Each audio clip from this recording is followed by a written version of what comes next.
morning, good afternoon, good evening, wherever you may be. My name is Monroe Mann, joined today with Mr. Sean. How do you say your last name? Hsieh?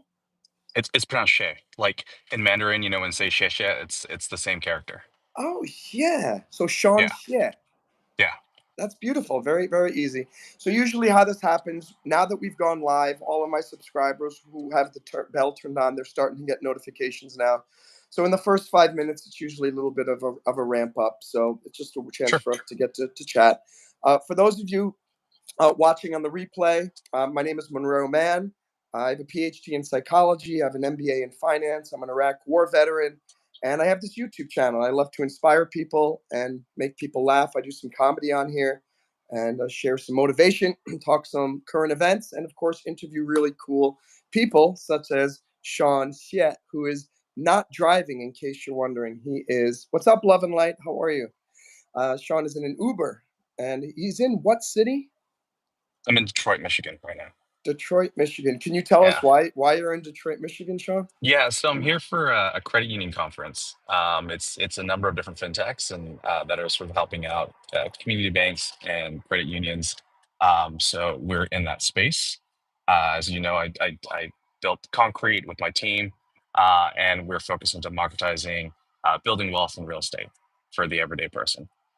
Very, very cool. So, as you know, and by the way, Sean, if you let me know if you want, you can intersperse with if you want to talk about YouTube or this or that. There's no real main. Okay, We can kind sure. of just go free flowing. Hi, Jamie. How are you? Great to see you.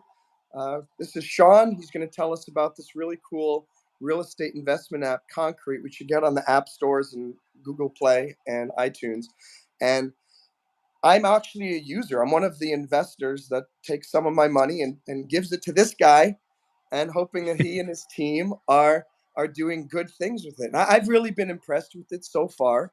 Thank you. And I I had some questions actually about the app and I got in touch with him and uh, suddenly I ended up getting a text message from the CEO himself, the guy who's right here in this Uber. And I thought, oh, I'm talking to the CEO. Maybe I could ask him questions on YouTube Live. And a lot of people could learn about all of the answers that he gives rather than just me as an individual. Hi, Tensai. Hi, Love and Light, Fortnite Suite. Great to have you. And so, can you give a summary for everybody? What exactly is Concrete to begin with?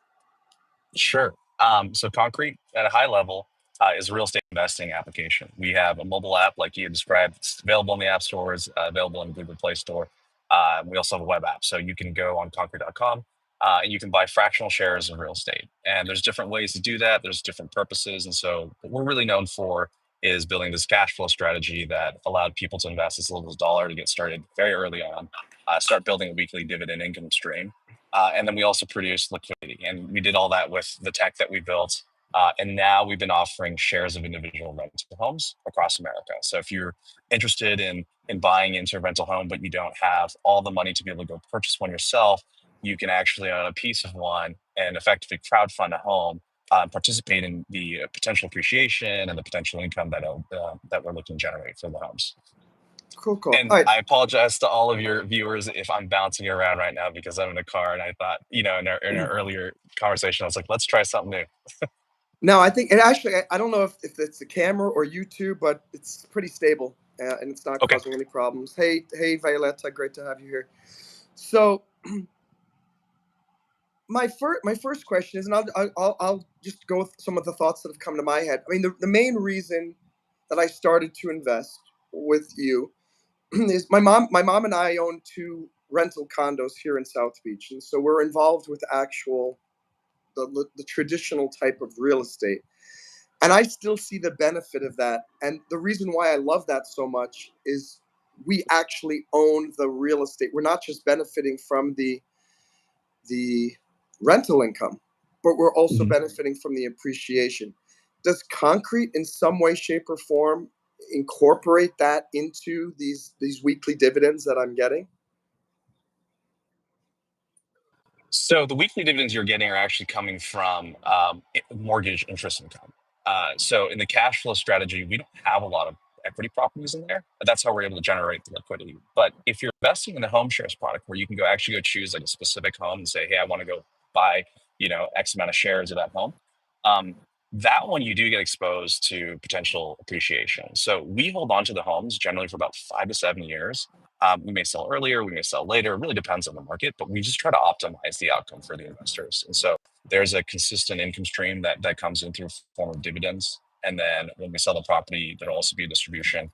Um, a lot of the properties that we have on right now, we purchase with all cash. And so I've actually been talking about this with our investment team. We might be looking at doing some refis coming up soon, which could provide a little bit of an early return of capital for our investors So then, on some of the pre-existing properties. so right now, the only thing that I have my money invested in on Concrete is the first product or service you offered, which was this weekly cash flow. I'm giving Concrete money, and I did my research, and I thought that it was looked like, hey, this looks like an interesting way to make a weekly income stream. And I'm not precisely 100% sure, just as you corrected me, is this money going, is it, I mean, the REIT, for those who don't know, in the Concrete name stands for Real Estate Investment Trust. Am I Mhm. basically buying into a REIT through a private company rather than going through the stock market and finding a REIT? That's not the only Yeah, so difference? the or the entity itself is taxed like a C corp, and then we elect as a REIT. And so you're right, you're actually investing into a private REIT. You're buying shares of a private REIT, and what that private REIT does, as you probably see on the public markets, every REIT has a different strategy or they have a different type of business, but it's effectively a real estate business. So the one that you're in right now for cash flow, we actually will go out and do originations in the private lending space for fixer or fix and flippers, people that are looking to do home renovations or that they're trying to um, take homes back onto the market after doing a little bit. So that's how you're able to get this very steady, consistent income stream from the mortgages that we have in that portfolio. Okay.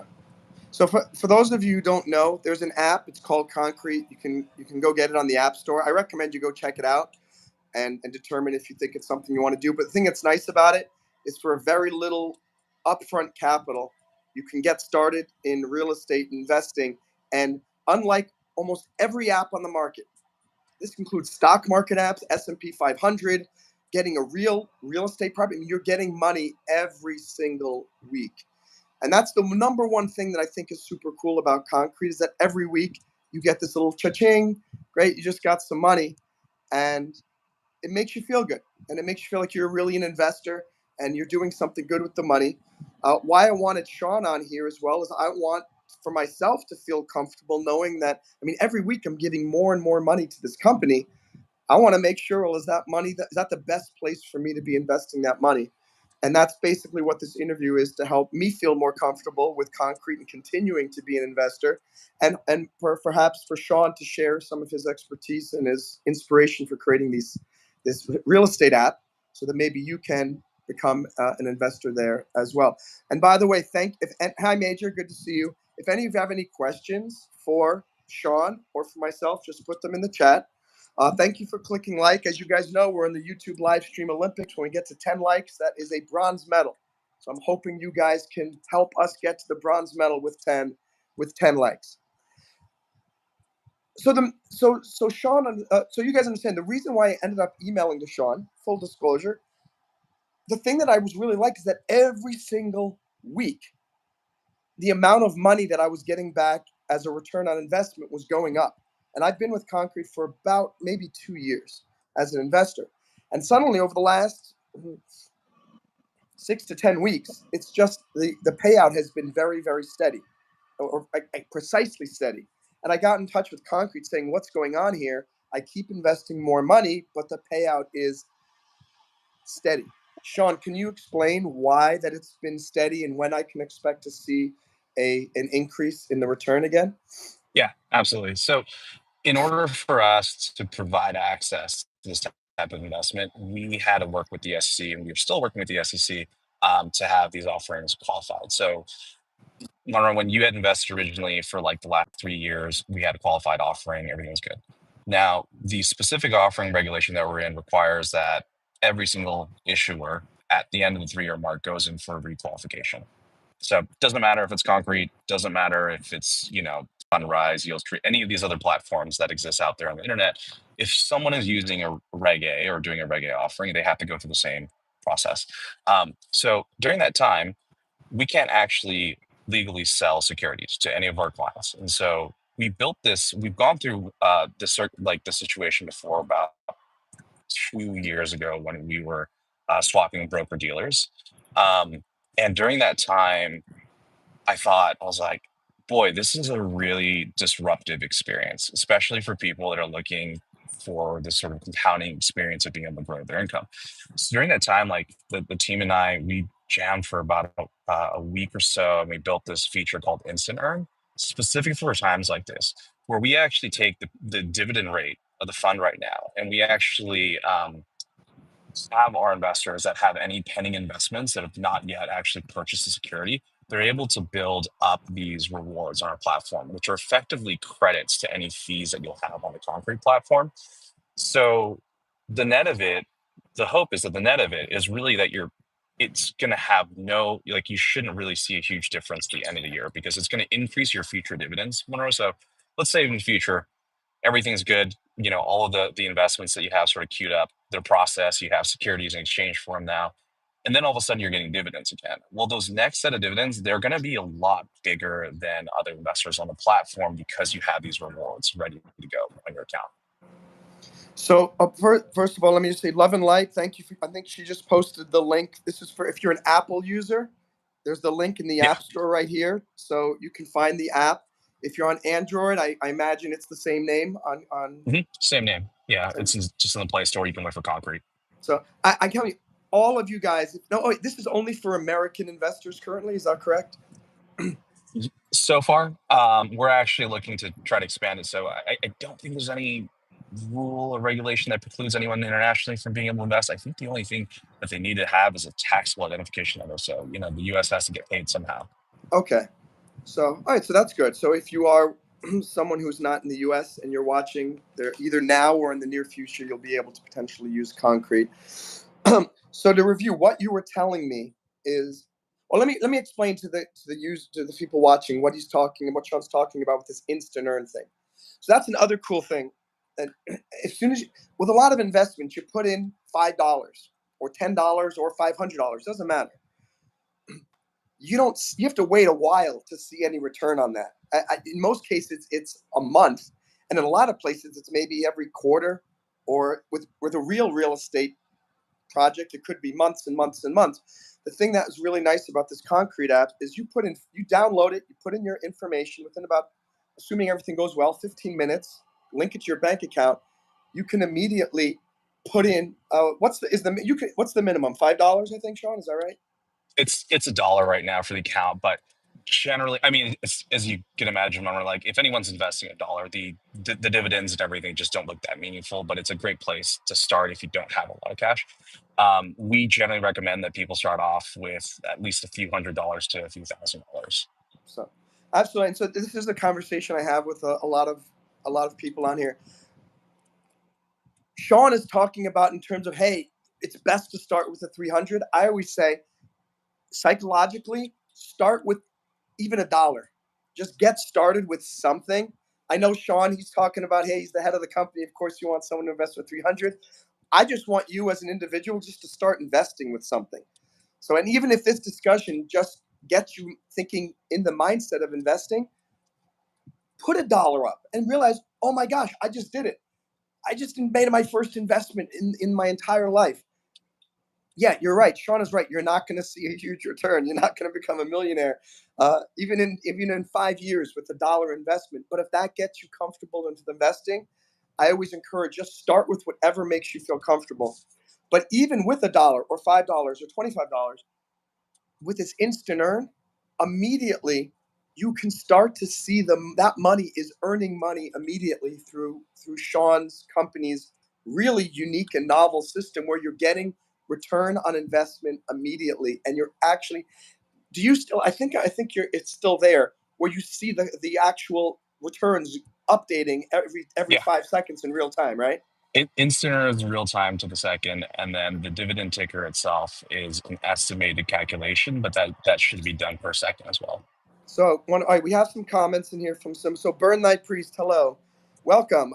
What do you think about fractional reserve banking and how the dollar has lost over 90% of its value in the last 100 years? So Sean, I'll let you take your first crack at that, and then I'll share what Okay. I think. First and foremost, full disclosure, I'm not an economist. I'm not a macroeconomist. I have lived in America my whole life.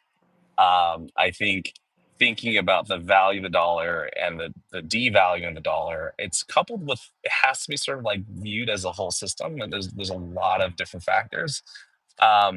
I think it was designed, at least in the, America, the country we lived in for a while, with the Fed. I mean, they're sort of designed to kind of just tamper inflation, right? And so naturally the dollar is going to consistently sort of lose value over time as they print more money, as we've been in a crazy generation of quantitative easing for a while. um, I think the country is still really robust, probably one of the best countries to live in terms of the dollar. I typically not just think about the monetary value, but like what is backing that up. And it's like we live in the most innovative country in the world right now. So when I think about the dollar, there's so much more to me that that comes into play there. And also it's like the assets that you're purchasing inside of that economy too, they're going up in value generally when the dollar is getting devalued. So that's why I think, Monroe, to your point, it is important to start investing. You do want to start putting your money in assets. I think if you just generally hold cash, things will often feel like you're losing the rat race, so to speak. Do you personally hold any? I'm talking you as an individual, and if you're Hmm. comfortable answering, do you Sure. hold any cash in other foreign currencies? Yes, I do. And Um, why would you? Why do you do that? And why might you recommend other people doing that?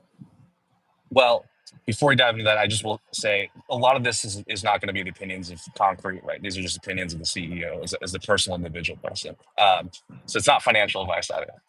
So the reason why I do that, and I write about this actually in a few blog articles, is around being able to hedge against certain types of situations.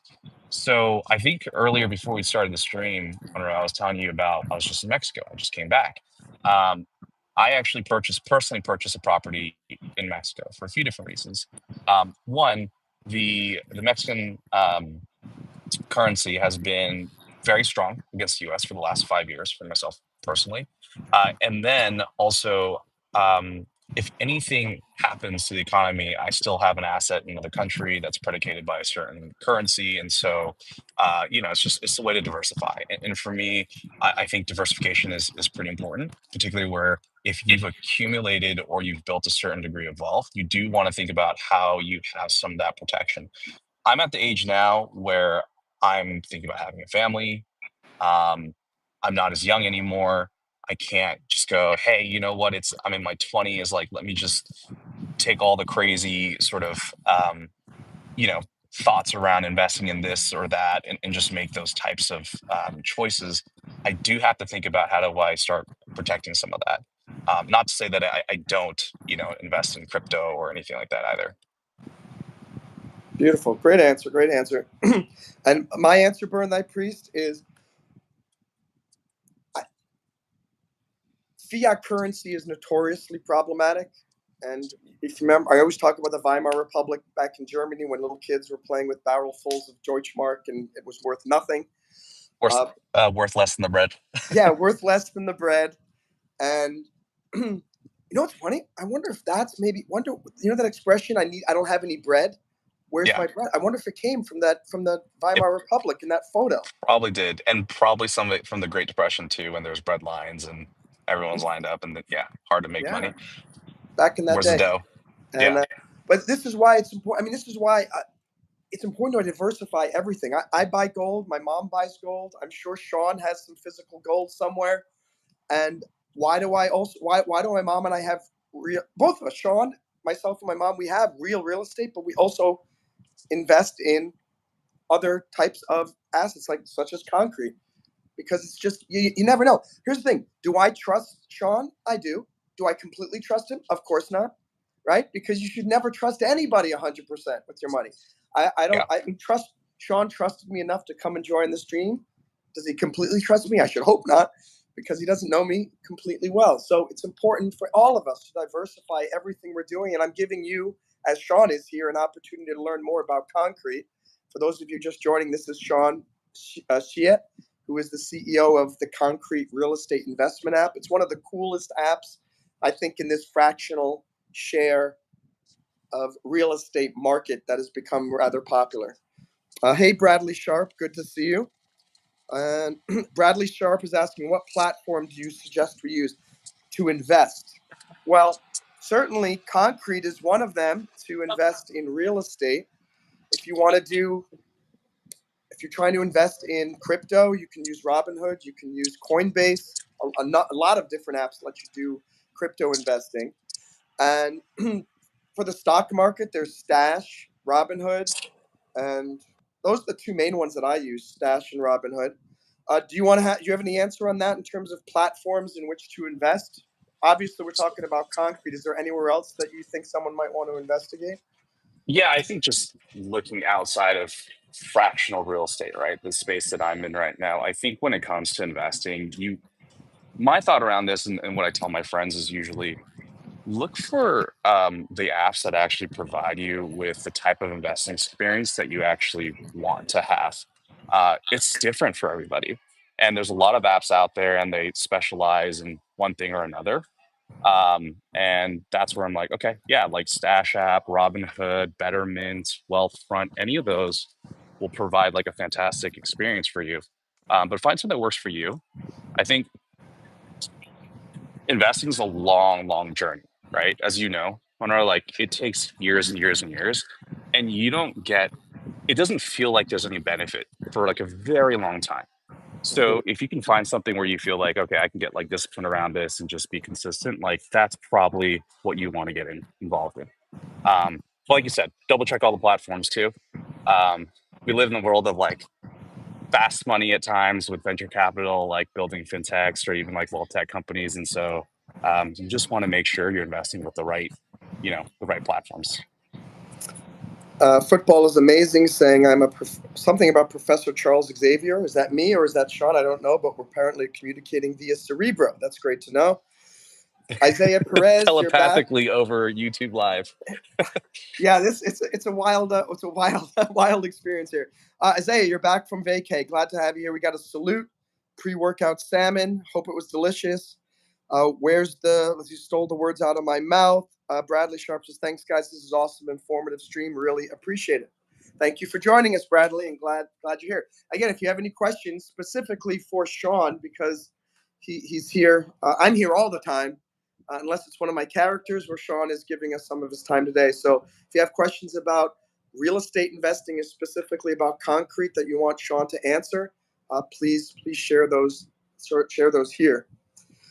Um, I want to talk about the other part of Concrete, which is I know you have one part where did you say again? You said that money. I know you answered it, but I'm dealing with a million things. Looking at them, maybe I wasn't listening. When I give my weekly investment to Concrete, is that going towards a portfolio? I think you said it's a private portfolio of real Yeah. estate that you guys are managing on behalf of the investors.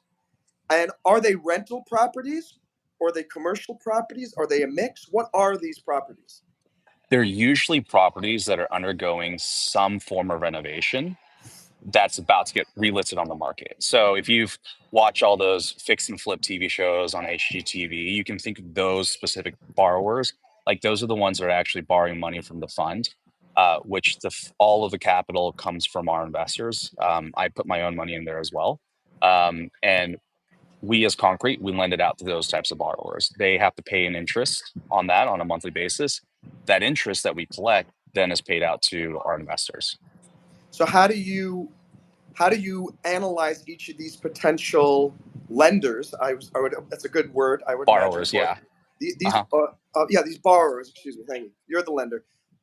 These borrowers. How do you evaluate that this property is and this borrower is a good risk for our investors?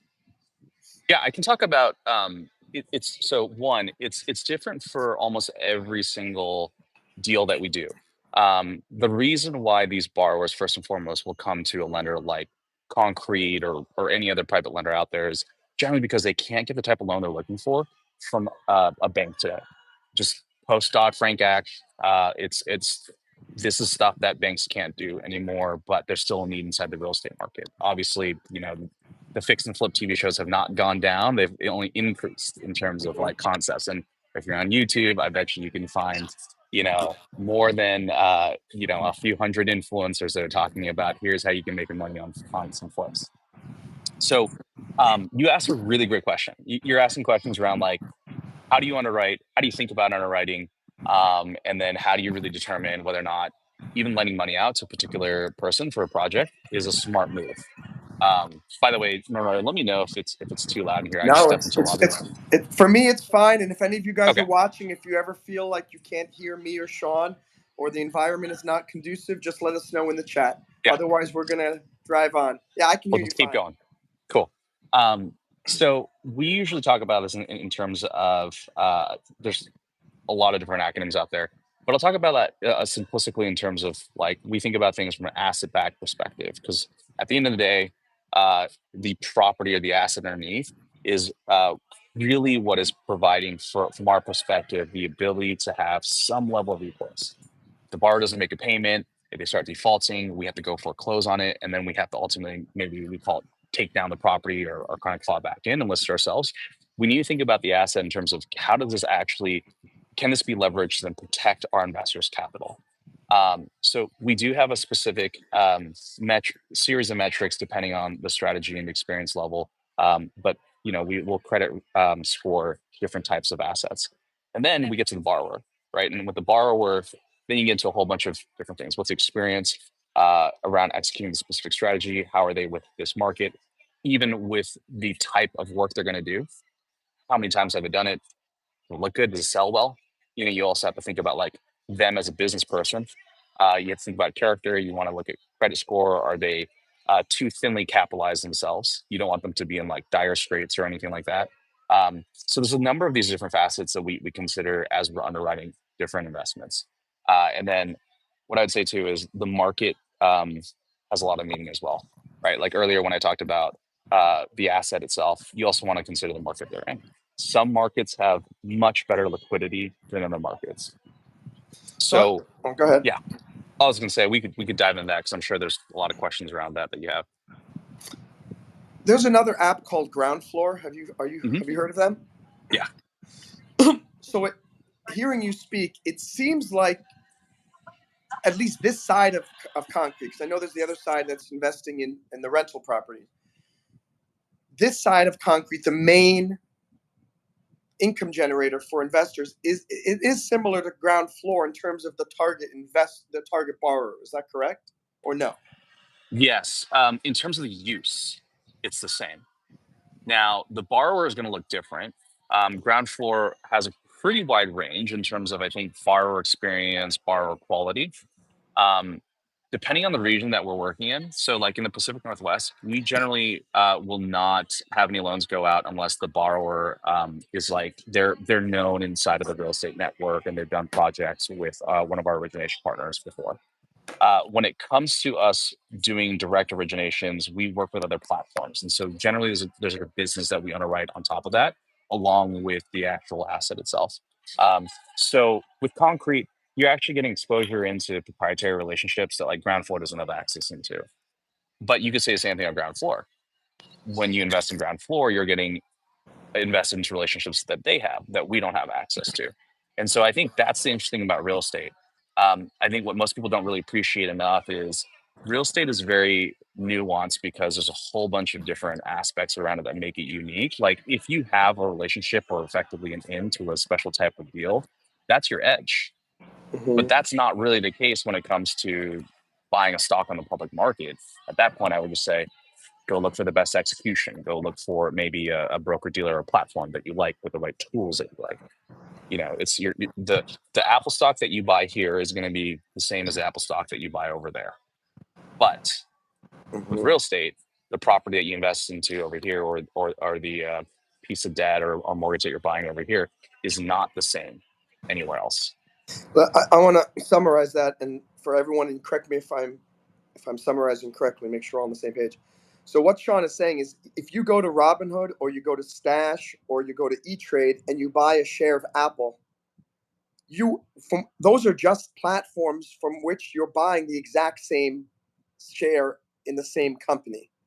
Whereas if you when you're investing in Concrete, which is Sean's company, they have a proprietary collection of investments that you're buying into that are completely different than the investments that the folks at Ground Floor invest in, that are completely different from the folks that Landa, which is another fractional real estate app out there.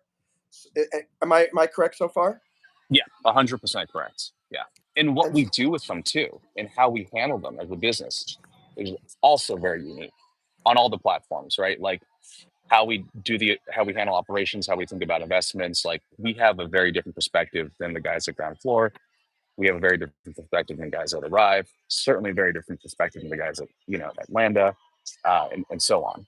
okay, based on that, how for the people watching now or on the replay, how can they evaluate all of these different real estate investment apps and know, well, which one is right for me, and or should I use all of them?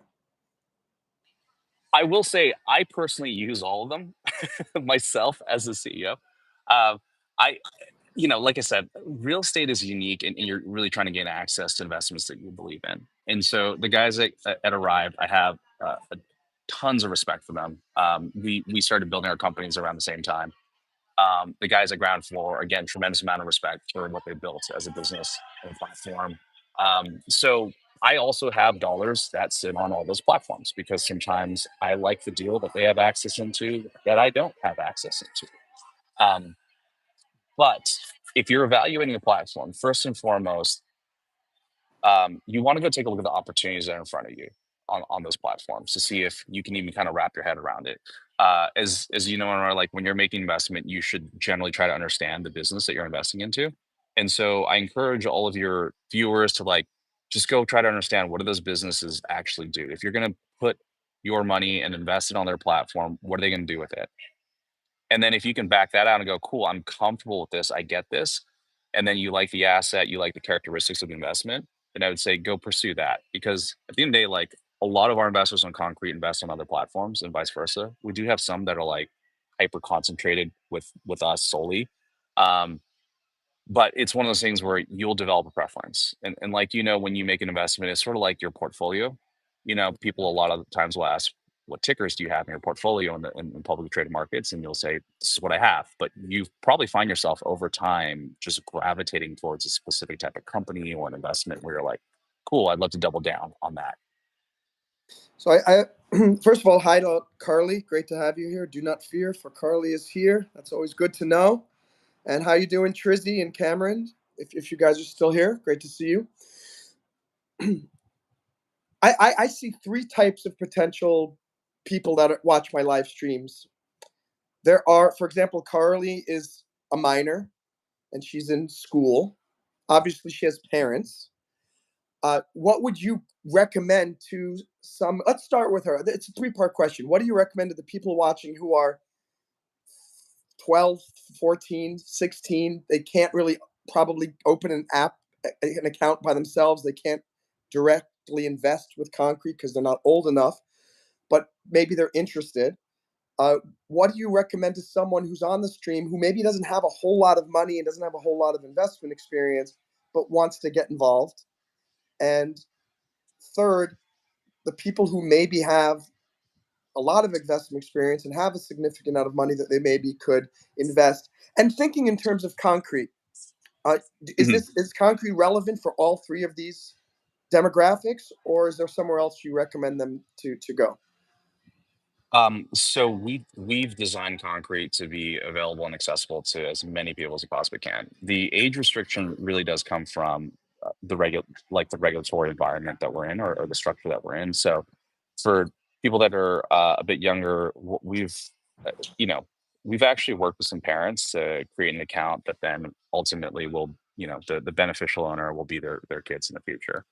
But it just boils down to like, what do you need to do? What do you want to do in your current state to get exposure? And if it's you're interested in real estate, there's other ways to get into real estate or to get some exposure. Even with publicly traded REITs, you can still go and invest in those things and kind of understand the portfolio. I think the most important thing that I've learned in real estate, outside of getting started, is ultimately building knowledge, because it's a very complex I'm saying, investment. did you say building what? Building knowledge, Knowledge. sort of Okay. educating yourself, really understanding how do things work. I think a lot of people that will tell you that are real estate professionals, maybe they've been in the industry for 25 years plus. Um, they'll probably tell you that it's they're still learning. There's still new things to learn along the way. And so I think it's one of those industries where it's prudent to start early.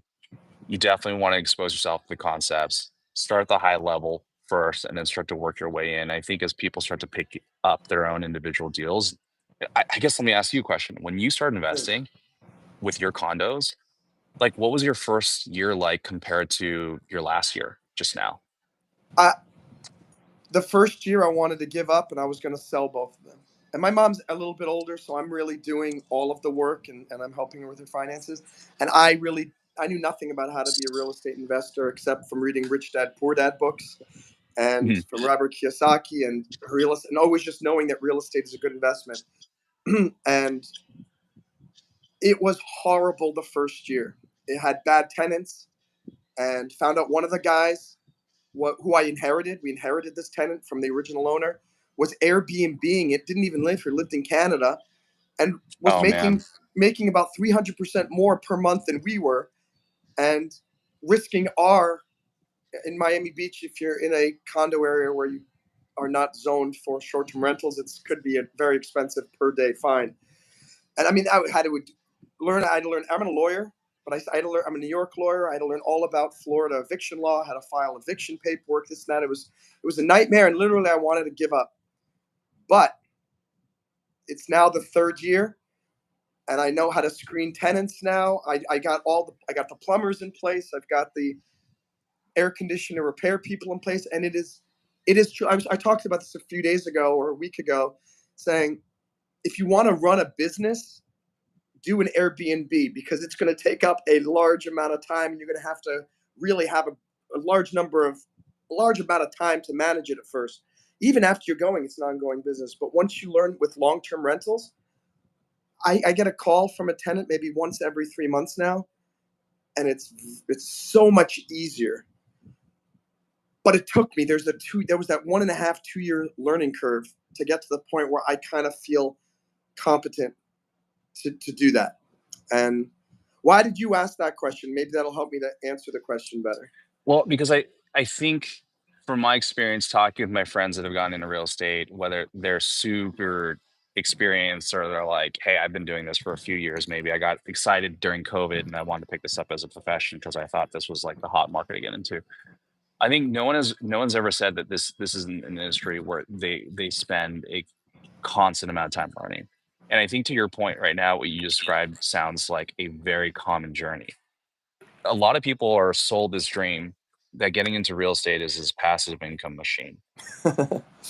And it couldn't be the furthest thing from the truth because, as you know, you're dealing not just with the real estate, you're actually dealing with people. It's a people business. Hmm. So, with that said, you're like, as you picked up a condo, you probably realize I'm pretty much just playing customer service now, like all the time. With someone who's doing hospitality, that is absolutely true. They're running a hospitality business day in day out. Hmm. They are the hosts, they are the cleaners, they are the sort of the people doing the service work orders, right? Um, Bosco says, "Who wants to deal with people?" Yuck. yeah, Bosco, don't worry. In like 5 years, you can just deal with AI. Uh, but for now, we still live in a human world. But the reality is like, yeah, real estate is a tough business. And I think the misconception that I hope people get over, sooner than later, is it's really active business to figure out. Um, it's one of those ones where you have to figure out like, is this for you? It sounds like you were trying to run as a long term rental. It started operating as an STR. Now you have regulatory risk Well, you're trying to work through. we have a short-term rental in Maine, and Okay. I'm trying to sell it, and or find a long-term tenant, and both have been proving difficult. And I really hope that it either sells or rent. I want to sell it, and then put that money into another long-term rental, because I've actually become competent. This leads to another question about. Mhm. I have significantly less money invested in concrete than I do in the stock market, and also in the long-term rentals, like real physical real estate. Why? I Yeah, understand those investment venues or opportunities better, but I feel like I have more control. So I know that I have control of I know exactly which stocks I'm buying. Even if I buy the S&P 500, I know that I'm buying these top 500 stocks in America, and the computer's always rebalancing that for me based on that algorithm. What could you tell me, and or anyone watching, saying, Monroe, this is why I think you can trust concrete. You can put more money. I would love to put much more money into concrete, because I love that weekly payout. And right now, it's not as I get. I think it's $2 a week that I'm getting from concrete. I have about $2,000 invested in it, and it's more fun than it is like I'm gonna double down and I'm gonna put $4,000 in it. Why should I put an extra $2,000 into concrete? Why can I feel that this is a really responsible company that is just as trustworthy as S&P 500 and or a physical piece of real estate? sure. I think there's a few things. So I think one, does it fit into your strategy, and what strategy does it fit into for your portfolio? We have a lot of people in the cash flow strategy. Even for myself, I actually have a few $100,000 inside the cash flow strategy of my own money. And that's set aside really for me to generate an income stream. So we talk about this in terms of like cash flow being a great fit for income investors that want to get exposure to um, assets where we underwrite it, where we generally don't originate debt that's under or over a 70 LTV, or loan to value. So that means we should be able to, in theory, always go take those properties down if we need to foreclose on them and sell them, and still be able to recover all the capital from investors. Um, I think in terms of trusting us, there's a lot of things that come into play. One, the reality is Concrete's a new fintech company that's been around 5 years.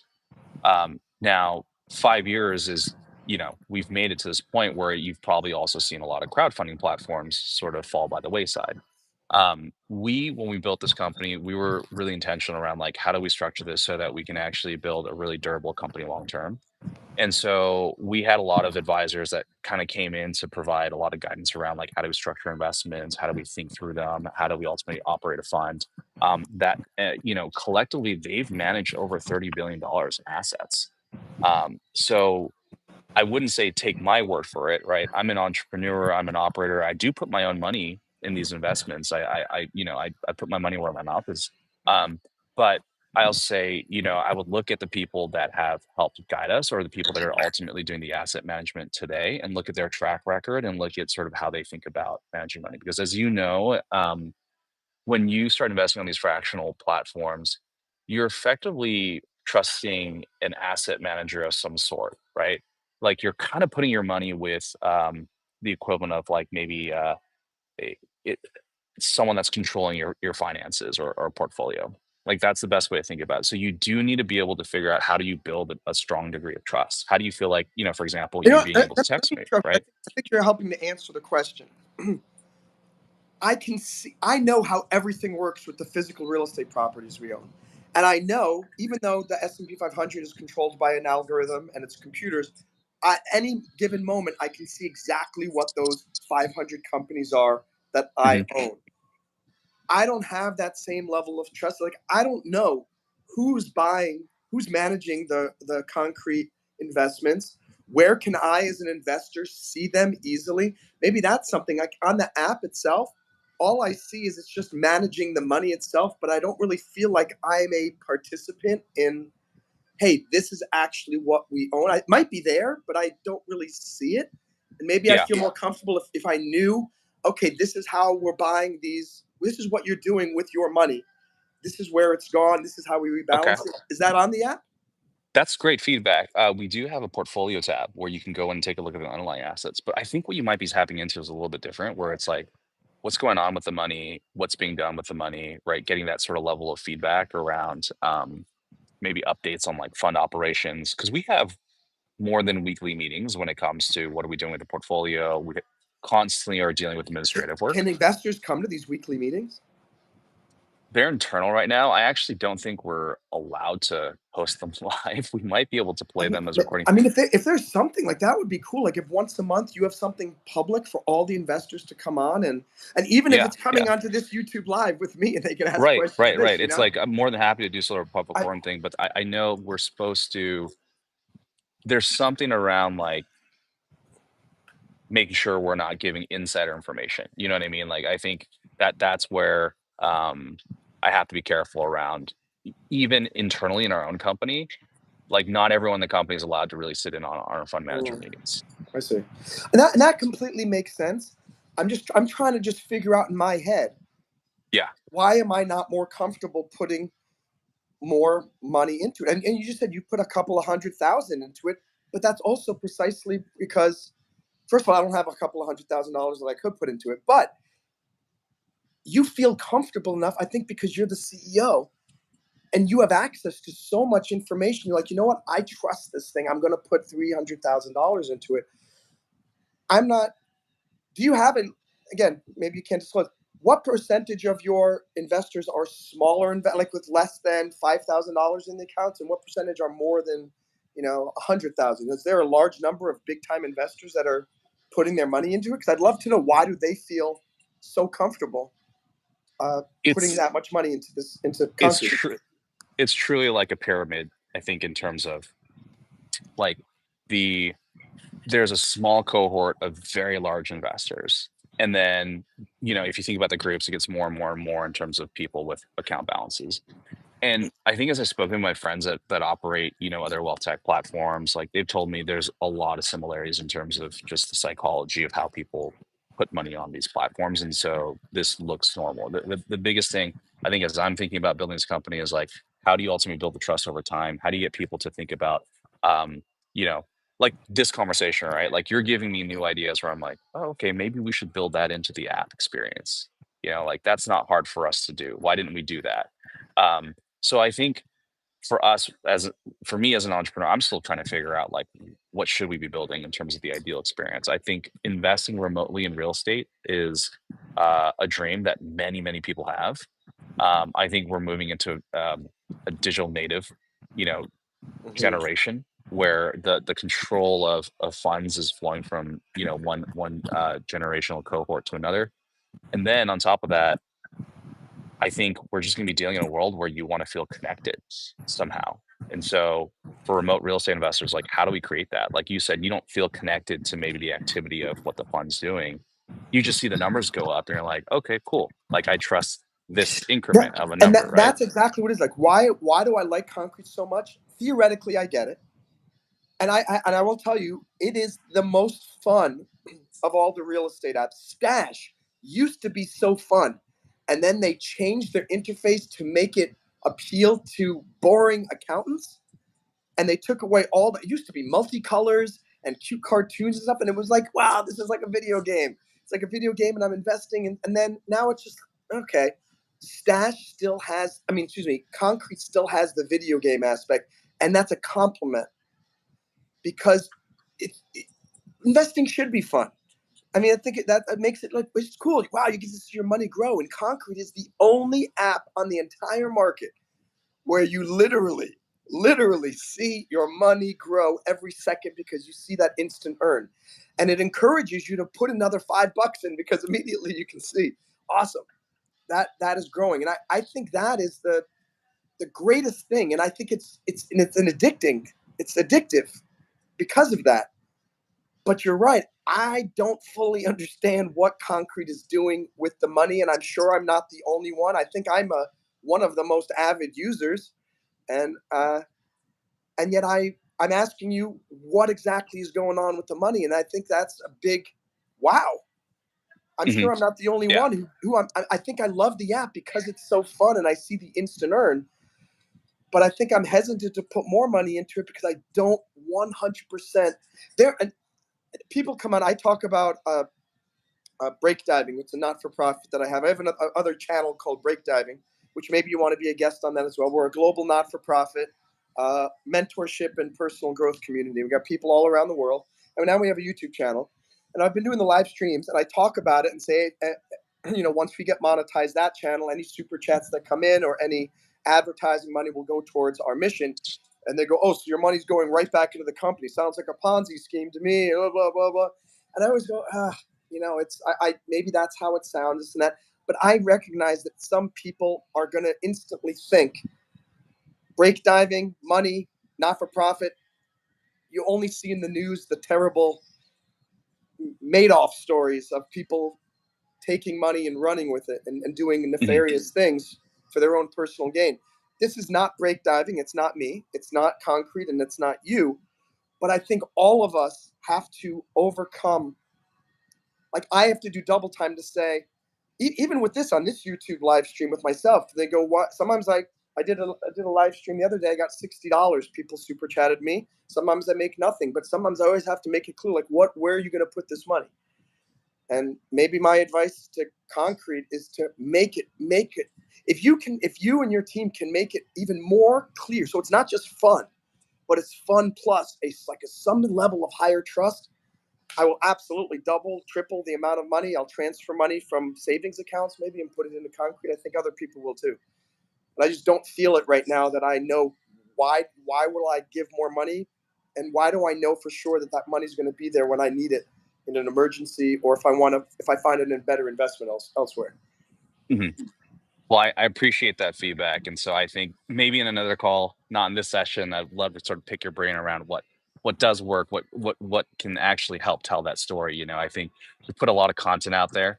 And I know private credit, private lending can be pretty esoteric for a lot of people. And so the tough thing is always how do you package it in a way that actually makes sense? And then ultimately, what are the mechanisms that you have to also have in there to make sure people go, hey, we're feeling confident that we understand what's going on with my money. Did you? By the way, does anyone have any questions? Please put them in the chat. Sean, did you have questions of me about YouTube? You asked me before. I'd love to answer them. Yeah, I was. So, I mean, before I jumped on this, right, I was kind of looking at your channel and I was trying to wrap my head around like, okay, what's Monroe trying to do with this? And then ultimately, like, why does he have these live chats? Like, who are they for? And you described it a little bit. Like, there's a few different groups of people that you sort of do this for. But would just love to kind of hear your story behind it. Sure. So, so I've been YouTubing before Google bought YouTube. And so it's been 18 years. And like every YouTuber, I've been trying to get an audience and trying to figure out how to share what I do. I'm a musician, I'm a comedian, I'm an actor, I'm a filmmaker. And I also have the professional background as an attorney. I have a PhD in psychology and all that, an Iraq war veteran. So, and all of my videos over the last 18 years have revolved around that. There's some videos about Iraq. There's some videos about comedy. There's improv. There's videos of my music. There are my music videos, some short films, but nothing really took off. I didn't really get an audience. And I've done a couple of TEDx talks recently. The first one was back in April at NYU. And then I got booked for a second one at TEDx Jefferson University in Philadelphia. And when I was talking to one of the organizers, she said, not to pat myself on the back, but she said, oh, after 2 hours of us talking, she said, oh my gosh, I could listen to you talk forever. You're so inspiring. And I'd love, why don't you do a podcast? And I thought, oh, I know, it's just so much effort. I do so many things already, and I don't have the time really to get the equipment and figure out how to do the podcast and Spotify and Apple, this and that. And I said, will you do it with me? And she said, okay, fine, I'll do it with you. But then we were talking, and then ultimately she said, I don't want to do it anymore.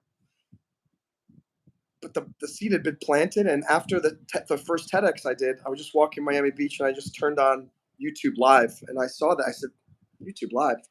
And I was thinking podcast, and I thought, let me just turn that thing on. And back then I had 2,000 subscribers. So now I have about 4,000, about 4,000, so double. So back at the beginning of June, and I just did it. And for about 10 minutes, there was nobody.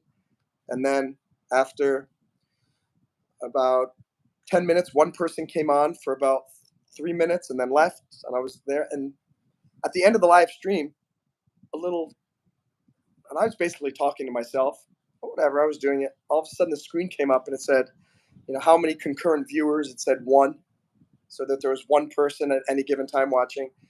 And then the the screen also showed watch time gained, and that's the key. There's 2 ways to get your channel monetized. Is your channel monetized, by the way? I like you. I was like a really early YouTube username before monetization was even a thing on YouTube. Okay. And then I stopped doing that once I started building my first company. I had really kind of stepped out of all the media stuff. Okay. So I saw your channel. You've got about 5,000. So the first requirement is you need to have, first level is 500 subscribers. Second level is 1,000 subscribers. You've got 5,000. So that's fine. The second thing is you need to have either, I think it's 5 million shorts views over the last 3 months, or 3,000 hours of watch time over the last year. My shorts, there was no way that I was going to get that, but I thought it to think, wow, these lives, people were watching, and I got 15 minutes of watch time by doing it. So then I decided, let me try a second time, and I did this one for about an hour, and I got an hour of watch time. I'm thinking, what the heck is going on here?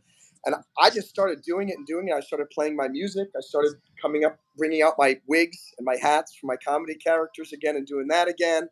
I started talking about investments and motivating people to go after their dreams and start businesses. And this is how you evaluate a contract. This is how you buy gold. This is how you do that. And suddenly people just started showing up. And that's what's weird right now. Like, there are 6 people here. And at some point, I don't know if you've been watching that little monitor. Sometimes it goes up to 12. Is that before I got monetized, sometimes I had like 150 people in here. Even 3 weeks ago, I had 97 people. When I don't know what's happened in the last 3 weeks. I've talked to Carly. She's one of our moderators. And she said, I don't see people's lives on the shorts feed as much anymore. And I think that's where people were getting introduced to me, or where they would just scroll through shorts and they would find me. And that just basically just stopped. So I don't know. We're still getting some new people here, but not as many. But anyway, ultimately, it got me monetized. And I got monetized in early August. And so now I've just been continuing doing that, trying to get more subscribers, get more viewers, more super chats, get more members, paying members, and trying to build up the channel that way. And I thought, hey, maybe people could benefit from hearing from other interesting people besides just me. So I invited my friend Scott. By the way, Sean, are you still there? I don't know if. I'm still here. Yeah. Oh, okay, we can't see Oh, you I'm anymore. frozen. That's weird. You got Let me frozen. try. Sure. We've got a frozen Sean. Let me look to see if there are any comments that I missed while he's doing that. So Bosco doesn't want to deal with people. He's a former programmer. And Elliot is telling us to vote for Trump. Okay, good. Johnny Hubbers is also a Trump supporter. Skyhawk is crying. Johnny Hubbers gave a lot of messages here. Buzzword bingo, entrepreneur. Very funny.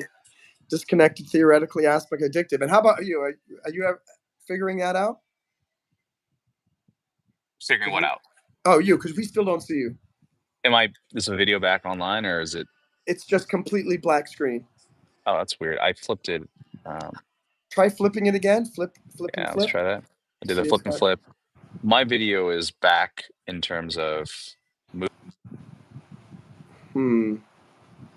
Maybe I need to just come back into the stream. Yeah, maybe just leave the stream and then come back, and that'll be a good test. I'll see if you can come back again. Okay. Let's try that. All right, so we're gonna lose Sean for a second there. So I hope you enjoyed this, guys. By the way, if you like this and you like these type of interviews, again, let us know. Yep, he's coming back. There we go.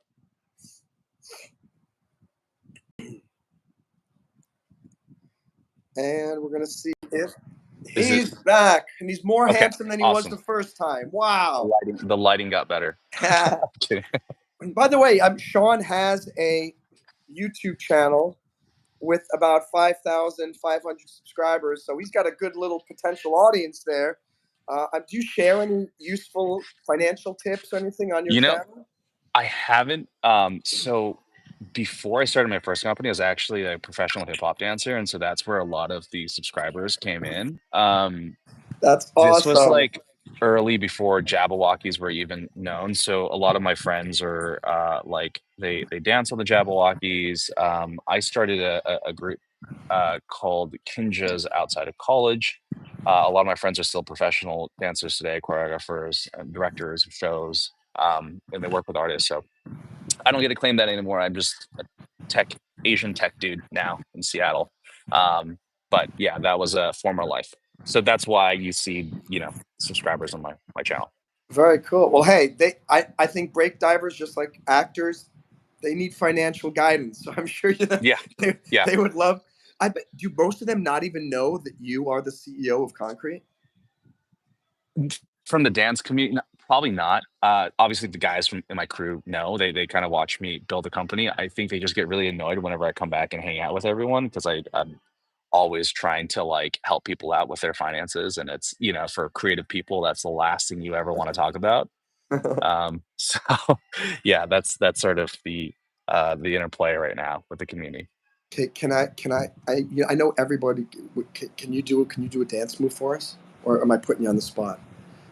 I don't even know if I could do it here, Yeah, but no, you I could do it mean, right there. Yeah, right in the lobby. I'll teach you guys. Like, it's just a hit where you hit with your arm. I Are don't know if you you guys can actually are see you a it, but yeah, popper? yeah,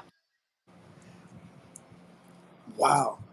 All right, how about this? was ish, but I was more of like a did choreography, not necessarily like a competitive or someone that won like ciphers or battles.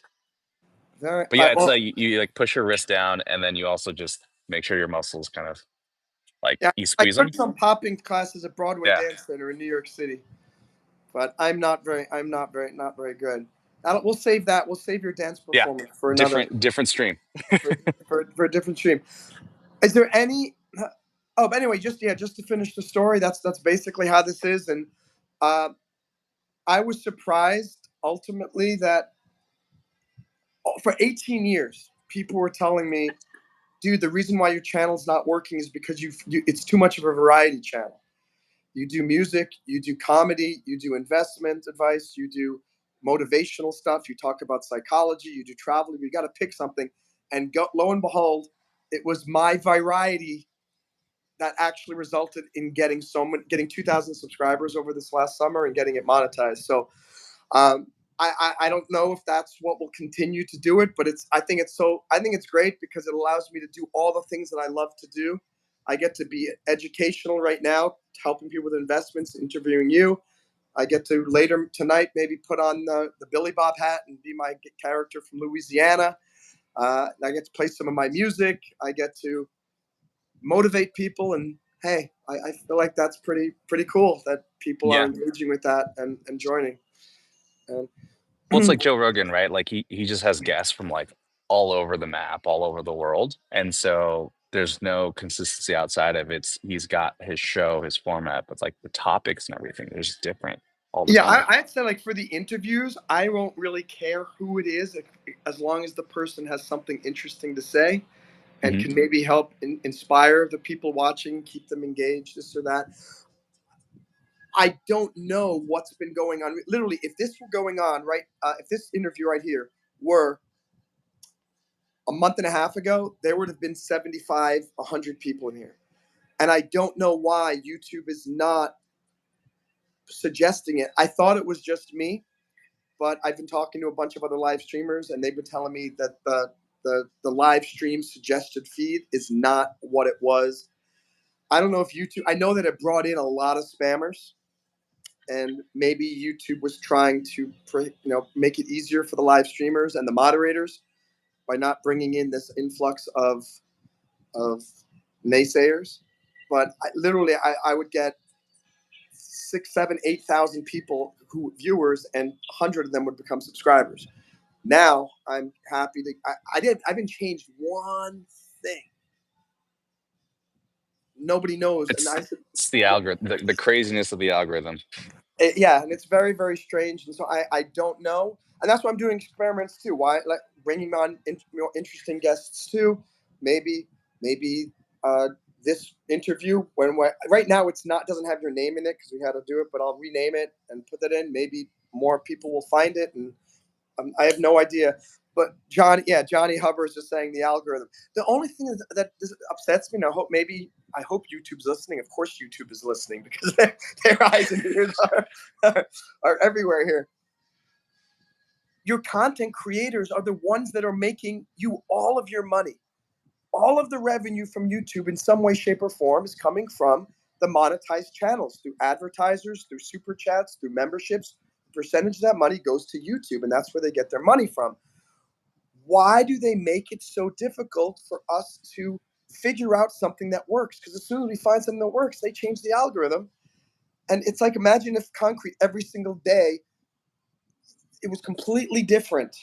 Like, and everyone goes to work and is like, oh, no, we're not doing that anymore. We're doing a different strategy. Oh, tomorrow we're doing it gets exhausting. And I'm so frustrated that I spent 4 months of doing live streaming like an animal.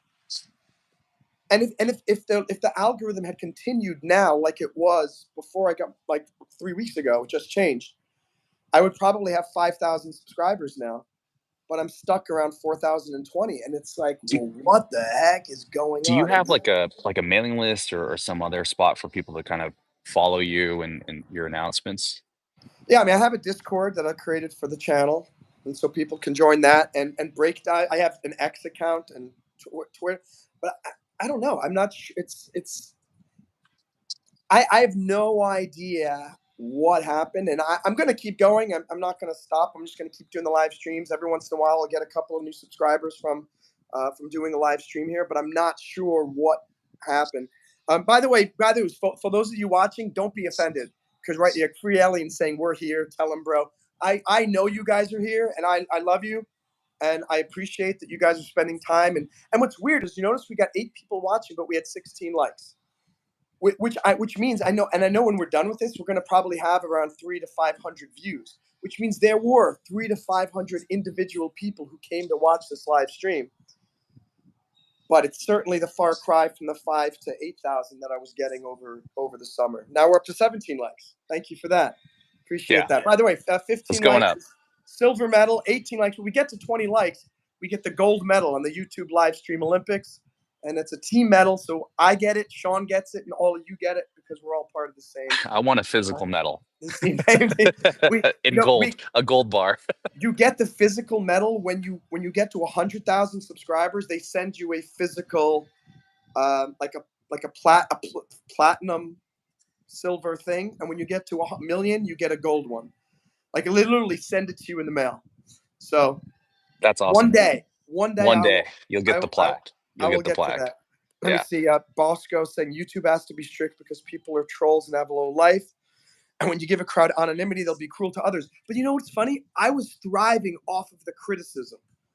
I actually loved the fact that there were these people telling me that I'm ugly, my hair is receding, that I'm the worst live streamer ever. It was like, it made me feel like, awesome. Yeah, bring it on, bring it on.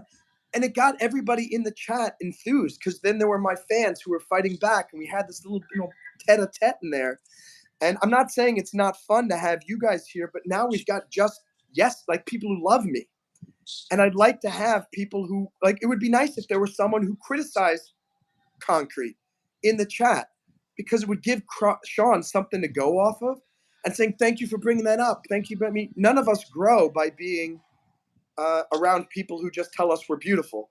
We need people to tell us that we need to improve. And I felt like I was becoming a better live streamer by getting all of the criticism. Sean, do you feel like you get better totally. from criticism? That's the only way you can like build a better product, a better company, right? Is um you just have to iterate, and in order for you to iterate, you have to have something to grow off of, and in order to grow, you have to have a little bit of pain along the way. Absolutely. Let's see. Alex is here. Well, Alex is someone I've never seen before. So we got somebody brand new.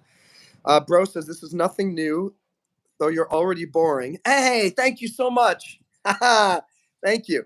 Not trying to hate, but come on, you got to do more than just talking about stuff that everybody knows. Well, actually, Alex, I don't know. See, this is the type of spammer I like here. They come in here and it's like this guy, Alex, clearly has not been here for the last 70 minutes and hearing this awesome interview that I've been having with Sean here. Yeah, but yeah, I have a website called Monroe Mann Financial Plan. If any of you guys are interested, you can check that out.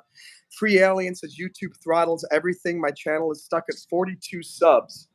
Well, hey, everyone, go to Free Alien and subscribe to Free Alien so we can get to 50 subs so we can start doing live streams. Yeah, Free Alien, I met this guy on Lincoln Road here in South Beach who uh, I was handing out my YouTube cards. I got these little clever cards that I hand out wherever I go.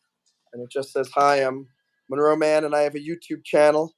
And please come subscribe and all that." And he said, "Oh, I'll subscribe to you if you subscribe to me." And I said, "Yeah, sure, of course." And I thought that he was going to have maybe more than me or at least at 500. He had 22 subscribers. And first of all, I applaud him for saying, "I'll subscribe to you if you subscribe to me." And then he was blown away. He goes, "Oh my God, you got 4,000 subscribers." And I think of myself as the tiniest of YouTubers. Yet I realized, wow, to this guy, I was a huge success story.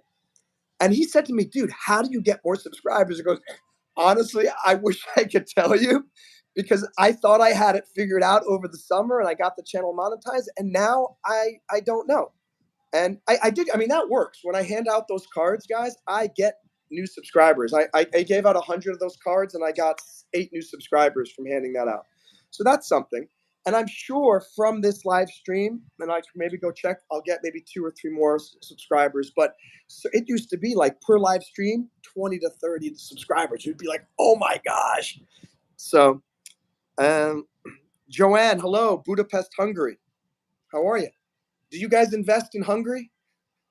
What are you investing over there?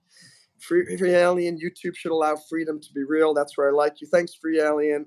Alex says, "I'm only watching to give you a chance. I'm trying to talk about things that are cool or actually something you could learn from so far. It's a blank slate." Well, just so you know, we've been talking for an hour about pretty much every investment topic in real estate you can think about. So, Alex, is there something that you would like to ask the CEO of Concrete right here? So if you instead of you just criticizing me and Sean, why don't you ask us a question to elicit a response? Ask us an intelligent question, and you will get an intelligent answer. I promise you that. Guys, thank you for subscribing. Give us one more. We're one like away from a gold medal here. Hey, Carly, you're back. Free Soren Bosco says you may be able to take the trolls, but YouTube's a giant corp that minimizes risk because they don't want bad PR and don't want to be advertised as a bad platform. But what does that have to do with throttling certain people here, this or that? I don't know. Who knows? Maybe it's because I was talking about Trump for a long time, and they said enough of that. No more Trump talk. So Free Ellen says you are into investing. Yeah, we both are. I'm an investor, and so is Sean. And Sean is the CEO of one of the country's biggest real estate investment apps called Concrete, which is on the App Store, on Apple, and also on Google Play. Let me see. Alex says most people have a short attention span. If there's nothing interesting within the first 2 minutes, people just scroll on by. But you know what? You can't have an intelligent conversation on YouTube Live with trying to appease a 2 minute attention span. So it's like the thing that a lot of people have told me is the why they like my channel is that I'm not appeasing to the idiots. And some people say, "Dude, thank you. I'm so glad I found your live stream because all the other stuff are these Indian girls just dancing. There's some guy that's just eating ramen without talking for an hour. This this girl doing tarot reading, and I'm saying, hey, if those guys become YouTube stars because of that, good for them. But I'm not gonna sell myself out and make people more dumb. I'm trying to improve people's lives and try to inspire them." Carly, all good. Thanks for sharing the likes. And Joanne, you invest in Hungary. What do you invest in? And do you have any type of real estate investment apps in Hungary? Sean is the CEO of Concrete. And I love how that guy, Alex, still has not given us an intelligent question, just letting me know that I'm dumb. Thank you. Appreciate that. Free Alien, I'm small time only, about 30,000. What does IN mean? Do you mean $30,000 invested? Are you talking dollars? Are you talking Yeah, I think they mean yen? $30,000 invested. Yes. So 33K in whatever that might be. Maybe it's in dollars. So, Free Alien, if you don't mind sharing, where do you have this $33,000 invested? And do you want to ask Sean a question or me about what you would best do with your 33,000 or with any extra income that comes in? And by the way, Sean, I know I said an hour. You're welcome to. I'm going to go a little bit longer. If you want to stay, you can. If you need to go, I understand. I'll hang out for this question. I'm actually curious where Free Alien's going to go with this. All right. So while we're waiting for Free Alien to come up with an answer there, Or even Alex RR, I or think. even Alex Yeah. RR, if Alex RR is still here. In summary, though, what we've been talking about is about, in general, the importance of diversifying your investment portfolio. Don't put all of your money anywhere.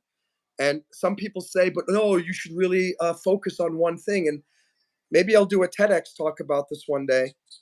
Focusing all of your time, energy, or money in one place only makes sense if you were 100% certain that it's going to work out. And if you don't have that magic ball, then it's better to diversify. Let's see what Alex and Free Alien have said. Here we go, Alex. All right, you could be the boss of whatever your company is, but it's not worth hearing about sitting down knowing you have a concrete business. Why you're not out there showing us, Alex, the name of his company is called Concrete. He doesn't run a concrete business. See, Alex, you need to stick around in a live stream for a little bit of time to find out what we're talking about. Do a Google search for Concrete. Concreit. The REIT stands for Real Estate Investment Trust. So, Sean, give Alex a little bit of investment advice uh, to help him come out of his spamming ways. Sure. So I can't actually legally give any financial advice right now, but what I can say is, I think it's great for you to go explore things. I mean, Alex, I think you came onto this and it was actually kind of cool watching you just give very live feedback around dang, this isn't engaging enough for me. I actually would be really curious, like, what makes something engaging for you? Because, like Monroe said, I mean, take a look at podcasts. You're not going to sit there and get anything like worth listening to outside of something that only lasts for like 5 to 10 seconds, like as you're scrolling through, whether it's TikTok or Shorts or something like that. So if you're really diving into like a thought, he's right. You got to give it some time. You got to let it like break in. Um, but you're asking me, why am I not going out there and doing something live and showing why I'm the boss? And I'm literally here on YouTube Live in Monroe, who asked me High on a five. weekend, right? Like on a weekend, you asked me like, would you be willing to do this? And I'm like, yeah, sure. And then when you texted me today, I was like, I'm literally touching down to Detroit right now for this conference. And so I was like, yeah, let's see if I can get this to work. And so for people that have been here a little bit longer, you guys have been with me on an Uber ride coming out of the airport, getting into a hotel, kind of just hanging out here. And I'm trying not to shake the camera too much because I have to balance everything out. That's a great answer, and I think you put Alex in this place saying literally, I'm on here on YouTube Live. That was funny. Yeah, I mean, Um, short of me going and taking you guys to the office and like live streaming me, doing building code for the app or like talking and working with the team or something like that. which, you know what, I think would be very fascinating, either on your channel or on the Concrete creates a channel. Something worth Yeah, considering. That I'd love to come see behind the scenes stuff for Concrete. Let's see what Free Alien said. Palantir, Tesla, PayPal, Uber, DoorDash, Roblox, Nvidia, and SoFi. Well, those are all particular stocks. So I know Sean super tech. Yeah, can't tell you precisely what he thinks of investing in those particular stocks, but I can what would say I you like say? them. I can say I like the companies. I can say I've invested in quite a few of those uh, myself. So yeah, I would just say Free Alien, as you said, those are all tech companies. I would not put all of my money. If you have $33,000 is your entire investment portfolio, first I would not put all of it in the stock market. Number one, and number two, I would not put all of it into one sector such as tech companies. I would take some of that and put that elsewhere. Even if you just take some of it and put some of it in the S&P 500, which is just a general composite of the 500 best, quote unquote, best performing. Look how they define that, companies in America. At least you'll diversify yourself a little bit. Joanne asked a question of you, Sean. Can you tell me Mhm. about your investment company, because I have never heard of it? I think Sean, Joanne, you're asking Sean about his company, correct? Yeah, I think she's asking about Concrete. So Joanne, I think to give you sort of long, sort of long story short here, we're a fractional real estate investing platform. We take private strategies that are used by the ultra rich, and then we work by taking those strategies public with the SEC. We allow everyday investors to be able to invest very small dollar amounts to grow to a hopefully a large amount of wealth to accumulate over time. And the name of that company is Concrete. Again, Concrete, yeah. Concreit. I definitely recommend all of you, please check. Even if you don't decide to invest with Concrete, learn. Go get the app, download it. Doesn't cost any money to download it. You can create an account for free, and I believe you can create the account without even linking your bank information. Am I right, Sean? That's right. Yeah. You can create the account without linking anything if you just want to explore and play around with the app for a little bit and think about things. And if you guys do have questions, if anyone here has questions, just shoot me an email. My email address is sean@concrete.com, or And you how do you can spell contact Sean? Monroe. It's SEAN@concrete.com. Cool. Yeah, you can also get in touch with me as well. Certainly, if you have questions about Concrete, certainly, if you want to know specifics about what's going on, talk to Sean. If you want a user, a straight talking guy telling you what it's like to actually be an investor on the platform, definitely get in touch with me. And no matter what it stands for, go out there and show us why you're the boss. And Alex, I don't, you gotta fix your grammar. There's one thing I don't like when spammers or anybody. I always put people on the wall of shame here. I'm gonna pin your comment right now because you said, show us why you're Y-O-U-R. It's Y-O-U apostrophe R-E. Why you are the boss in the live stream podcast. Just remember, Alex, it's difficult sometimes to do that. It's difficult to. I mean, you can get a a, what do you call it, a live stream from the office there, but at the same time, as Sean said, some of the stuff is proprietary. Some of the stuff maybe cannot be shared publicly on things like that. Some of the things are just boring. I mean, doing some coding. I mean, I have my company break diving, and we're working on a feature right now, and it's literally just me sitting in front of a computer coding. And I certainly don't want to live stream the code online. So it's difficult, but I do appreciate your advice, and I'm always trying to think of what's something I can do that's clever, that's going to be more engaging for the viewers. And let me unpin the message. There are a few more messages here, and then we'll let Sean go. RPR says SEO functions on the algorithm, makes the connection because the listing or title is the same. Does this work the same way? I don't think so, because I have sometimes gone off the topic of one of my streams was Billy Bob Explains It All, which is my character from Louisiana.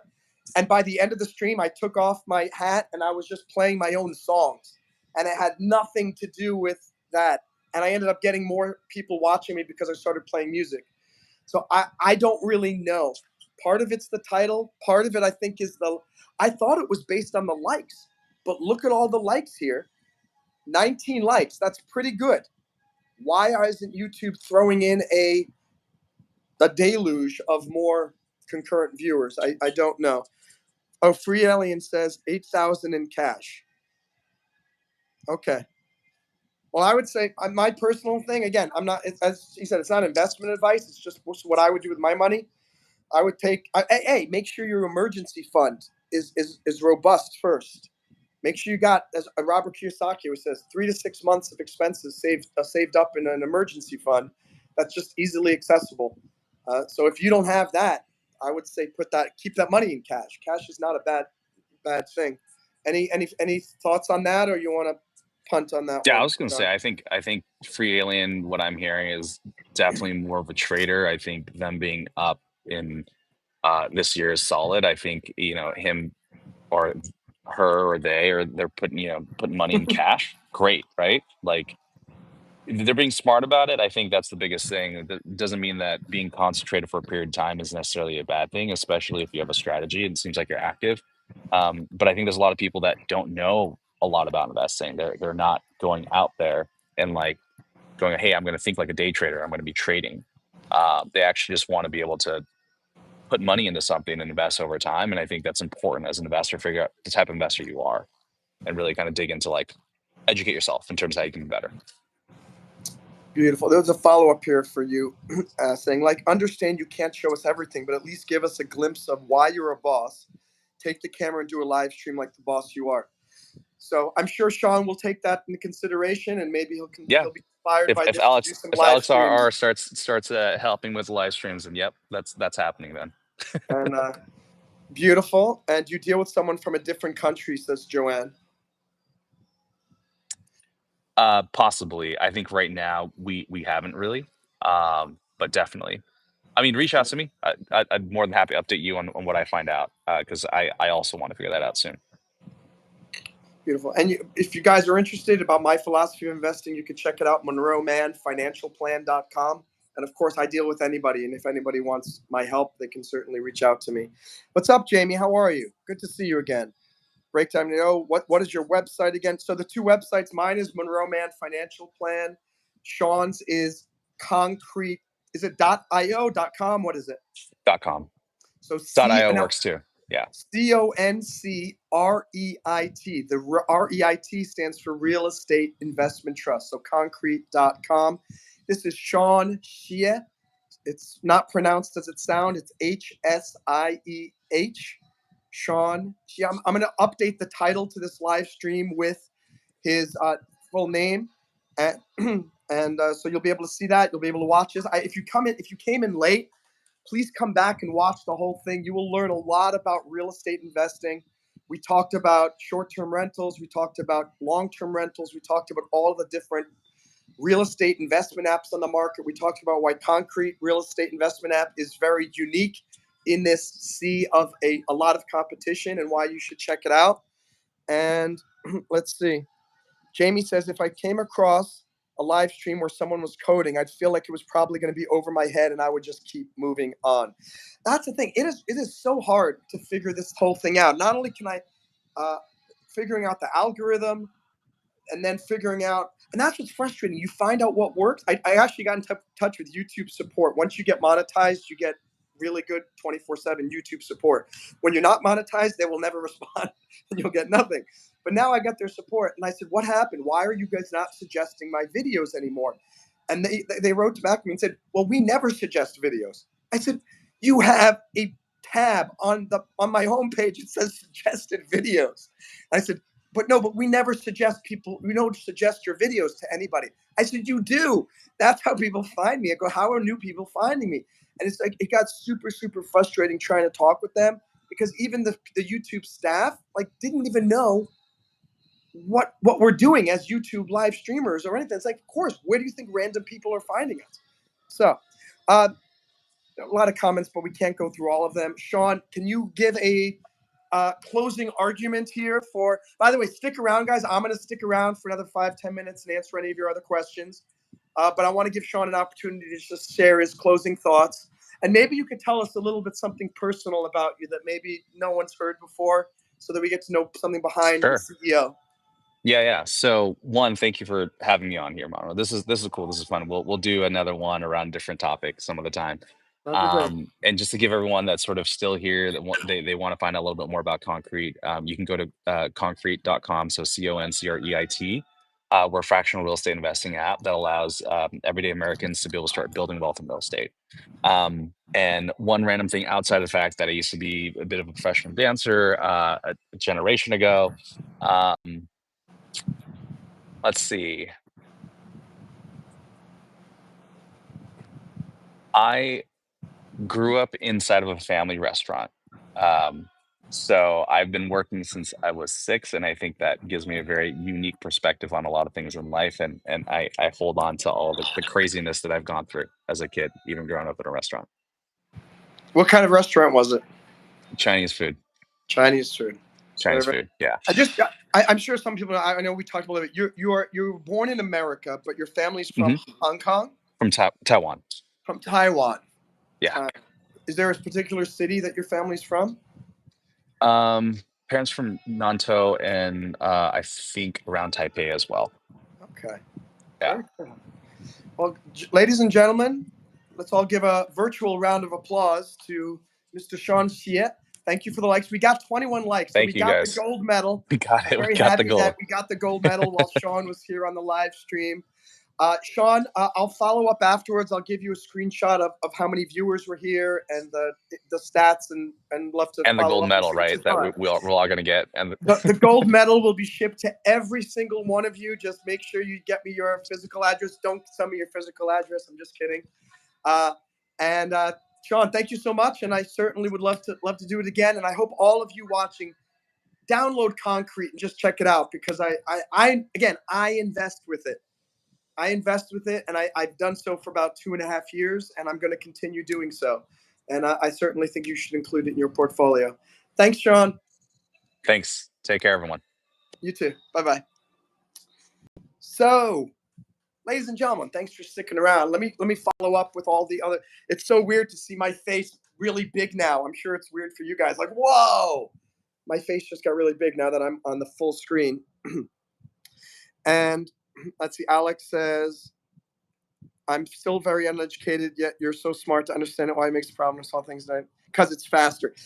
Oh, come on, Alex. It only takes like one more second to put the apostrophe and the E in YOU apostrophe RE. Jamie says it feels more relatable. It's a learning curve. That's what I do. He is Bruce Springsteen. We got one more like. Alex says, if I had money that you could make money off of, I'm sure right away you would know everything I'm saying, not matter how bad I spell. Well, I don't, guys, here's the thing. Look at that. Look, it doesn't matter how much money you have. I mean, Sean clearly makes significantly more money than I do. And I did not just go buy a nice home in Mexico. I don't have $200,000 invested in Concreit. But it's inspiring to know, like, look, I'm a small-time investor when it comes to real estate. And he is a big, big player.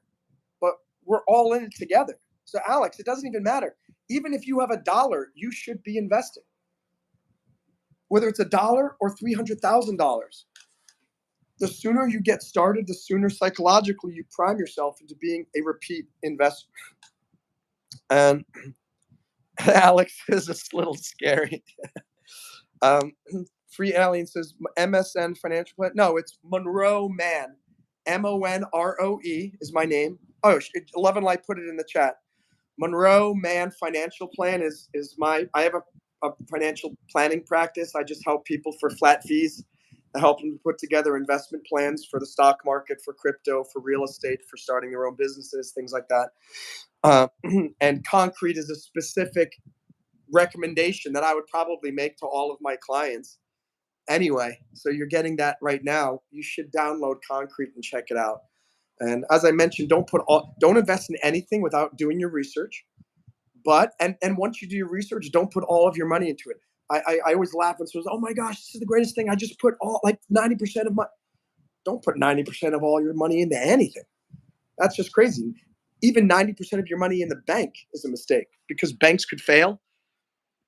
Banks could have a glitch. But who knows? Maybe the money, your currency, goes inflation through the roof, and it becomes absolutely worthless overnight. And you say that could never happen.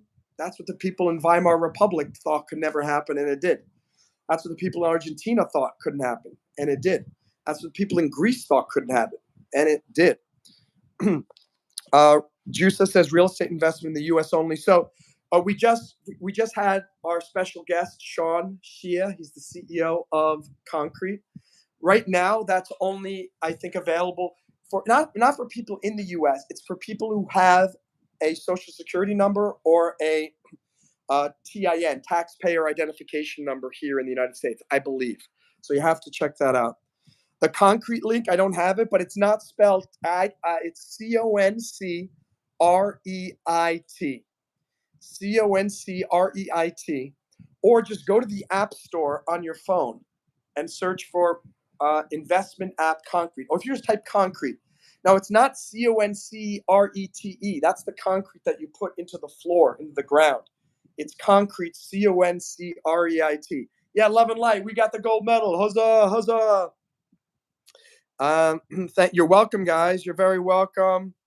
Maybe I found prosperity. Absolutely. I'm hoping to bring prosperity and good vibes and good feelings and to all of you through my live streams. Blame Dirty doesn't need a participation medal. Great to see you, Blame Dirty. Great to have you back. Um, Jamie says, I love this. Thanks for bringing these people on so we can learn something. What I'm really hoping, guys, between you and me, I'm hoping that through Sean, I'm going to get in touch with him after this. I'm hoping he can introduce me to other cool guests. Because imagine if he just said on the live stream that he knows the CEOs of all these other companies, like Arrived and whatnot. Maybe I can get, and then that leads to more and more people. Wouldn't that be great if I can bring on more and more interesting guests to help us with our life, with philosophy, with our finances, with our mood, psychology. So fingers crossed. Free Alien, I'm happy you found my channel too, guys. I hope you guys will subscribe. As I told you, it's been really hard to get new subscribers lately. I don't know why, but YouTube doesn't send many new people to my channel anymore. And I'm hoping if you are a new person, one of the very few people that YouTube sent, that you'll become a part of my channel. Bosco, you got it. Concrete, right there. Jamie said, download it. I'm going to be a millionaire. Jamie, again, said, approach everything with caution. I'm glad you invested in it. Start with just $5. Start with $5 and look at it, and then wait, and you'll see. At the end, you'll see immediately that you start to make money. And at the end of the week, or it's either Friday or Monday, make sure notifications are on for Concrete. You'll get this notification, cha-ching, you just got paid, and you get this money every single week, and it's really, really, really cool. So, thank you guys. Oh, you know, let's go check right now. Let's go see if we got any new subscribers from this live stream with Sean. That's going to be let's check this out. Let's check this out and see how we did. All right, I'm checking right now. We had 4,019 before we started. Now we have, come on, please be at least 4,020. 4,021. Okay. Last night I was at 4,022, and I started doing a live stream as I think Rocco Triviani, and we went down to 4,019. But now, at least with this, we got up to 4,021. So we're almost back to where we were yesterday. Not great, but not bad. Thank you guys for this. Are there any other questions that you guys have for me? Before, think on that. Think real quick. I am gonna put you guys in the freezer, because that always happens. Love and Light or somebody, can you guys just put that I'm in the freezer? Because I have to use the restroom. What do I do when I have to use the restroom? I put you guys in the freezer so that you don't have to, deal with me. Anyone who brings their live stream audience to the restroom, except for, if they're doing that thing, not a good live streamer. But I will be back in 1 minute. And then if you have any questions, put them in the chat right now, and I'll address them in a second.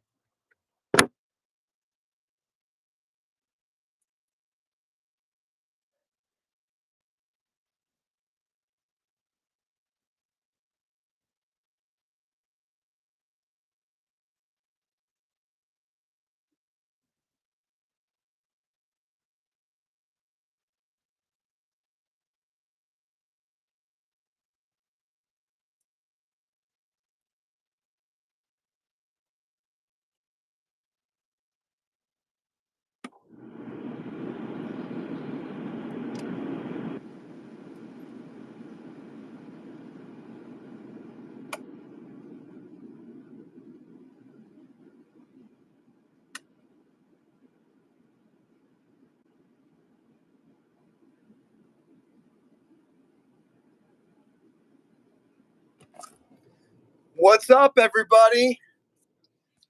Good to see you.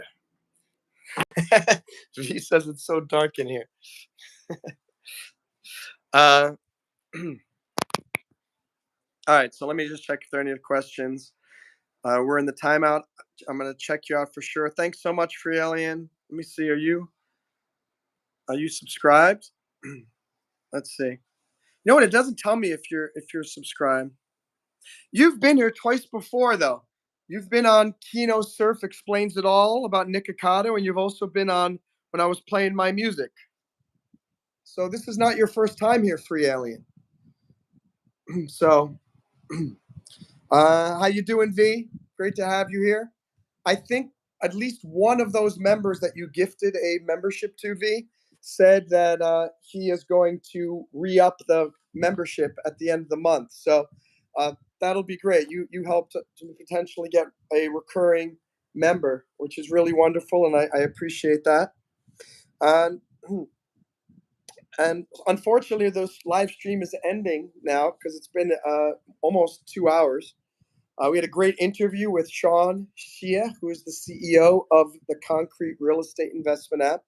But I think I'm going to do another live stream tonight, either music or some comedy. And I look forward to bringing that to you guys. Isn't it bonkers, though?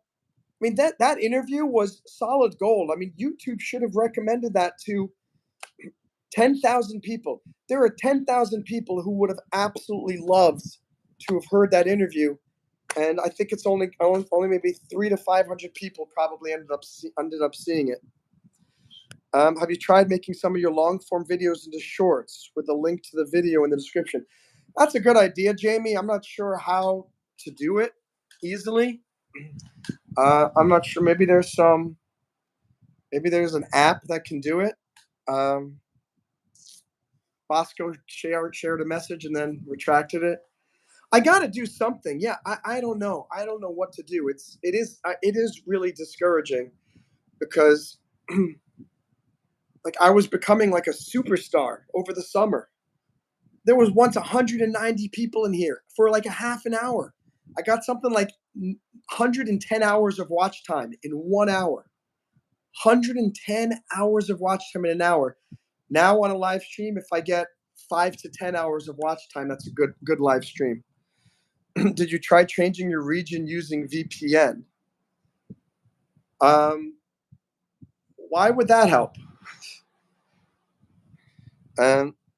Jamie said, I see that a lot and might bump up your views in some of your videos, Seagull Wars, that people should watch. Jamie, you're brilliant. So I need there was around 100 the first one. Yeah, CapCut the app. I have CapCut, so I can use that to cut long forms into short forms. That would be fascinating. Maybe I could even, yeah, I could maybe make one of maybe part of this interview with Sean. Maybe I could find a nice little 30-second clip of Sean saying something, or I could do a short that says, "Hi, I just interviewed Sean Hsieh, CEO of the app Concrete. Hope you'll watch the video, the full video by clicking the link below." Brilliant. That could work. V says it could recommend different users because your location is different. Very interesting. What's up, Timothy? How are you, Motor City? Evan? No, I'm not Mormon. I'm Christian. You're getting a lot of great ideas from you guys right now. Interesting. Timothy's doing well. Oh, no, is this Timothy? No, this is not Timothy. This is Monroe Mann. Timothy's doing well. Timothy Hilford did a full hour live stream about a week ago. You got to check that. Evan says, good. Am I a baddie? I'm a badass, but I'm not a baddie. There's a little difference. V, I'm wondering though if would I get in trouble somehow with YouTube if I'm pretending to be in another country using the VPN? I'm not sure. The other thing that's weird is that everyone is telling me that they're not seeing any ads during the live streams. It's like that's the whole way that I was supposed to be getting a regular income was by showing ads during my live streams. But if they're not showing ads during the live streams, then it's like, very, very, very frustrating. Love and Light wants to see Rocco tonight. We'll see. I don't think Kino Surf hasn't made an appearance recently. I also want to do music again. I don't know. We'll have to see. Motor City says not if we're premium. No ads if you. Yeah, but a lot of people are not premium, right? Are they? Is there anyone here who's not premium? I know Carly, she's one of the moderators on the channel. She's not premium, and she said she's never seen an ad. So it's very interesting. He says, Jamie says, I think someone with your knowledge and personality should have way more subs and viewers. It doesn't make sense to me why they weren't suggesting your videos. Yeah, I don't get it either. I, yeah, Monroe Mann Law and Financial is one of my that's my legal website. So that's one of them. But I also created another one called Monroe Mann Financial Plan. So you can check if you want to learn specifically about the financial stuff. Go to Monroe Mann Financial Plan. V says just change to a different state if you can. I don't think it would be against the law or rules for you to do that, anyways. That's interesting. That's possible. I just don't get it. It's like we all know, all of us know that we all know if there were 100,000 people who were exposed to my live streams, 5,000 of them would probably subscribe and become fans. I don't know why YouTube isn't doing that. Yeah, V says I don't have YouTube Premium and I've never gotten an ad on your streams, and that's supposedly how I was supposed to be making money, is by showing ads. You know what I'm wondering? I had to select, like, on some of my, they have this new thing where you have to choose what the content of your videos are, and on a whole bunch of my videos, I put that there's like mild, bad language, mild talk about violence, mild talk about guns, and I don't know if they saw that and said, you know what, we're not going to suggest this to anybody anymore because it looks like he's self-identifying his live streams as being somewhat controversial. But I just did that to be careful. But really, I don't think there's anything in any of my live streams that are problematic. Motor City, wait. Are you serious? You saw 2 ads? I don't care what the ads were about.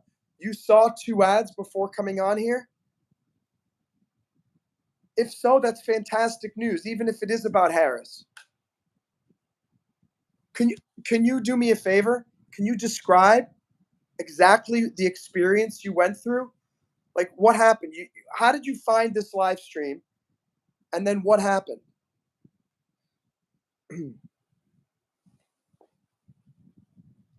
I'm wondering, V, if is there a way to go back on that and go back and like maybe I made a mistake and I shouldn't have done that.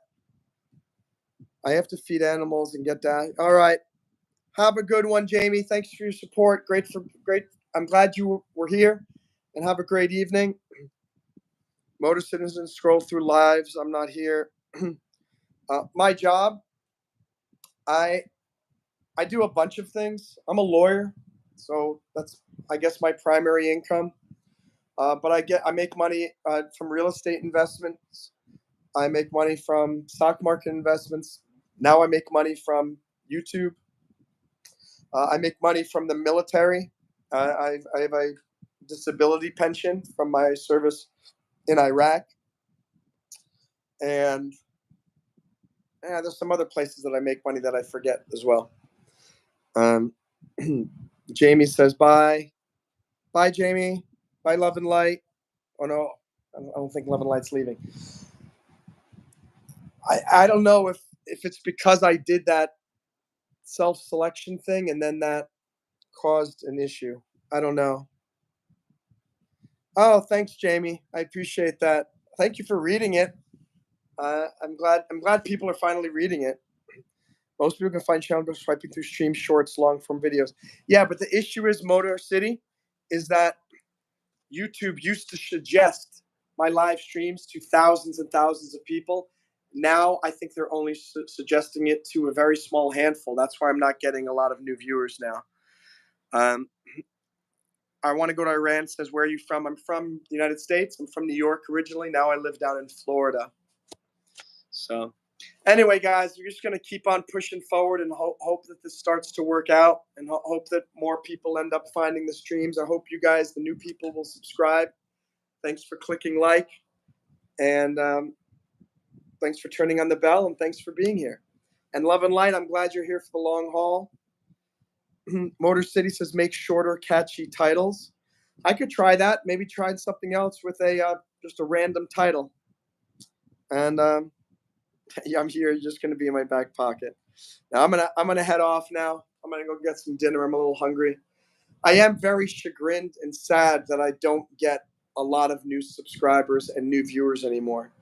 I mean, can you imagine if it's at the end of the month and I'm still I'm still less than 2,050 subscribers. I mean, 4,050 subscribers, and we still have only like 10 to 15 people watching.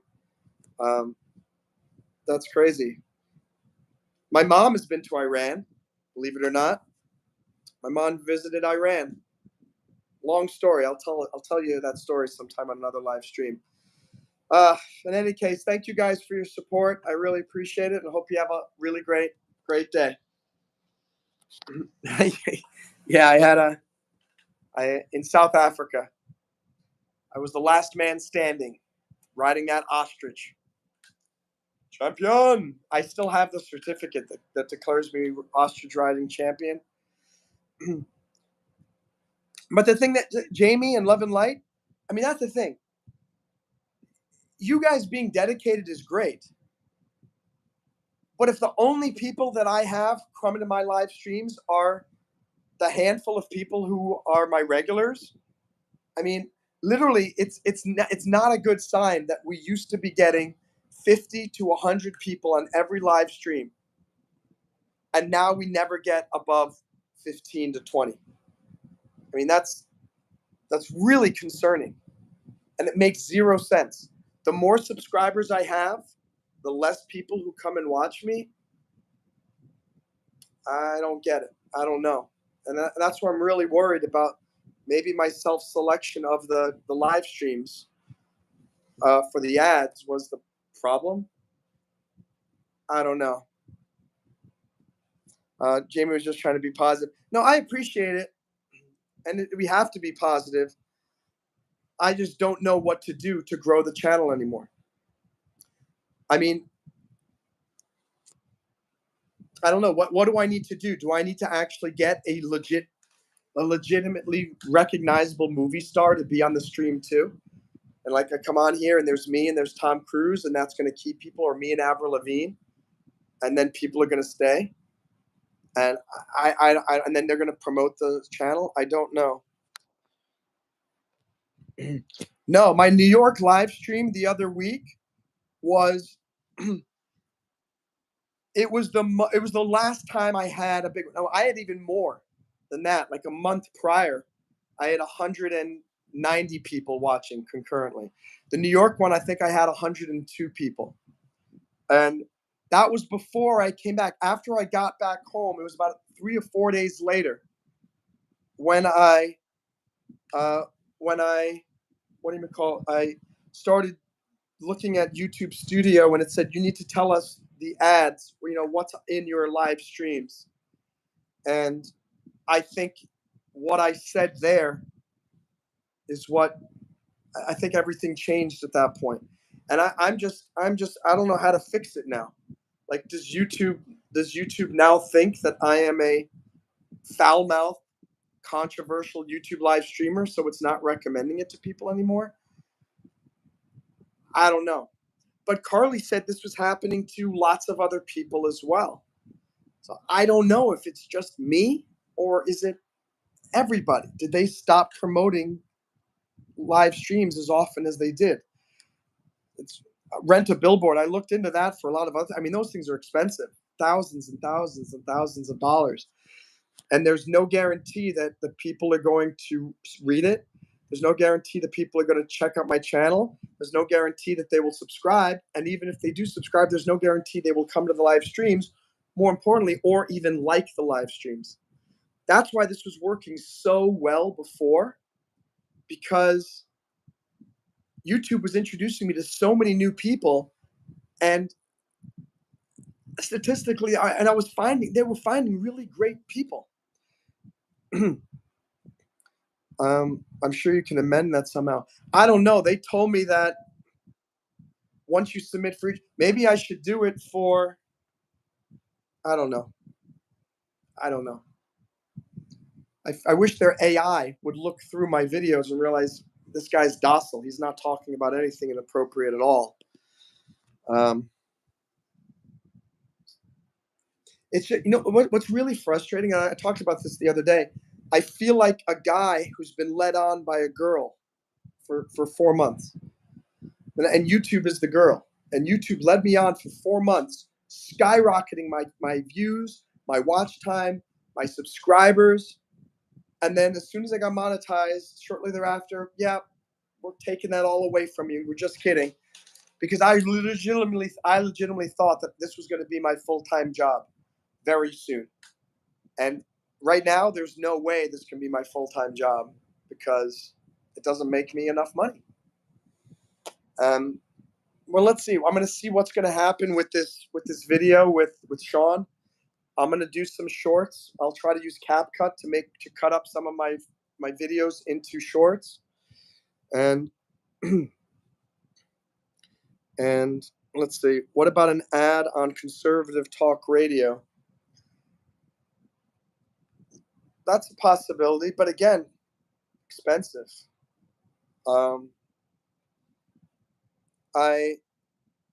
I did get an invitation to go to the Miami Young Republicans event that's happening next week. They said you can come, but they want me to pay the $25 fee to go. I guess I will if I have to go, but I mean, maybe that's a potential way that I could get people to view me. I could pass out my YouTube cards there, and maybe those people will check it out. I don't know. Free Alien says, "I'm glad we're friends. I am Free Soren. YouTube me." Alien, if you leave a comment on one of my videos and just in the name of your YouTube channel, Free Soren, then I can more easily find it. Because a lot of times it's very hard to find channels. But I'd certainly love to check out your channel. And I'm glad we are friends here on YouTube, and thank you for your support. V says, "I'll think about some creative ways to boost your subscribers and get back to you." V, that would be great. I mean, you've already been a wonderful supporter so far. I'm really coming. I don't know what to do anymore. And the worst part is, I hate to think that YouTube is deliberately not promoting me anymore. And I hate to think that I did something to irk them. Where, I mean, I don't really think I was doing anything that would deserve to not be promoted anymore. A musical guest could work. I will do it. Tell the person's story. What do you mean you'll? Oh, yeah. You'll do what? You'll share what your YouTube channel is on comment. I appreciate that. Musical guests could work potentially if that person could play music from their can't be as is the only way forward now is X. I'm on X2 there, and I have a really hard time getting followers there. I'm up to 580, but I'd say 95% of my followers are bots and spammers and whatever. They're not real people. So I think I literally have maybe 10 people on X who actually follow me. But when I post something on X, not maybe one person will comment. Most people say nothing. So I hope so, love and light. I mean, it's really exhausting. And to be honest, it's tough. It is tough to hear from stories of like, I mean, I'm so grateful Sean came on here. But it's tough to hear, like, oh my God, yeah, I just bought this place in Mexico. I have $300,000 invested here and there. It's like I'm more like an average person than I am. I might have a lot of education and a lot of accomplishments, but I am no millionaire. And it's pissed me off because I should be a millionaire. And I help so many people, and I have such great ideas, and I offer great services. And for whatever reason, roadblocks. And a lot of times when I give these motivational topics that I talk about, it's me trying to motivate myself. And I'm trying to figure out, what am I missing? And V says, I think 99% of all YouTubers are in the same boat. Thank you. I appreciate that, V. And I just don't understand why YouTube does not, like, even YouTube recently, they got in touch with me and said, "Hey, you've got a lot of members, and you're doing a great job with members. We want you to join this special member school that's led by the head of YouTube's member growth team." And blah, blah, and I applied to the program, and I haven't heard anything. And it's like, am I going to get in? Am I not? Um, I don't know. I got no idea. But thank you for subscribing here. I appreciate that. And I feel bad if 99% of the YouTube creators are in the same boat here, because it stinks. Because it's not a great feeling. And it's like, I don't like being teased, thinking that I can make a career out of this, and then they pull the carrot away and goes, "Yeah, sorry, just kidding." Yeah, Jamie and V said the same thing. 99%. I think 99% of people are in the same boat in the world. I think that's what you're saying, Jamie. I'm sure you feel the same way. Can't Be Arse feels the same way. V, maybe the same way. Um, life is difficult. It's really hard. And it's hard to find something to do that you get paid to do that you love to do. It's very rare. It's why I constantly quit pretty much every job that I ever start, because most of them are absolutely horrible, and the bosses are terrible, and the pay is no good, and the hours are no good. And I do believe that I could potentially become a professional YouTube live streamer. This could be my future. But you got to pay bills in the meantime, this and that, right? And you guys know I quit my job around 6 months ago as an immigration attorney. And in some ways, hoping that the two TEDx talks that I did were going to somehow launch me. The second one hasn't come out yet, and who knows, maybe that one could have a great impact. I don't know. But we'll see. A really good intro video to get people excited would be fun. So do you think what you're saying, I should need to redo my intro video?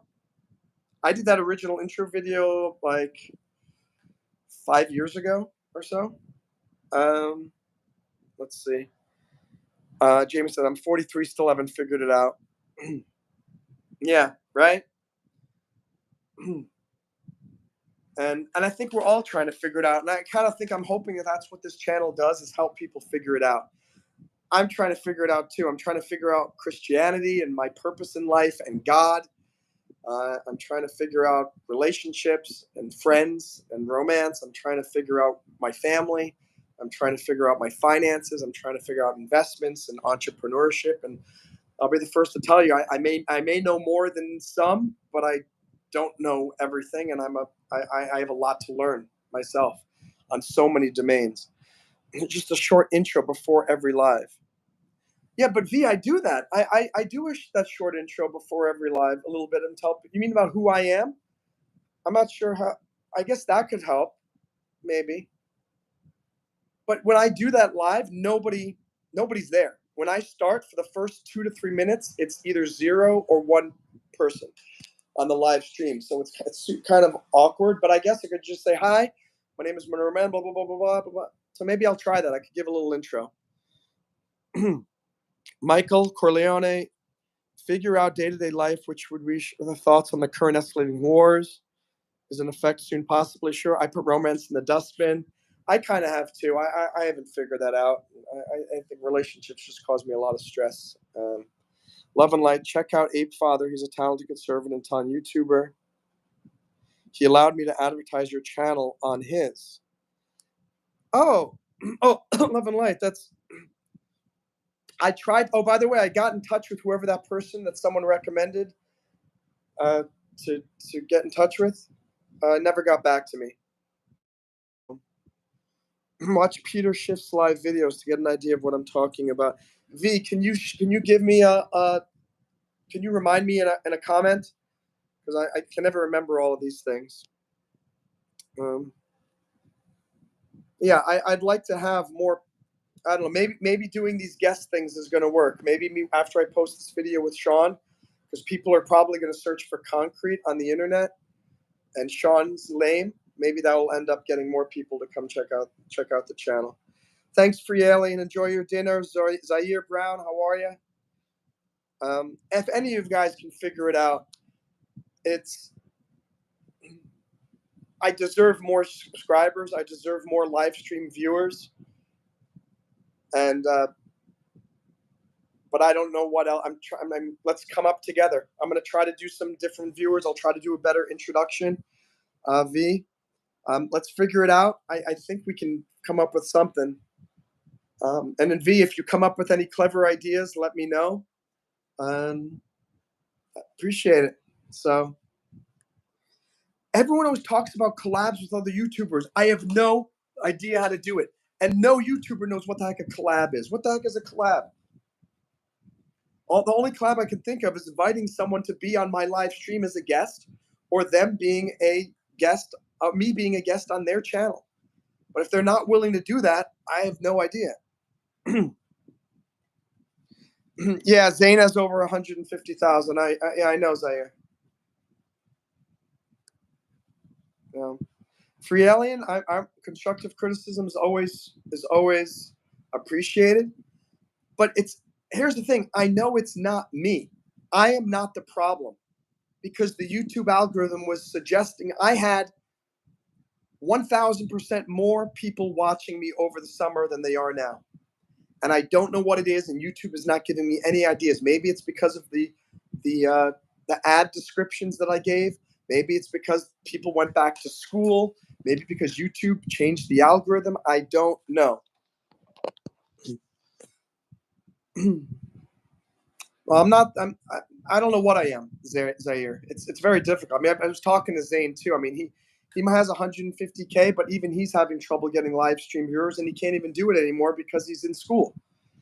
So, hey, Rabbit Gamer, good to see you. So anyway, I don't know what the solution is. I mean, if any of you guys are YouTubers out there too, or struggling in life, guess what? Everyone's in the same boat. As Jamie said, we're all trying to figure this out, and I'm hoping one day I can come to you and say, hey guys, everything's going great finally, and but so far I don't have the answers. The only answers I have are keep going, don't give up, keep trying new things, keep your spirits alive, and try lots of different things. And that's what I continue to do, hoping that boom. Like I say, I've had individual successes in particular domains, but in my life in general, I don't think I'm a successful person. I'm a very accomplished person, but I am not successful. And that's what I'm trying to do. Become a successful person. Let's see, ninth grade is kicking my butt. Yeah. Ninth grade was a tough one for me too. There was so precious little time. Don't give up. Isn't that what a collab is? Being on each other's streams. I've never done a collab with any YouTuber because I have no idea what a collab is. A collab would be if someone doing something with you actually brings people to your channel. Like if I did a live stream on my stream, and then I go into someone else's live stream, and then we both promote them via a short on each of our channels, that would be like a collab. But like having Sean on here is great, and maybe it'll help because people will search for Concreit and search for his name. But literally, if this video does not get a bunch of views over the next month from people I mean, like, what the heck is going on? Yeah, I did watch Yuri Bezmenov for half of the interview, and then something came up and I stopped. I need to go back and finish watching that. Yeah, what's up? I hope so, guys. And I know you can hear my frustration, but don't let that be discouraging to you. Let my frustration remind you that, guess what? We're all feeling the same way. And I try to be real with you guys because when I was younger, I only presented the good stuff to people. And people thought I was the most successful person. And people called me Superman all the time. Like, you're Superman, you're so successful, Superman. And I hated it because deep down, I did not feel like what they were calling me. I felt like a big fraud. And so I kind of just said, you know what? I don't care anymore. I'm going to tell people how it really is. And still give you the motivational advice, but people aren't in awe of me as much anymore because I'm not putting on this persona of being the Superman. Now I'm being the real guy. I'm Monroe Mann. Great. I've done some cool things in my life, but I struggle with like everyone else. And I'm sad sometimes. And I have some financial difficulties here and there. And I'm trying to figure out how to make more money. And I'm struggling to care for my mom. And I'm figuring out what is a friend? What is a girlfriend? Do I need a girlfriend? Should I get married? Should I not? I want kids. Should I adopt kids? Or are kids a pain in the butt? Are kids a great thing to have? I don't know answers to all these questions, but guess what? Neither do you. And maybe knowing that, hey, this YouTube guy who's got all the degrees and all this accomplishment is struggling just like me. And just like you're struggling in ninth grade trying to get through your classes, guess what? I'm struggling too. I just had my biology quiz today. Great. Didn't do as well as I would have liked, but hey, we drive on. No, it's okay, Carly. Yeah, love it. That's right. No rules, no excuses, no regrets. It's why we're here. It's why I'm here. And today's my birthday. I turned 15. Congratulations. Happy birthday, Zaire. Thank you. Thanks for telling me you look up to me. I hope I can be an even better role model to all of you in the future. Like right now, I feel like the only role model I am to people is teaching you how not to give up and how to accomplish things by not giving up. But I am not yet a role model on how to be a successful person in life because I'm not yet. So take from me the lessons that you can. And I really hope sometime soon I can say, guess what, guys? I make my full-time living from YouTube Live. Or guess what? My company, Break Diving, is now one of my primary income sources. Or guess what? I want something in my life to take off.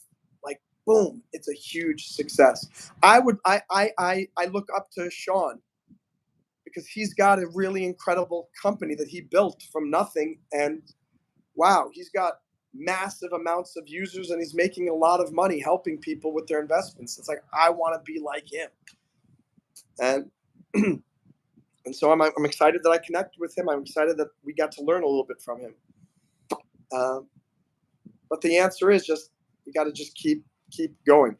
But this is the key. It's hard to keep going when you keep running up into brick walls. And that's kind of what I feel like with the YouTube Live and YouTube in general. Like I told you, it's been 18 years. And then I finally figured out how to get my channel monetized, and now I'm up to another brick wall again. YouTube is no longer recommending my videos. Look, we got 5 people in here. 5 people. Imposter syndrome. It's 11 Lights asking, what is imposter syndrome? It's when you get a job or you get a position, but then once you're in the position, you start to feel like, how did I get this position? I really shouldn't be here. And for example, I'm not a multimillionaire, but I do give financial counsel to people. And I've helped lots of people get out of debt. I've helped lots of people get their investments up and running. I've helped people with their real estate, getting started as a real estate investor. And at the same time, I am not a multimillionaire. And I feel like an imposter sometimes going, who the heck am I to be giving financial advice to people when I am not a multimillionaire? But it doesn't negate the fact that I know what I'm talking about, but I sometimes doubt myself. And same thing, it's like, why am I giving any advice to people on how to be a YouTuber when I'm not making a full living as a YouTuber? That's imposter syndrome. And and again, I give people advice on how to get started with starting a company and being an entrepreneur. And yet, well, Monroe, do any of your companies make $300,000 a year? No. And that's kind of embarrassing. How can I be giving entrepreneurial advice if I am not a multi-millionaire entrepreneur?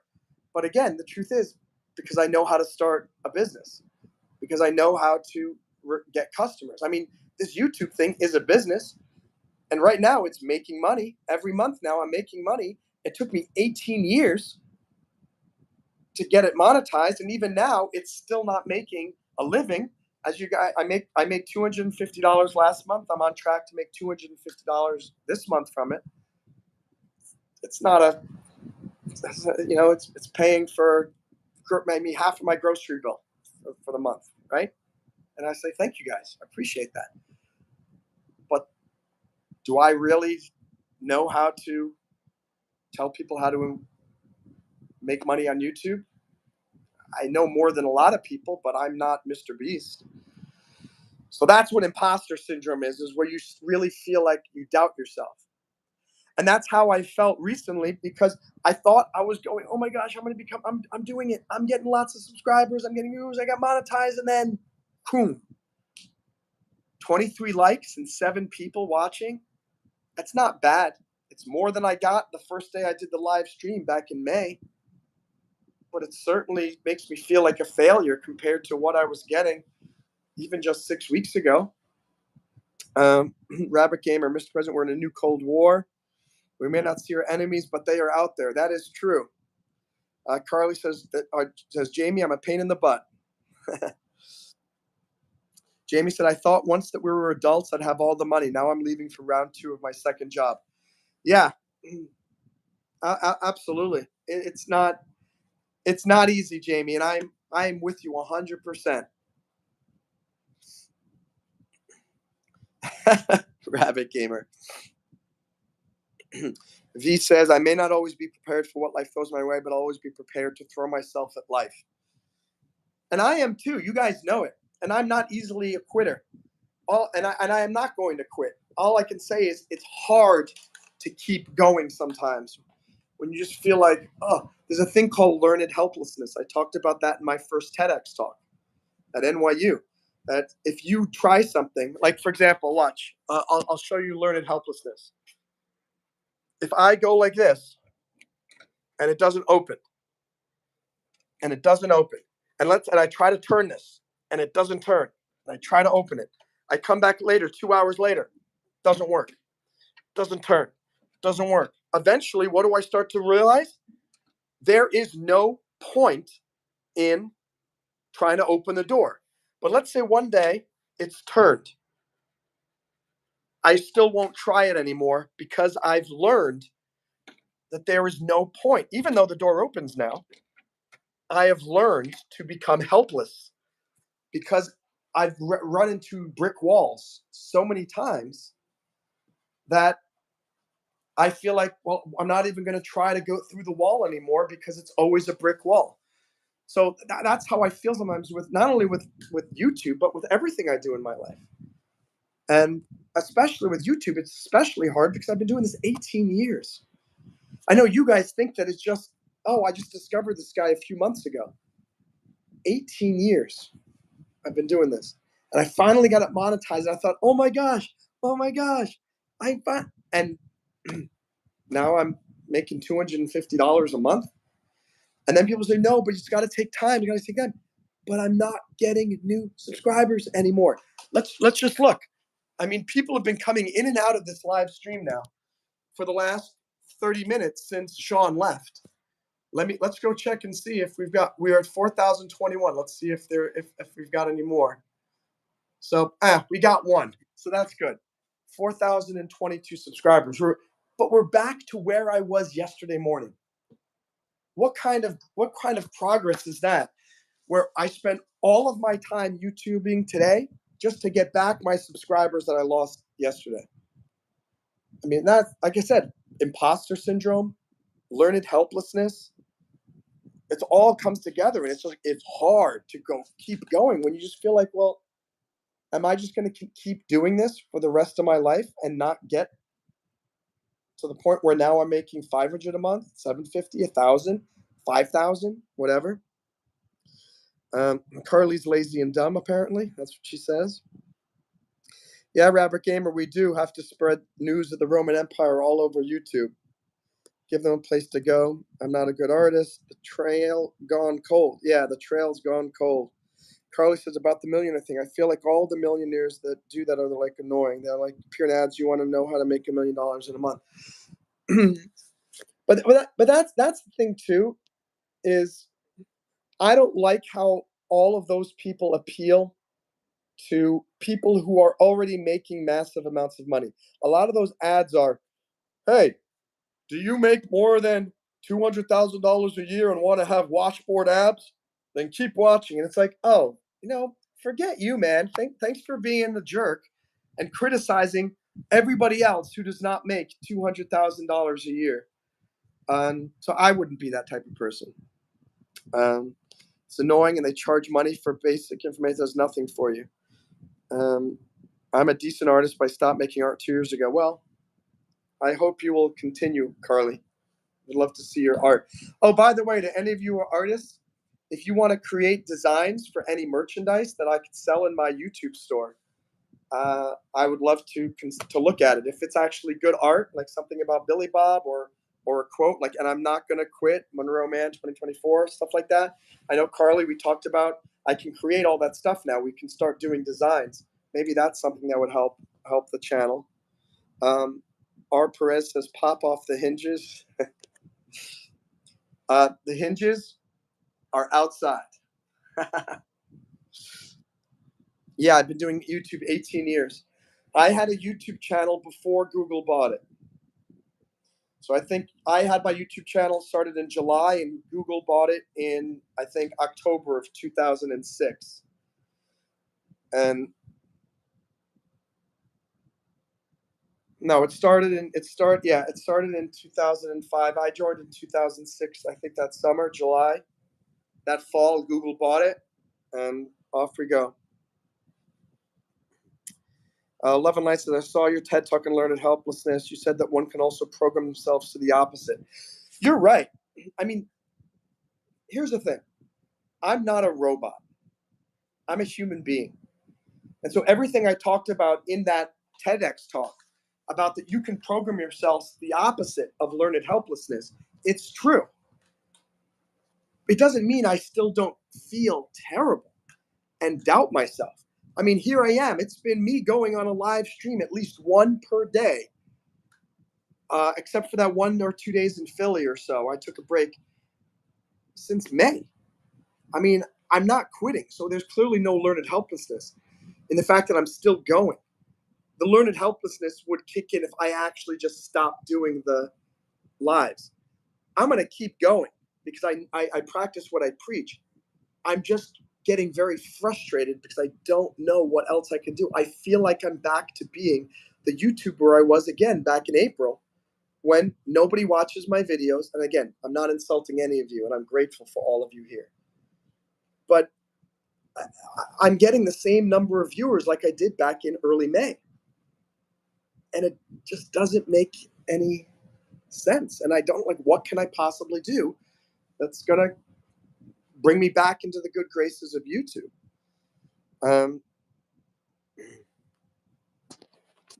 Yeah, same Michael Corleone. The same thing with TikTok. When TikTok first came out, I was the first people to download TikTok, and I just thought, this looks stupid. I deleted it. Imagine, literally, I was one of the first people to download TikTok, and I threw it aside. I bet I would have been one of the biggest TikTokers today if I hadn't done that. But that's another story. You had a mustache? I never had a mustache. Maybe I had some of my characters wore mustaches. And am I 102 years old? You found a 102-year-old lives in your state who's named Monroe Mann. There can't be 102. Oh, that's my dad who's died. He would be 102 years old if he were still alive today. I don't want to talk too much about it because I'm gonna start crying. But he died in. I'm not even gonna talk about it. But anyway, that's my father, and they didn't get the death record, I guess. Art Perez says, "Where there's a will, there's a way." I thought your channel was refreshing when I stumbled upon it. It was genuine. You said you want to inspire. Keep doing that. Thanks, Art Perez. I appreciate it. And here's the thing. I've always believed that my God-given mission in life was to inspire hundreds of millions of people around the world to go after their dreams. And I was on the road to doing that, when I used to be speaking at a bunch of colleges, and they used to fly me around and pay me money and put me in a hotel. That disappeared. And then I was I was teaching in China English, and it was wonderful. I had this thing called English corners, and I got to inspire. And I had the most well-attended English corners in all of Shanghai. Like, it would be standing room only. 100 people would come and watch me speak. And that's the thing. I would do my English corners, and like 100 plus. It started off with 10, then it was 20, then 40, then 50, then hundreds of people, 100 people, not hundreds, would come. And that's what was happening here on YouTube Live. It's like me. It was like me going to do these English corners when I would talk just like this. I would talk about any topic I wanted, and they loved me because I was so inspiring. And I would have 100 people, and then imagine, then all of a sudden, I have 7 people coming. Like, what the heck is going on? It makes no sense. And so that's what I'm disappointed about, is that I felt like I was like, this is like unjustified. Like, and it makes no logical sense. Why? So anyway, you looked at my old video where I had a mustache. Sorry for us. Thanks, Carly. Yeah, that was sad.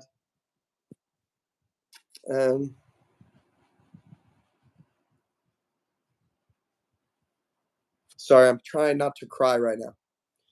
Bringing up some emotions. I'll take a drink of Arizona green tea, even though this is not green tea because it's just flavored water. Um, yeah, I know. I cry too many on these live streams. I think I've cried 3 times on these live streams. I'm not going to do it today.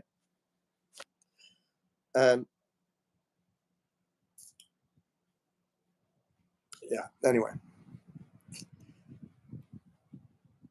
I think that's what you hate tea. Wait, what happened? Nothing happened. We're just talking. Carly, just talking about my dad who passed away 7 years ago. I was just thinking about him again now.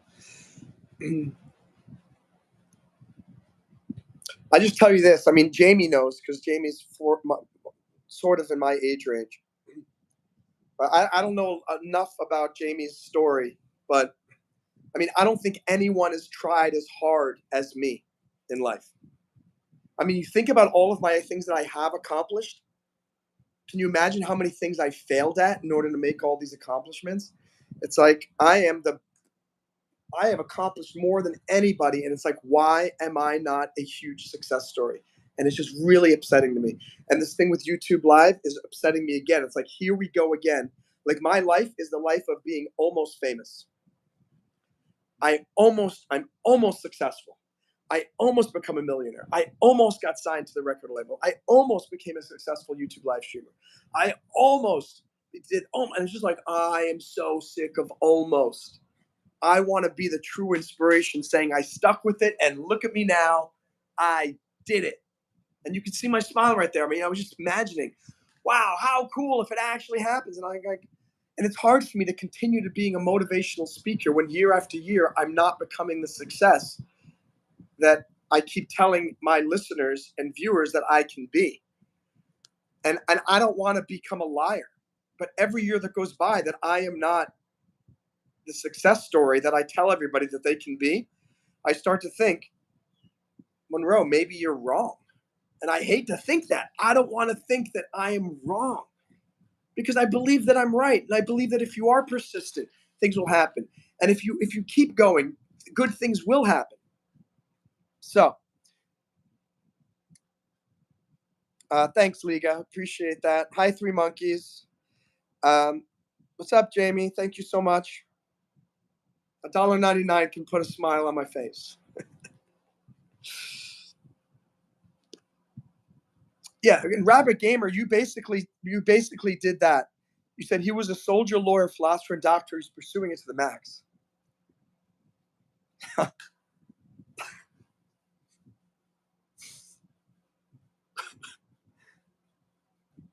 Thank you, V.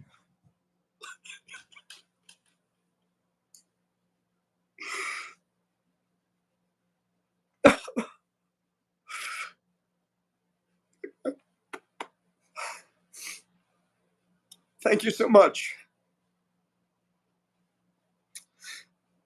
Um,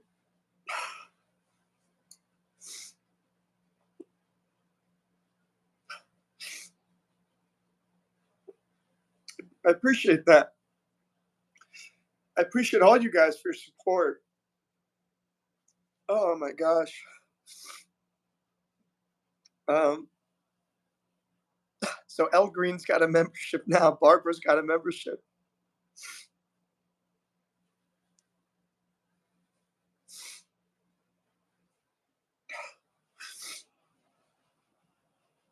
Appreciate that.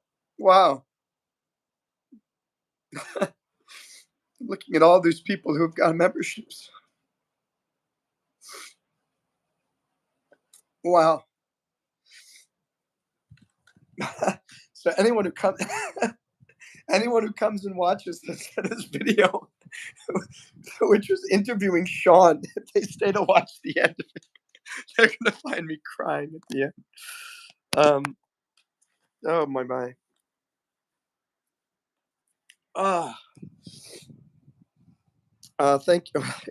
There's so many messages here saying all these people who got gifted memberships.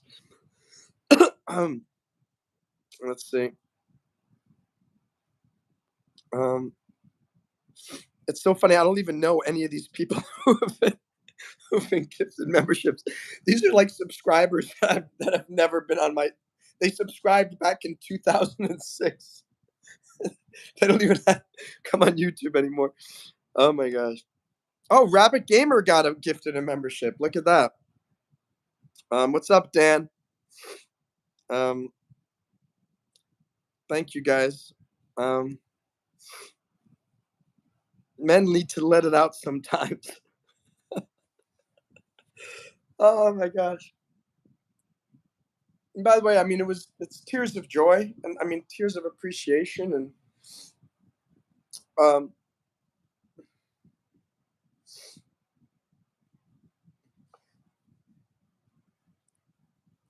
I don't want to say nobody, but it's like very few people have struggled as much as I have and have kept pushing forward. And I kid you not, if I want to become a huge success story one day so you can see my story. You guys don't even know my story. You guys don't even know even like a 2% of what I've gone through in my life. And yeah, wouldn't that be funny if V is Elon Musk? That's funny. And here's the truth: you guys have struggled as well in your life, and I thanks to Jamie, of course, for her super chat, and thank you to V for gifting these memberships. And here's the thing too, I I hope that I hope that all of your guys' support is not in vain, and I think that's what pains me the most. It's like you guys are spending your time with me. You're gifting memberships. You're giving super chats. You're doing moderation duty, and and you're all supporting me, and it's upsetting me so much that everything has just come to a standstill, and that it's not, and that YouTube is not supporting me anymore. I mean, that's 100% the truth. YouTube is not supporting this channel anymore, and I don't know what I could possibly do. See what I mean? I go out on the street and I hang out my cards, and we'll try to do what Jamie said. Let's try to do some. I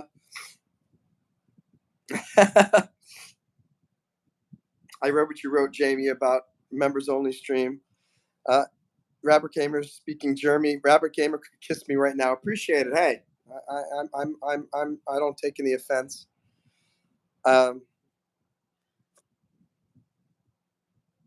like I want something in my life to be a huge success, and nothing in my life has been a huge success yet. Nothing. I have 11 books published on Amazon, one of which was a Barnes and Noble #1 bestseller.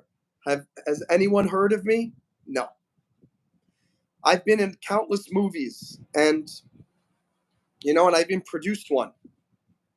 Have any of those made me a movie star or no?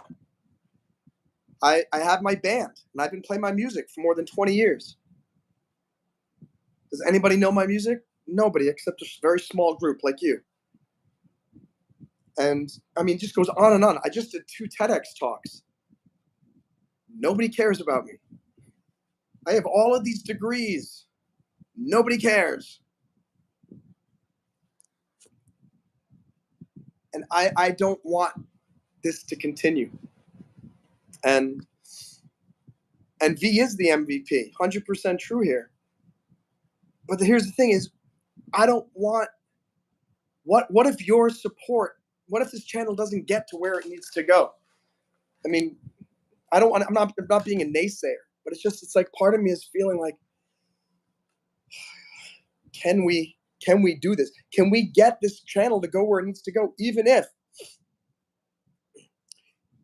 YouTube is not really a partner anymore in this? Nothing has been a success until V came along. Yeah, I have no idea who V is. I don't know who V is, and I don't know who Darlene is. But V and Darlene keep on giving like crazy support to this channel. I hope I'm being somewhat motivational here and not sounding like a pity party. But I am telling you, I'm completely upset that I have not made it yet. I am so tired of it. I'm almost 50 years old. And it's like I've been doing this since I was 19 years old. 19 years old is when I started my professional acting career at American Academy of Dramatic Arts. I went on my first professional audition to be Michelle Pfeiffer's son in the movie Deep End of the Ocean, 1997 in New York City. But I'm not V. V says you're already that which you're seeking to be. I'm not. Because, I mean, technically I am. I mean, that's sort of like fake it till you make it. You are. I mean, I am. I know that I am. I know that I'm awesome. I know that I'm funny. I know that I'm talented. I know that my music is good. But without the audience and without the growth, what? Who cares? That's the big issue. Isaiah 40:11. I'll have to check out Isaiah 40:11. Carly, can you? I'll screenshot that. But can you also 40:31? Can you also put that in a comment on one of my videos so I can check it out? Maybe all of you can also check it out. Isaiah 40:11. Oh, so Isaiah 40:31. What would make me feel successful is if I'm actually making money doing something that I've been pursuing for the last 20 plus years. I've been pursuing acting. I mean, my movie, You Can't Kill Stephen King. I mean, it's probably arguably one of the, of all the independent films that were ever made, it's probably one of the more successful ones because it makes money every single year.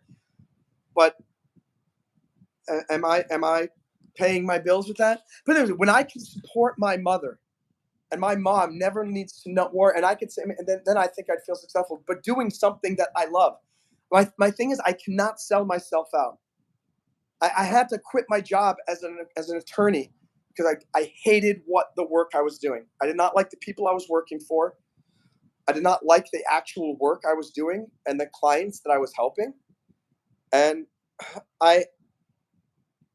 it's like, and everyone's been telling me this. Everyone says, Monroe, why aren't you a millionaire yet? And believe it or not, that makes me, it's like a compliment, but it's an insult. Because to me, I'm thinking, yeah, you're right. Why am I not a millionaire?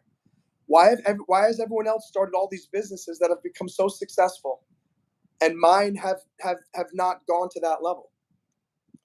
Why are these musicians out there who make music that's 10 times crappier than my music, and they're superstars, and I'm still struggling, playing in clubs for nobody and playing YouTube Live for 25 people? I'm grateful. I mean, 6 months ago, I was playing music for nobody. But it's like, it is frustrating. And like I said, my dad died 7 years ago. My mom's not doing great. And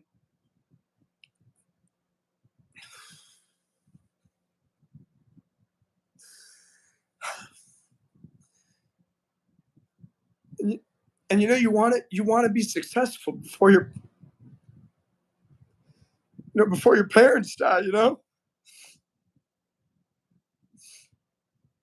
And I feel like my dad died before I could be successful. And now I'm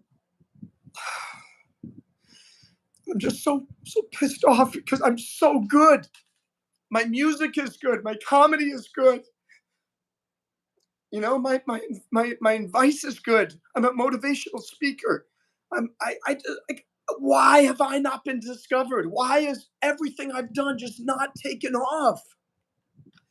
And I'm just feeling it again here with these YouTube lives. I'm like, why am I here again with 8 people? What happened? Why am I back to this crap again? I'm so tired of it. And now you guys are my psychiatrists, right? Welcome. Thank you to my 8 psychiatrists. I appreciate you guys greatly.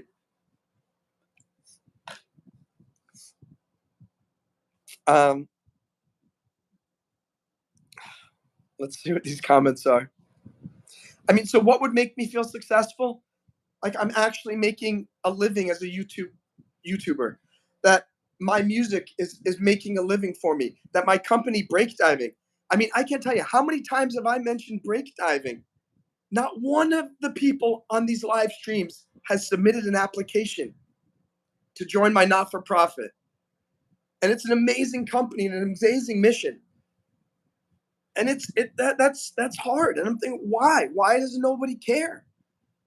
And and I don't know. And I'm not criticizing you guys. It's so frustrating. I'm frustrated with life. I'm frustrated with absolutely everything. I'm frustrated with God. I went to church on Sunday and they had this Bible study for men afterwards. And they said, "You want to come?" I said, "Sure." And we ended up the whole time talking about me. And I was saying, it's like, I just don't believe God cares anymore. And, I feel left behind. I think a lot of people feel left behind. I think a lot of people feel like their lives should be better, but nothing is working out no matter how hard they try. And it's just getting upset. And when I was younger, in my teens, in my 20s, in my 30s, I had such faith. But I said, I'm young. Everything's going to work out. Everything. Now, oh my gosh, I'm going to turn 47 in 2 weeks. Or no, in 6 weeks. And it's like, oh my gosh, almost 50? It's like, and we're talking about learned helplessness. And it's a real thing. And it is hard. It doesn't matter how motivational you are. It hurts sometimes. You think, why is it not working? Love and Light says, redefine and refine your diet what it means to be successful. Objectively speaking, you are a success. Objectively speaking, I'm not a success. I'm an accomplished person. All I've done is accomplish a lot of things. Oh, that's great. I went to war. I got a Bronze Star nomination. Great. Did I get the Bronze Star? No. Oh, great. You made an independent film. That's awesome. It got distribution. Did it make a lot of money? Did it get 5-star reviews? No. Great. You made an album with you public speaking music. Did it become, that's great. You did it. A great accomplishment. Did it get you anywhere? No. Awesome. You did your YouTube for 18 years. You finally got it monetized. Accomplishment. Am I a successful YouTuber? No. I mean, I could go on and on with every single thing that I do in life. I'm a great, that's what I said. I'm an amazing guy that can teach you how to accomplish things. Right now, I cannot tell you how to become a successful person. And if you read my PhD dissertation, I had to create an arbitrary definition of success. And the definition of success that I created for my dissertation was this idea that success based on society's understanding that you're making money and you have notoriety, fame from what you're doing. Now, it doesn't have to be huge fame, but you're well known for what you do and you make money from it. That is my definition of a success. a successful person. I know there are other ways of having success. I'm a success at making things happen. I'm a success at motivating people. But I'm not a success as a professional motivational speaker. I'm a success at motivating people, sure, but I'm not a success as a professional. And that's what upsets me. That's what upsets me greatly. Like I was making money as an immigration attorney. I felt horrible. I felt like a failure working at the job because I know my calling is to be an entrepreneur, to be a performer, to be a speaker. And I felt like a failure because I was working, making money, doing something that I know I was not meant to be doing. And I quit because I just got pushed over the line. I go, I cannot sell myself out like this. And now here I am, living on my investments, living off of my savings that are dwindling, that are going down. And YouTube came around, and I thought, okay, here's this thing. Great, this is awesome. It's perfect timing. It's going to turn me into this profession. But the odds are this is really now just becoming a new business now, and it's probably going to take me 3 to 5 years before I'm actually making a decent living from it, unless something magical happens. Rabbit Gamer's writing in some German here, which I can't. I only know like 7 of those words. They don't have a $3 million donation button. Thank you. Love and Light says the keyword is yet, but you will make it. It's so weird. I hate hearing that these days. I heard that when I was 19 years old. And after 6 months of acting and I was getting discouraged, and people say, Monroe, don't give up. You're a great actor. You're going to get there. Just don't give up. Keep going. And here I am. And it's like, I've been hearing that for absolutely everything.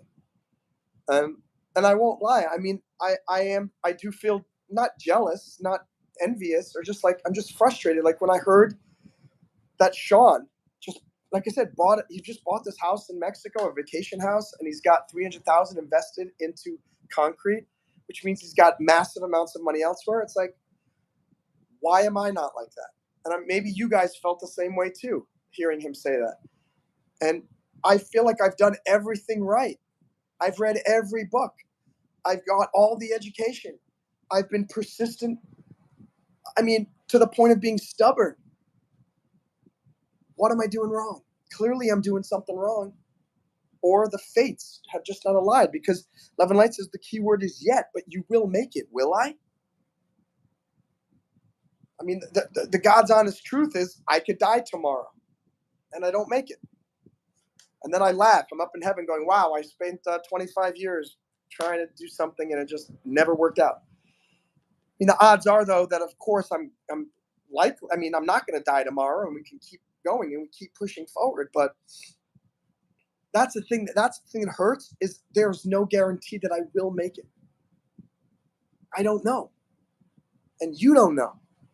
Nobody knows. Every single time I do one of these YouTube lives, it's just another gamble. Will people show up? Will anyone super chat? Will ads show? Will I make any money? I kind of feel like I'm playing roulette here. It's not a business right now. It's a strange, weird thing. And meanwhile, I've got these other businesses. I got my law practice. I've got my break diving company, and and they're coming along, and they both make money. But again, you guys have never heard of break diving. No one's asking me to be a guest on their show to talk about break diving. And just maddening. Get some food, take a break, says Free Alien. I'm sure the only thing that matters to your family is that you're happy in life above all else. Well, with my mom, I mean, it's a whole other story, and I'm not going to tell you the whole. There's certain things I won't share on this live, but I mean, she gave up pretty much everything to support my dreams. And I'm angry that after all of the support that she gave me, I haven't made it yet. And I can't. I'm able to help her in her old age. And I'm probably doing more than any son could do to help an elderly parent. But I'm giving her sweat equity, if that makes sense. Like I'm helping, I'm investing her money for her. I go to the grocery store and buy her groceries. I take her on trips and this and that. But I'm not giving her money, and it pisses me off that like I am not able to repay the investment that she made in me. And same thing with my dad. And it's like crap. Like they my dad and both of them, and it's like it's making like I'm annoyed that I am not a success to the point where I can. Mom, don't worry, I bought you a condo. Mom, don't worry, I just hired this nanny to take care of you. Mom, don't worry, I just hired this. It's like I know money's not everything, but it's a dagger in my heart that I none of the things that I've been doing, and people say, oh, just go get. I could. The thing is, I could go get like a 6-figure job somewhere. I think if I look hard enough, and then I could do those things, but I would be giving up on my dreams. And so I would hate myself. It would be a dagger in my heart for another reason. And so like my whole life dream was to become a millionaire by doing these things that I love: music, motivation, speaking, comedy, filmmaking, so I can help my mom and pursue my dream. And it's not happening. And it hasn't happened.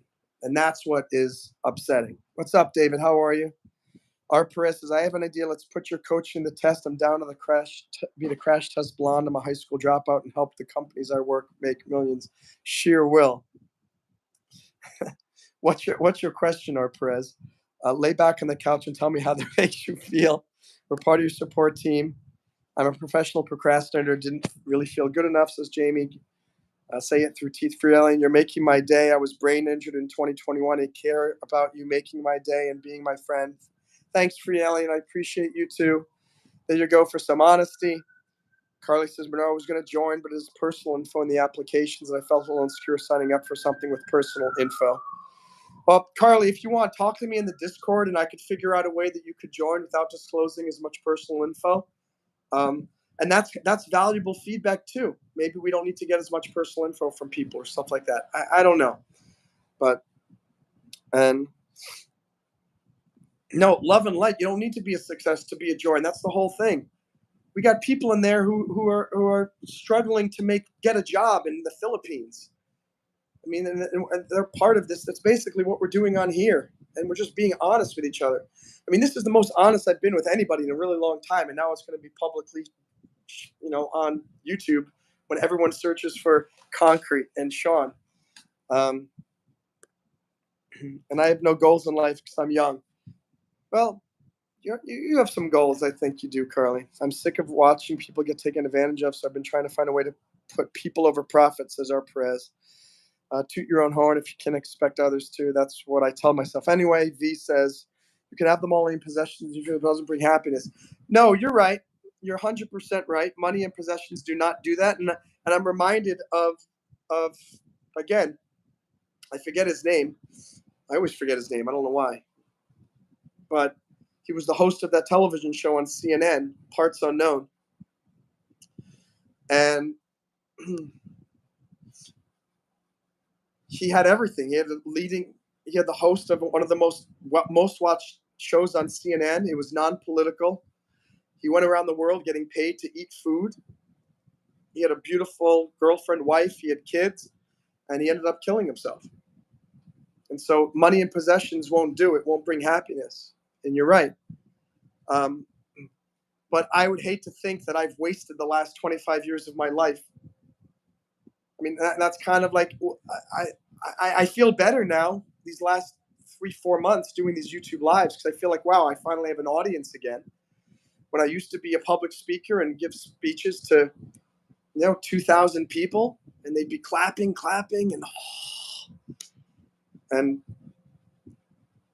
but I don't feel like a success, and I will never feel happy unless I feel like success. And that comes down to I want to be able to support my mom doing the things that I love. That would make me a success. If I could say, Mom, hey, all the things that I devoted my life to have paid off, and now I can repay you for all of the investment that you put into me. Blame Dirty says it hasn't happened yet, but you put your foot on the starting line and you're running the race. But that's the thing. I don't mean to be a broken record here, but I put my foot on the starting line when I was 17 years old. And I've been doing this since I'm 17 years old, and it's exhausting. And I know with this YouTube live thing, I'm putting my foot on the starting line. You're right. And I have you guys here, and you're awesome. And maybe things are different now. And I hope it is. And I hope we laugh about this in 6 months and go, remember, Monroe, when you had that, for the fourth time you cried on YouTube Live? Dan says, I'm a recovering heroin addict. It's hard to move past all that. I'm sober, but I'm a mental mess just existing. Well, guess what? We all are. And I'm proud of you for taking it one day at a time. And that's what I'm doing too, taking it one day at a time with this YouTube Live thing, one day at a time with my mom, one day at a time. And just think, I'm just going to keep going and do another YouTube live stream and see where it goes and see where it takes us. Art Perez, I'm a self-proclaimed entrepreneur. I've been working on something but hesitant for the reasons anyone would be. So here, Art Perez, I'm when it comes to certain things I'm good at them. Yes, Anthony Bourdain V. Art Perez, you just got to start the business. Why? 99% likelihood the business is going to fail. That's not something to be discouraging. It's to help you realize no matter what you do and however much you prepare, the likelihood is it's probably going to fail. And that's true. 99% of businesses go out of business in the first 3 years. And the remaining 1% go out of that survive, go out of business within the next 10 years, 10 to 15 years. So it doesn't matter. So then my point is, you're likely to fail no matter what you do. So what are you waiting for? Just start now, and maybe you're in that 1% where it doesn't fail. And even if you do fail, the good news is you knew that it was probably likely to fail, but you will have learned a ton of lessons. So when you start your next business, you will have learned a whole bunch of lessons to maybe make it a little bit more likelihood. So instead of 99% likelihood that it fails, it'll be 98.9% likelihood that it's going to fail. And I tell this story a lot. Where's the book? Is the book here? I don't think I have it here. It's in the other room. But it's a really interesting book called Why Startups Fail. Actually, let me find it for you because it's important that you see the cover of it. It will inspire you. Where's this book? Where's this book? There it is, right here. Why Startups Fail. Screenshot this right now. Why Startups Fail. Okay, this guy is a Harvard business school professor, right? And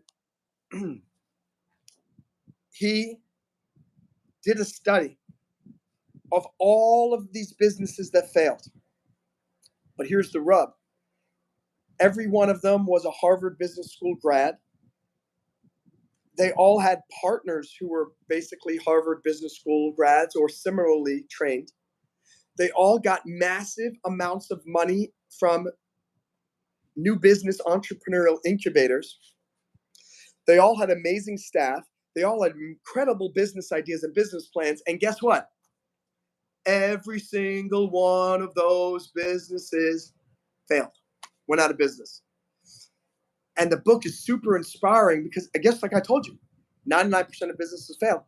Even these businesses that had all of this money, the best team, the best concept, the best staff, the best business plan, everything, and it failed. Which means you should feel very good about starting a business because you have just as much likelihood to succeed as these Harvard Business School grads. And so, R. Perez, I don't care what your business is. I don't care how stupid or great the idea is. I don't care how much money you have. I don't care about anything. Start the business. Just start it tomorrow. And congratulations, you're now an entrepreneur. and you're going to make 1.5 million mistakes, and it's going to be horrible, and you're going to have these breakdowns where I just cried, right? You're going to cry too. And that's just the way it is. The life as an entrepreneur is horribly difficult. But I tell you this, life as a slave to a job that you hate is just as terrible as well. And even though I feel like a failure, and even though I don't feel like I'm a successful person, and even though I struggle with this entrepreneurial life, 100% I'd rather be crying over this than crying over I stayed at a job I hated for 20 years and sold out my everything just to make money. And I think that's what's tough with me is I do not want to make money just for the sake of making money. I could do that, but I will not at the expense of my soul. And so, R. Perez, if you have a business idea you've been thinking about, I'm telling you, just start the business. Give it a try. Get the thing going. And you might surprise yourself. Maybe it'll be one of the 1% of the businesses that succeeds, and I'll be stoked.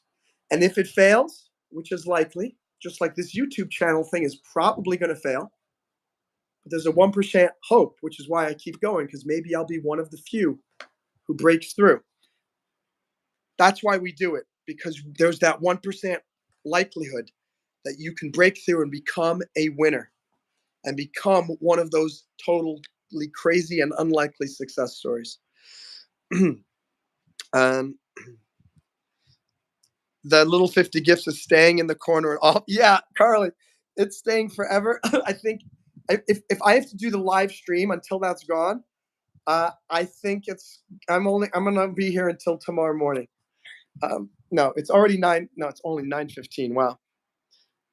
Yeah, Elon Musk. I am on time. How are you? V says one thing's for sure: you have an unwavering determination. I do, and I always say on my tombstone, I wanted to say it's either going to say Monroe Mann became a success, or it's going to be Monroe Mann died trying, because I stubbornly refuse to give up, and it's a blessing and it's a curse. Maybe I'd be happier if I had just given up on my dreams years ago. If I had already just given up on this YouTube thing and say, forget about it. There's no way I'm going to break through. But I'm a stubborn, stubborn, stubborn man. So, our you said you don't even have an idea for a business yet. Well, if any of you need an idea for a business, just take a piece of paper. You got to spend about an hour. Get a blank piece of paper and you just write down 50 problems that are in the world. Those are your 50 businesses. But if you're going to put down pollution, great. Come up with a business that solves the pollution business. Hate waiting in line for the bus. You come up with an app where you get someone to wait in line for you at the bus and tell you when the bus is arriving. I mean, a million ideas. Just write down a list of potential business ideas. Doesn't matter how good or bad they are. Like I said, the best ideas could fail. The worst ideas could take off like a rocket, and you are never going to know unless you try. And that's right, Perez. You know the stats. Put it on YouTube. You never know. Just keep going. Kids are just a pain, says Jamie. Right? When you talk about being famous, I think about the Bob Seger song "Turn the Page." I'll have to listen to that song. I haven't heard that. Our press says, if I fail, I fail. But if you coach me, maybe I won't. Either way, post it. Sorry, because I have no money, no mentoring. Well, our Perez, I mean, if I do streams on here where I talk about entrepreneurism and businesses and stuff. Come on here, and I will be your coach. So make that 24 years.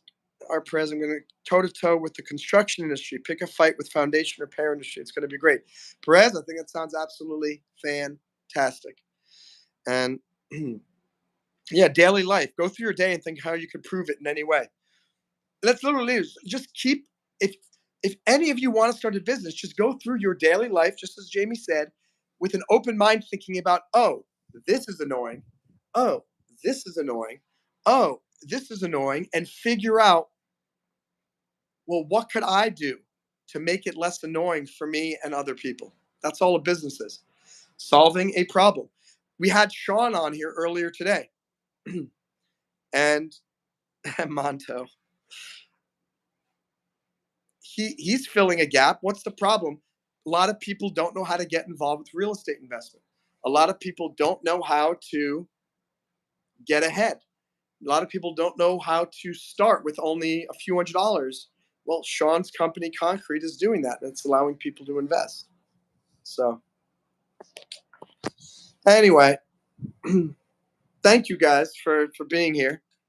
And I kind of want to say I'm sorry for breaking down, but at the same time, I'm not going to apologize because it was real, and I'm very touched that whoever this person V is, I don't know who that is, but and also Darlene and Jamie, and then everybody else who's on here.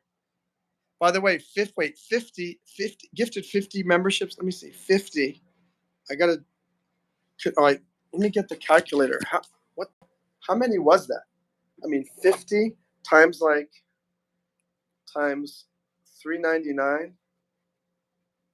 Yeah, that is $200. You just spent $200, V. Now that's just silly.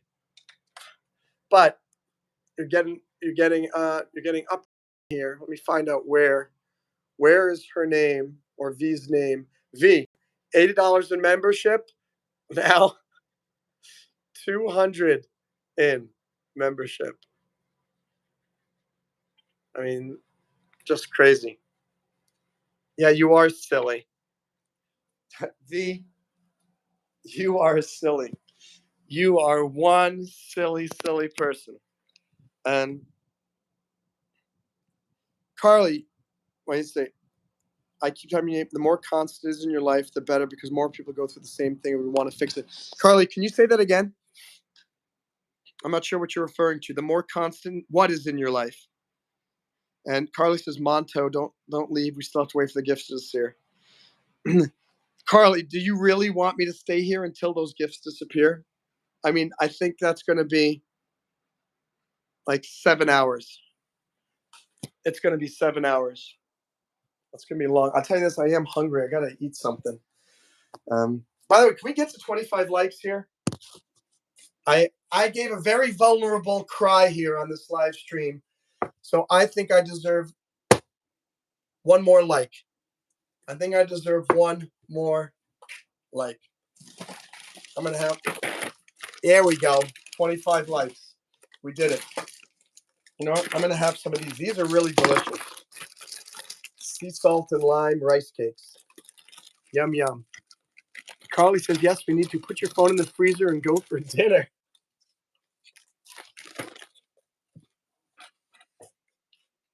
The funny thing is, I think you're serious. See, all of a sudden, 13 people are here. Where did these extra 7 people just come from? Because I started to eat sea salt and lime rice cakes? This YouTube algorithm makes 0 sense. Hey, I'm happy to be here for you, Perez.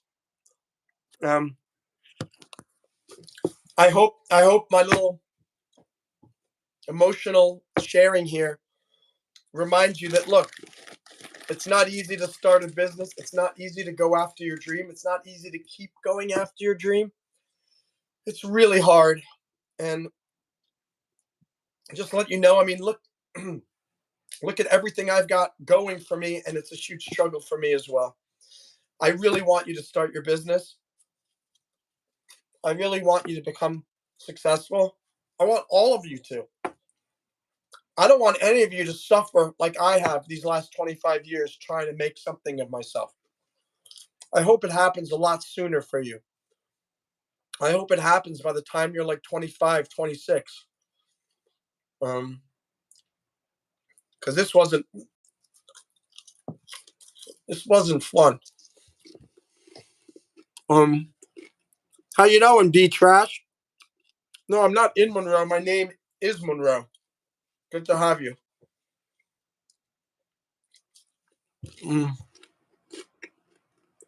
All right, Perez, I hope you'll subscribe and turn on the bell.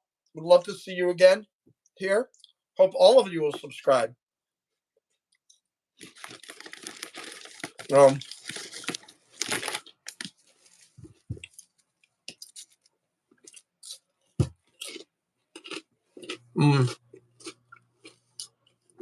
Speaking of this mouthful, shame on you.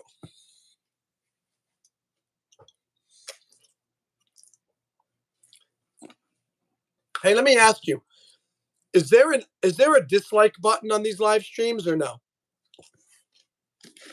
Or is it only likes? My pronouns are USA, USA, USA.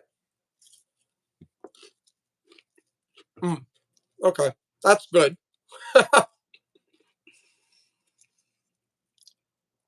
V, I'm going to interview you now because you gifted, what was it 70 memberships so far? Can you tell me there is a dislike button? Oh, Perez, you've been a subscriber, usually silent. Interesting.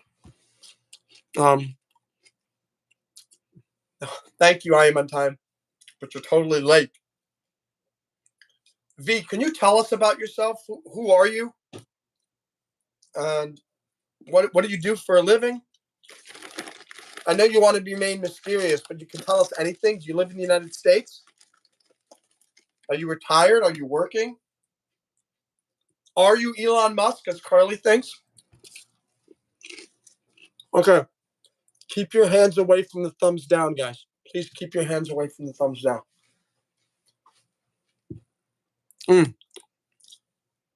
You know what? Maybe, is it possible that in some of these big live streams, when a lot of people were coming in, maybe a bunch of the people typed thumbs down? And that's what changed the algorithm? What's up, two Narc Page? How are you? I'm here. Oh, V, you can stay mysterious. All good. Just curious. I thought I'd ask.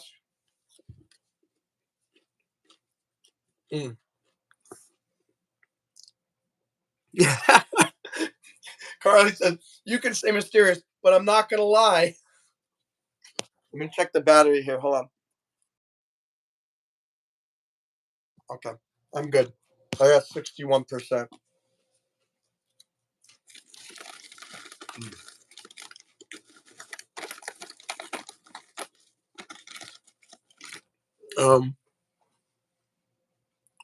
Most people are too lazy to dislike, I would think. I hope so. Those spammers, they're not lazy enough that they won't write something in the chat. So, you know what's interesting about crying? You feel so much better afterwards. Oh man, I feel good now. Like having that good 10-minute cry with you guys. It was a Liga, Carly, and V induced crying session. Thank you for that.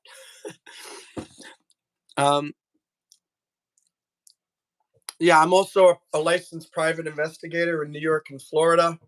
I have another not-for-profit. It's called Intertect Global, which is a private investigation firm. I'm not a cybersecurity expert. But I am very well versed in investigations and intelligence gathering, intelligence analysis, and things like that. You build rockets, so you are Elon Musk. Oh, that's hilarious. What have I said before? Chua says the last Surfer co-host was cool. Yeah, Kino Surf will be back. Kino Surf will be back. Definitely. Oh man. Life is crazy, guys.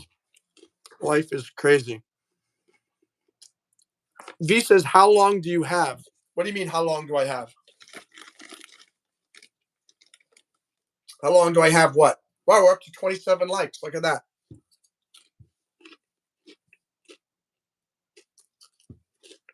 Mm-hmm.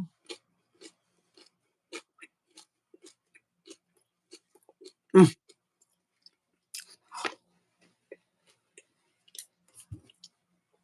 So, Carly, you had to cry again, too. I'm glad I'm not the only one crying here.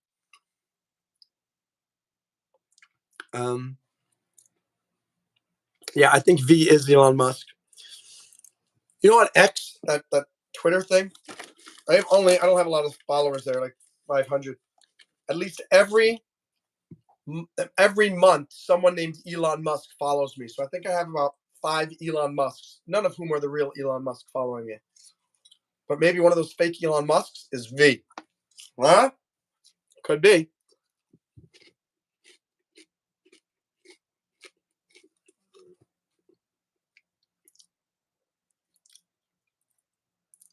I asked because it'd be easy for you to find out someone's identity. Well, yes and no. I mean, I could never find out V's identity unless I could somehow see that this person named V uses the same name and profile on something else on the internet, and then somehow figure out who that person is. It's not simple, and in some ways it may be impossible. Oh, you cried twice last night. Well, good. I'm glad you got to cry too, Carly. Elon isn't 39. No, he's not. I think he's about. I think he's younger. I think he's like a year younger than me. Excuse me, I'm 46. I think he's 45, or maybe he's a year or two older than me.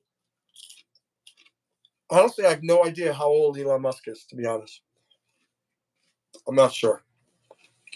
For those of you just joining, if you are, this started out as an interview with the CEO of the real estate investment app Concreit with me. My name is Monroe Mann. Sean left. I ended up talking more about investments, dreams, success, death. I ended up crying for 10 minutes. And then now I'm back. Mm. Mm.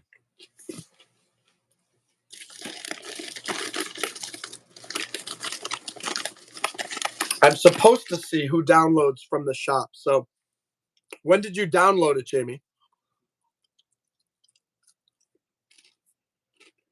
Oh, he's 53. So he's much older than me. Or 6 years. Okay.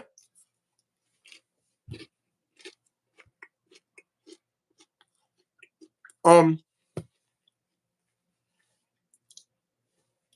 think I'm able to get the name and email address of the people who download from the shop, I think. So it's possible I could create some type of PDF, like free PDF, like basics of investing, basics of this, basics of that. So they get it, they put in their email, they get the document for free, but then I can start building up a list of people who have made the downloads. But it's just a theory right now. I'm not really sure if that's going to work. Mm.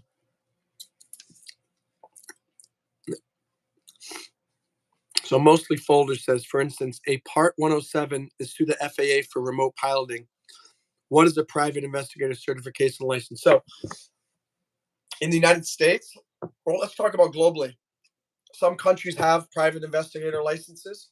Some of them do not. And some countries, such as United Arab Emirates, I think they flatly prohibit private investigators. In the United States, every state determines their licensing laws for private investigators. So, for example, in Alaska, there's no private investigator law, but in the cities themselves, like Anchorage, you have to be licensed. New York and Florida, you have to be licensed to be a private investigator. And it's relatively difficult to get the background, the requisite experience. So I got licensed in Florida because I was licensed previously in Colorado, because I worked as a public defender as an attorney, and that gave me the experience of investigating also as an intelligence officer in Iraq. And in Iraq, I did a number of investigations. And so all that together was enough for me to get my Florida license. After 2 years of having my Florida license and working here, I was able to apply to New York and get my New York private investigator license. So now we have an office here in Florida, office in New York. Hey Piper, how are you? Let's see. Hello, Monroe Mann. How you doing, Goku? Don't Google me. Well, nobody knows anyone's last names here. So you found 2 teachers' addresses and phone numbers. Ha! Carly, you're funny. What's up, Piper? How you doing? Good to see you. So my hands need a good washing right now because they got all that rice cake salt and stuff. So let me do that. You can see my shoulder there. Don't worry, I have not left you. I am here. I am here, guys. But that's not really my dinner. I really need something to eat, don't I? Oh my gosh, we're not even at the halfway point from V's amazing contribution here. Oh my. Carla hire me as a private investigator. I always have considering there's a website called Volunteer Match, volunteermatch.org, where you can go to find volunteer opportunities at different companies. So both of my companies list volunteer opportunities for both Intertect, the PI firm, and also break diving. So if any of you guys want to be volunteers, you can check that out. Oh yeah. We definitely got the platinum medal, and we're 1 like away from the palladium medal. We're almost have the palladium medal in the YouTube live stream Olympics. By the way, these are frozen grapes. So good. Very, very delicious. Yeah. What's up, Mark? Barbara? Yeah, V wanted to support the channel, and she donated 50 memberships. So, Mark Bishop, you're a member now. Barbara, you're a member now. How does it work? Is you V paid for your first month of membership for $3.99, and then that gives you a chance to evaluate whether you want to continue to become a member. And if you do, then you just upgrade in your dashboard on YouTube and say, I want to continue being a member. So now it's up to me. Ta-da! Now it's up to me to make sure I put enough good members only content. What I'm thinking of doing is try to ask Sean if he'll do another interview, but this way, but only for members only. You're right, Carly. I apologize. We got 30 likes. Palladium gold medal. It's the first time in a long time when I've said the word palladium here on a live stream. So yeah. Well, no pressure for you guys either. I mean, I'm going to keep doing the members only live streams that I've been doing so far. If it's something that you think is beneficial to you, you can continue. If not, I take no offense. I don't want any of you to think, what's up, Elijah? I don't want any of you to feel like, oh, when the membership's over, if I don't subscribe, I can't show my face there again. Absolutely not. If from these gifted memberships, even 5 of these 70 people resubscribe, that's great. I continue that a good success.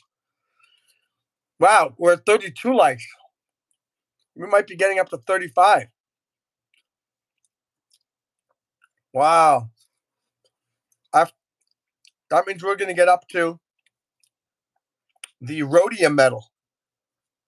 The rhodium medal in YouTube Live Stream Olympics.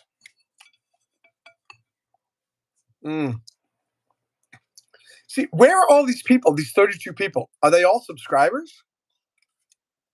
Because we're not getting new subscribers. It was very confusing. 50 likes ahead.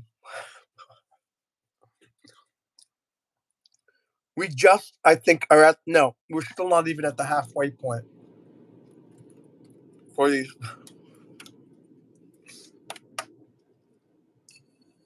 I'm going to talk to Sean later, and he's going to say, what happened? I texted, how long? I said, and he finds out, goes, that stream was 6 hours? You kept talking for another 5 hours?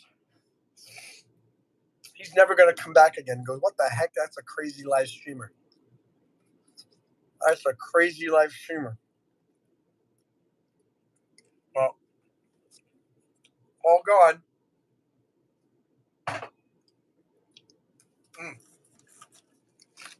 If you put these in the freezer, they're delicious. Milano mint chocolate cookies. Really good. You know what? I'm going to make some naan.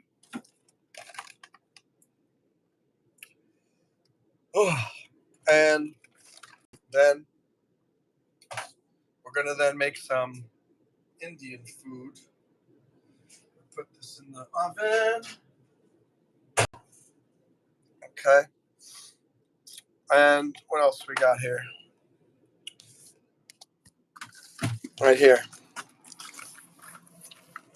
Chicken tikka masala. It's very, very yummy. Yes, you did, V. You know what's funny? You can. This is just the. Oh, that's better. Oh, yeah. Apparently, you can do a super chat up to $499. Can you imagine how long it's going to stay on there? It's probably going to be there for 4 days. All right, time to do a 4-day live stream because somebody super chatted $499. Yeah, bad V. This is just like Elon Musk to do something like this. What is up with that? Do you ever get sick from eating that pizza you dropped on the floor? No, all good. Oh, I only have 32 likes. We need 44. Oh, I thought $500 is 5 hours. Unbelievable. That's a really bad use of my time. Can you imagine? $500 per hour. That's $100 an hour. That's not the greatest. $100 an hour. Wow. I think the YouTubers should get to determine the length. Like I should get to choose that. $1.99 is 2 minutes, and $4.99 is 30 minutes or something, because that's absolutely silly that this thing is still on there. 50? I mean, how long is it? How long ago did you give this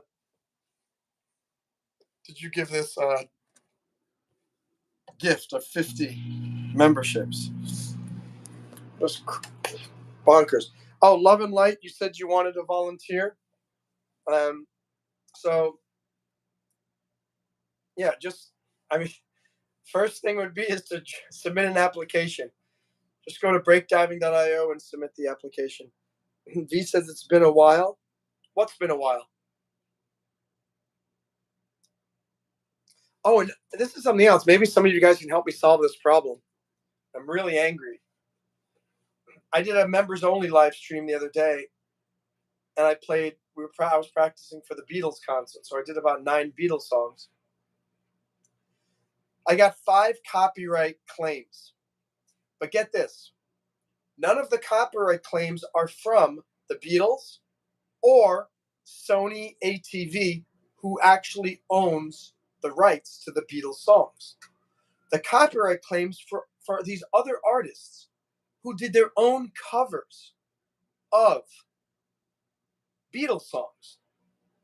And there's no way for me to dispute that, explaining, because it's either I own the copyright, it's my own music, or I have a license, or blah, blah, blah, blah, blah, or it's fair use, or this or that. This is none of those issues. The issue is the person making the copyright claim has no claim to the song's copyright.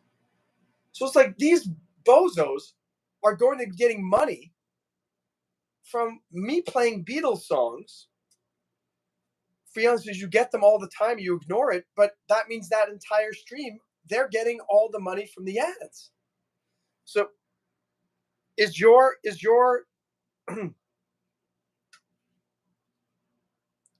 V says, I don't think all 50 gifts have been given though. Yeah, all 50 were given, and it didn't have, I think it's unfortunate that it's not given to everyone that was on the live stream. Like, V, why didn't you get one? Like, that's just crazy. But anyway, I don't know how to solve this issue with the copyright thing, because yeah, they purchased rights to the song when they covered it, but that doesn't mean that they have exclusive rights to be the only person who can cover it. Like, I can go, like, there's a thing. What's up, good cat? How are you?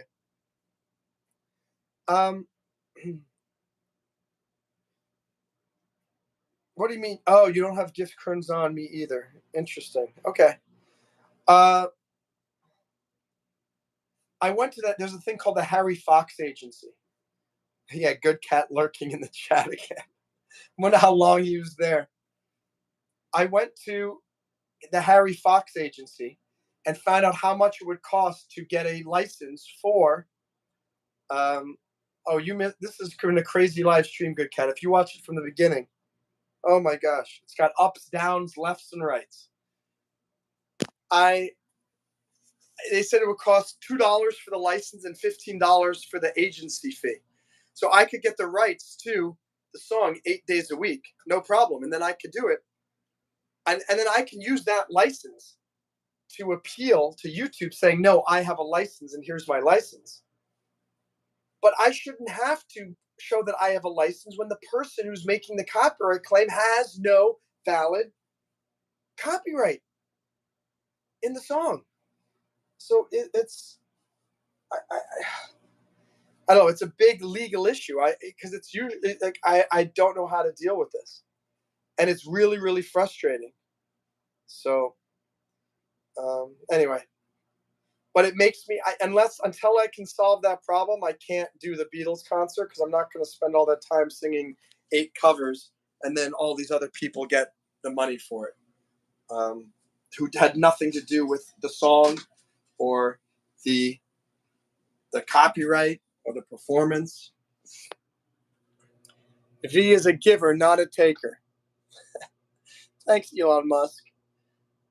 V, you don't want to be given a membership, but you want to give 70 people a membership. Yeah, good cat. I don't know if you were here, but V gifted 20 memberships like last week or 2 weeks ago, and now 50 more memberships. So now this channel has a total of 79 memberships.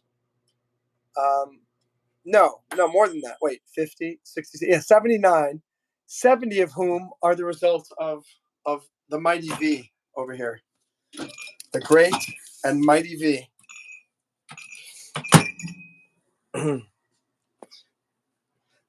The big thing, though, V, is it is hard though to get those people to turn into recurring subscribers. I'm hoping I get accepted into this YouTube membership program, because their mission is to help. I hope it happens soon, because I only got 4 weeks now to convince these people who got the memberships that it's worth continuing. And so we will see. You know what else would be easier? It'd be easier if on the sticker in the corner there was a timer showing how much longer will it go for. No, actually, but what I'm going to do is I'm probably going to keep going with the live stream until I finish. We'll eat dinner together, and well, I don't know. Maybe I'll play a song. Hey, we're at 33 likes. We're 2 likes away from the rhodium medal on the YouTube live stream Olympics. We haven't been there in a long time, folks. So this is a momentous occasion. Though before it happened a lot more quickly. It happened in the first 30 minutes. Now it's 214 minutes, and we're getting to 33 likes. Ay. No, V, I'm good. I'm happy. It's nice to talk with you guys, and I'm happy that we're here. And like I said, I'm going to eat dinner with you guys, and then probably we'll end it. V, 50 is the max amount of memberships you can give. No way. Otherwise, Elon Musk would have bought 1 million memberships for us, which would have been very, very lovely. Okay. Oh, hot. I should probably use a spatula, but instead I used. Look at that. Yummy naan bread. That's delicious, I tell you that.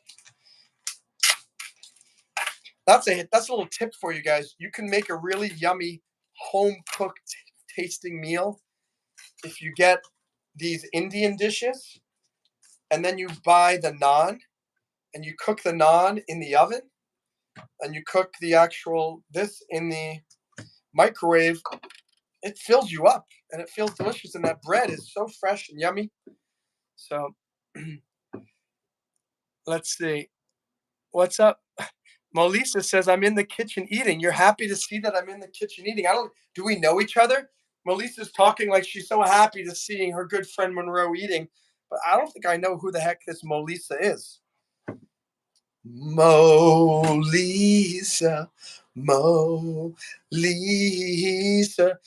I knew a girl. Molisa was her name. She's so happy to see me eating. She said getting skinny is such a shame. So you're gone to eat some food. It's a little complicated. And with some naan.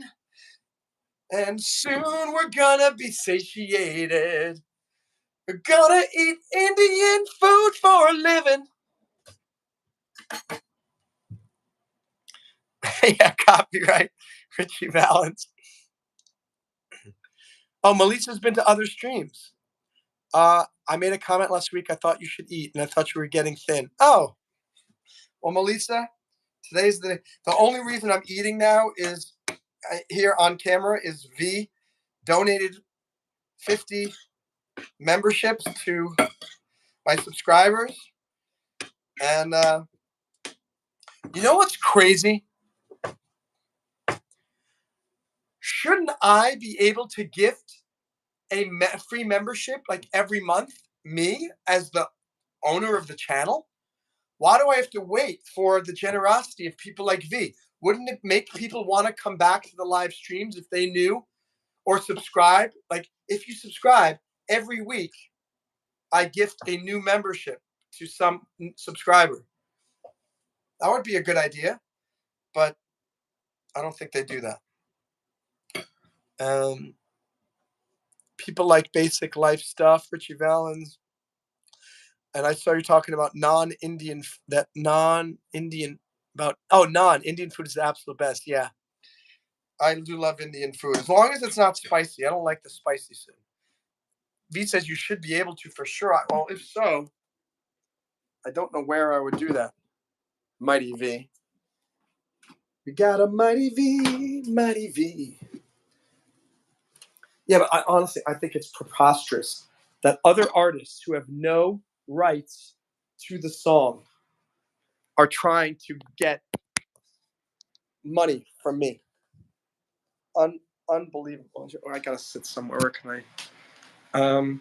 Oh, you know what? I know where I could put this. Let me put this here. All right, you guys wait 1 second. I gotta get a chair. Hold on.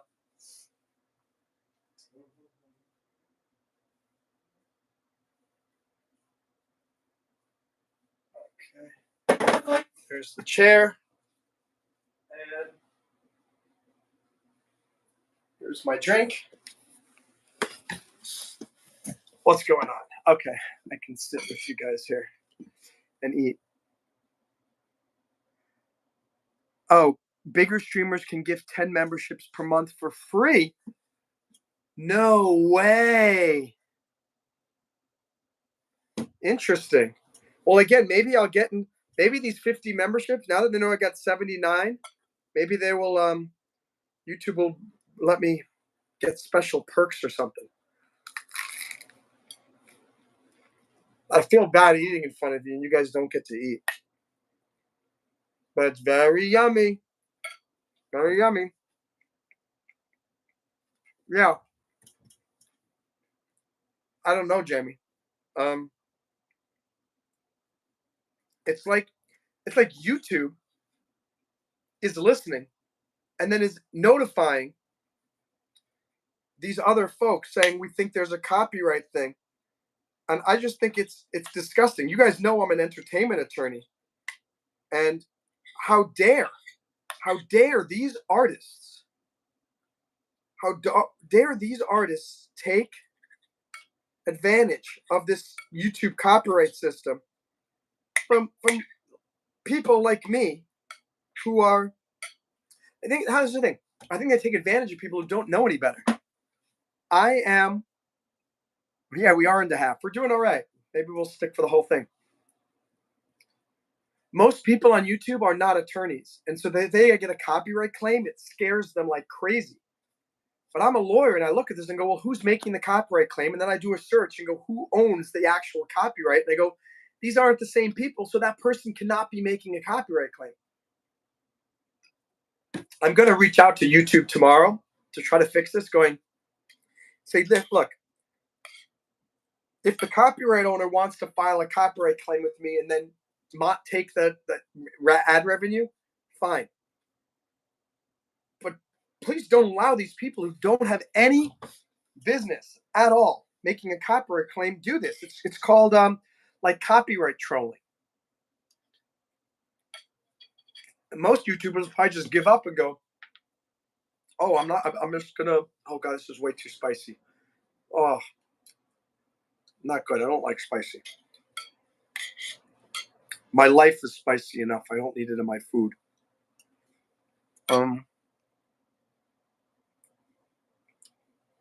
What's up, Rob Muller? How are you? Amsterdam, the Netherlands. Well, that's great.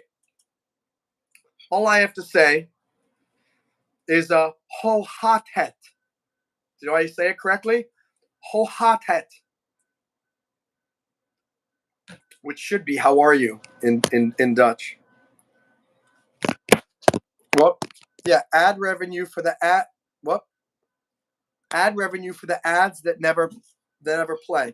Yeah, it's crazy. They're working so hard to get this, and it's like, come on, YouTube's not even playing ads on my streams anymore. Hi, Rob. Yeah, Hohatet. That's right. How did you find this live stream, Rob? You've been here before, haven't you? Are you a subscriber? My life is spicy enough. I don't need that in my food. Hey, Carly, are you writing all these down, by the way? All these sayings from Kino and Billy Bob and me? I hope you've been keeping track of all of them. Oh, I just popped up. Wow. Welcome to the wild and woolly world of Monroe Mann. Rob, good to have you here. Let's see. Let me see something here. Channel activity. Yeah. So, well, it's great to have you here, Rob. My name is Monroe Mann, and I am a YouTube live streamer. I have a PhD in psychology. I'm an Iraq War Bronze Star nominated veteran, and I'm an attorney, private investigator. I do comedy, I do music. Today we're talking about, this has been a weird live stream. I started off interviewing the CEO of this real estate investment app. He left, started talking about life and entrepreneurship. I had a little emotional moment, shed some tears here. If you watch the replay, I gave some business advice to some viewers. And then V donated 50 memberships.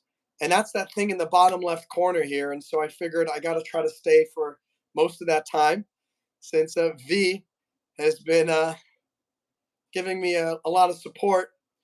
And so I'm having you guys have some dinner with me as well. I haven't been to Netherlands. I've been to Brussels, Bruges, which is in Belgium. I don't think I've been to Amsterdam. I'd like to visit the Netherlands, though. Beautiful country.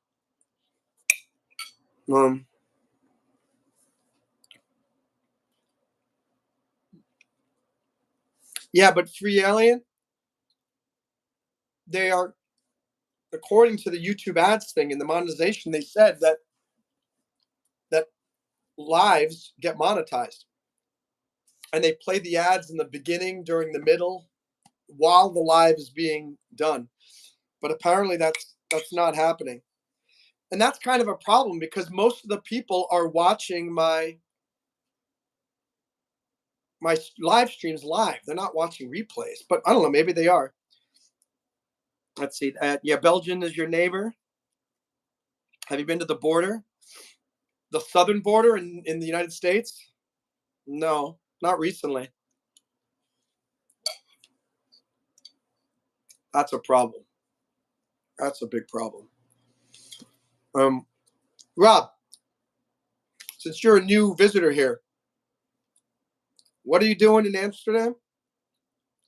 And tell us something about you. Who are you? And why haven't you clicked like yet and subscribed? It's important you subscribe.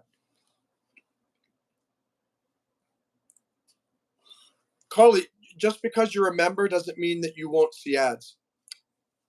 There are two memberships. There's your YouTube member, where you pay like whatever, 10, 20, 30 bucks a month to not see ads. And then there are channel memberships, which is what you just have right now, which is you can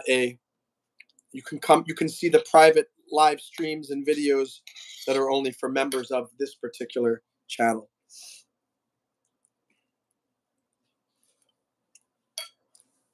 I don't know. Rob Muller's gone silent. Hohatet Rob Muller. Hohatet Rob Muller. You're almost at 25%. That's not bad. In terms of V's gift, I cannot believe that sticker is still there.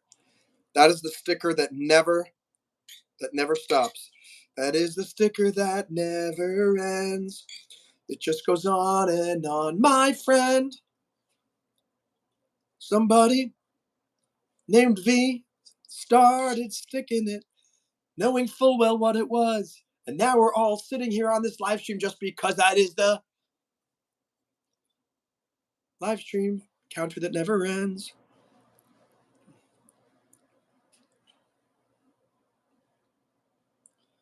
Would you be mad if I did it again? No. Why would I? I wouldn't be mad if you did it again. I just can't guarantee you that I can stay there all the time. But no, of course not. I fully encourage you supporting this channel, Elon Musk.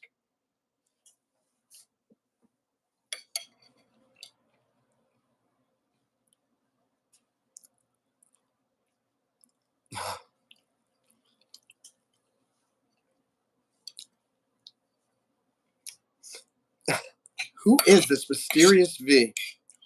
Nobody knows. Nobody knows.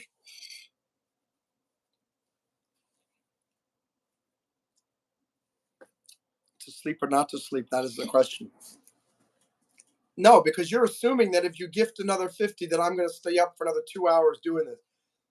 I don't know if I can. Song is going to be stuck in my head now. This is the live stream that never ends. It just goes on and on, my friend. Monroe started doing it, not knowing what it was. And then V kept it going forever just because she is the... Song is going to... Honestly, the copyright thing is like absolutely really upsetting me. I'm gonna figure out a solution to it. I am gonna figure out a solution to it. V, my suggestion is save that, and maybe if you want to do that, do it on another live stream when we got a bunch of people here, so that they get all excited about it.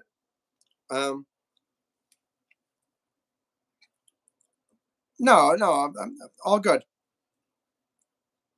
Yeah, definitely. Let's laugh. This copyright thing is all you gotta laugh about it because it's absolutely absurd. Copyright claim, copyright claim, copyright claim.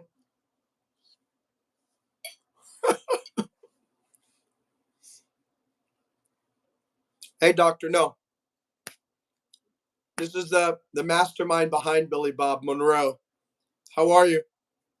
I'm eating my dinner here. I think that's a good idea. You need to get sleep. I need to get sleep. And V, maybe you can do it towards the beginning of a live stream, not right at the end. I think you guys like to do it. You like the torture. Like, you know what? I'm gonna wait till he says, "Okay, I'm thinking I'm gonna sign off now," and then boom, start the stream over. Yeah, V, you are evil. You're even Elon Musk. Bad Elon Musk. Bad Elon Musk. You know, I imagine it is Elon Musk. I could see Elon Musk laughing like that.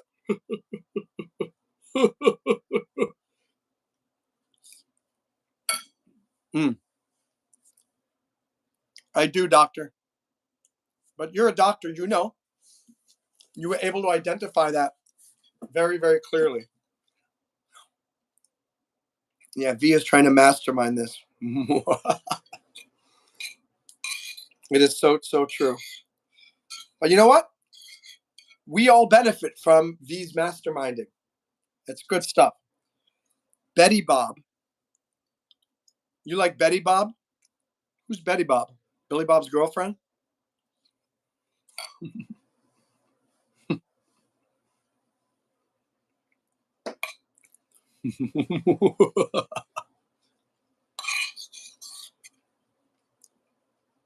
$1 billion laugh.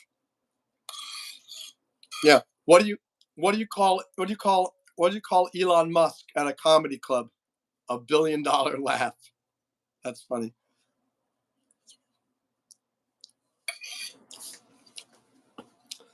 Carly, do you have the money to buy those memberships? If not, stop pressuring one of our fans. Bad girl. Bad girl. Naughty Carly. Naughty Carly. Dr. GT2 says, that's why I know you're not the real Billy Bob.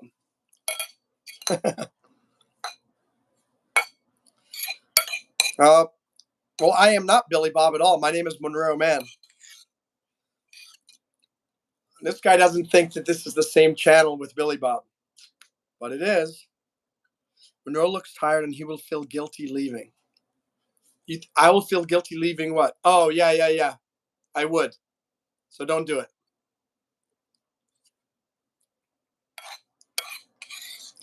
And everyone on here got so excited about it. This will give everyone something to look forward to, like knowing, oh my gosh, when is V going to come back and do it again? You know, there's that movie V for Vendetta, which is a great movie, but Vendetta is a bad thing. What could we call it? V for what? What's the positive one? V for Vava Vavoom? No, I'm eating. It's chicken tikka masala. Oh my gosh, I forgot to eat my naan this entire time because of you guys. I forgot it was up there. Now I have to make up for lost naan. Oh man, it's cold now and really hard. What have I done? Mmm. Mmm.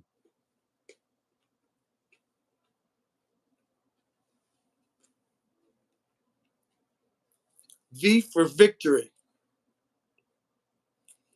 We're going to have Billy Bob would not have forgotten the naan. You're right.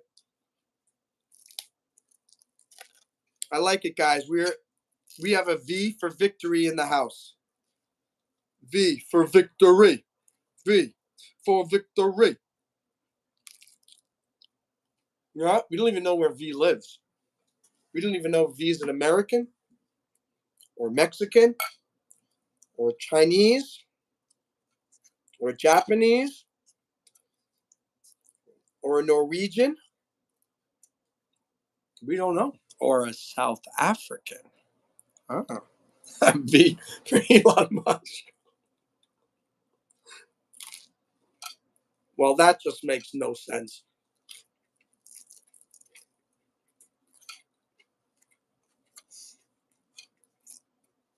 You know what's funny? Later, people are going to see that like this is like a 4-hour live stream, and they're going to think the entire thing is with Sean from Concreit. Wow, a 4-hour interview with Sean. They're going to be disappointed when they realize it's only for an hour. And then it's Monroe.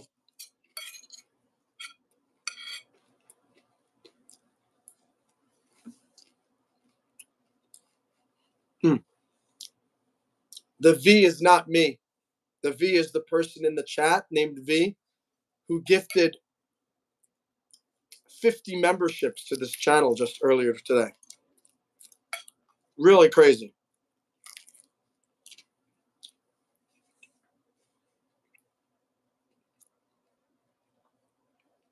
I think that timer slowed down. It's like still going Canadian. Well, this changes everything. Now I can't make fun of Canada anymore because this Canadian. Are you Avril Lavigne? Are you Avril Lavigne supporting me? Thank you so much, Avril. You want a Billy Bob membership? Hey, doctor, if you super chat 99 cents, I will see if Billy Bob wants to give a quick hello to you.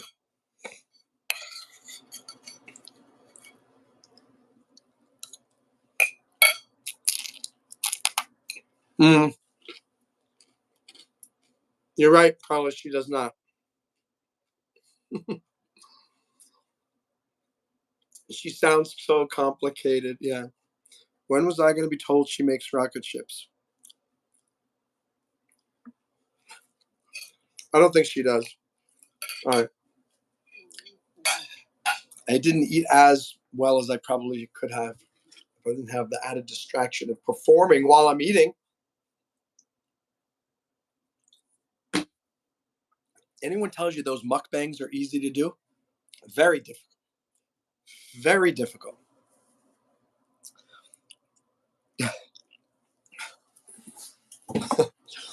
I've learned that when you do things a cappella,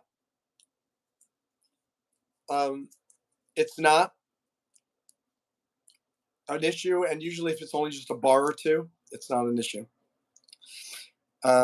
I sold my car for $12,000. I'll get the funds on the 19th. Congratulations for selling. If you sold your car for $12,000, that means that's either a very old vintage car or it's a relatively new car, because that's a lot of money to sell a used car. So good job. You have made beautiful works of art, but no rockets as of yet. Do they ever have a crush on a ballerina? I mean, I'm sure I have, but I mean, there's not one in particular that is.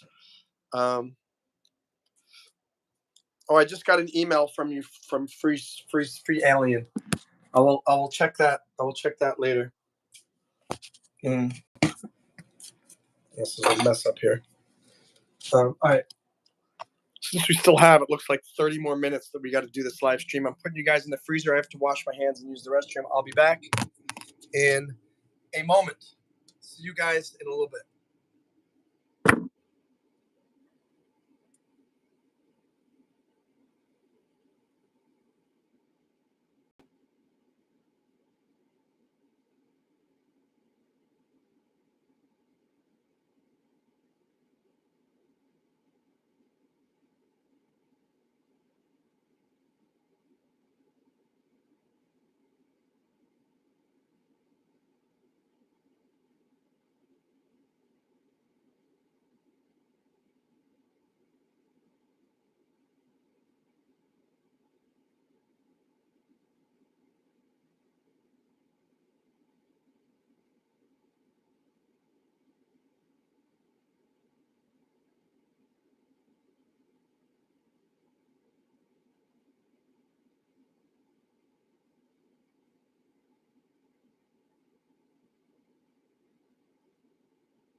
Hello. All right. So when I left, there were 7 people in here. I put you guys in the freezer. I come back and there are 12 of you. The YouTube algorithm is very strange. Very, very, very strange.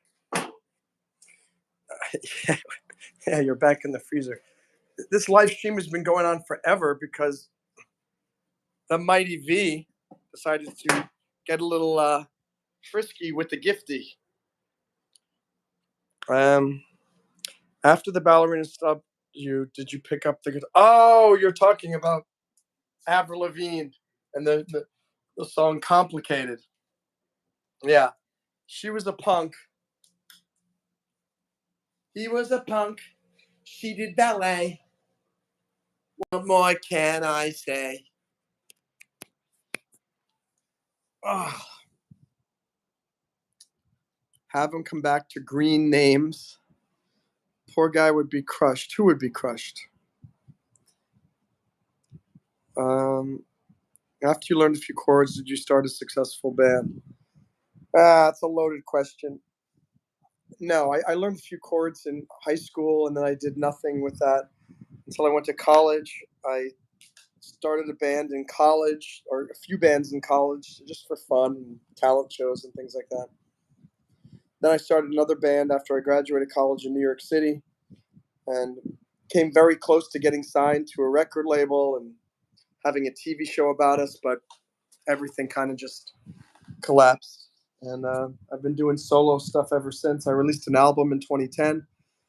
It's on Spotify and Apple Music and stuff like that. And now I'm doing YouTube Live and making a new audience here.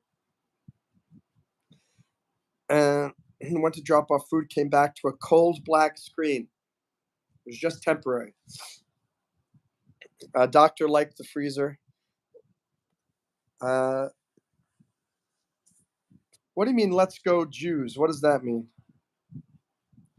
We got someone saying something about, I don't know what you're talking about there. But anyway, V is still in here gifting 50 memberships here. What's the band name? It's my name, Monroe Mann. MONROE MANN. So you can find me on there. Yeah, it was cool in there, V. Let me just check something.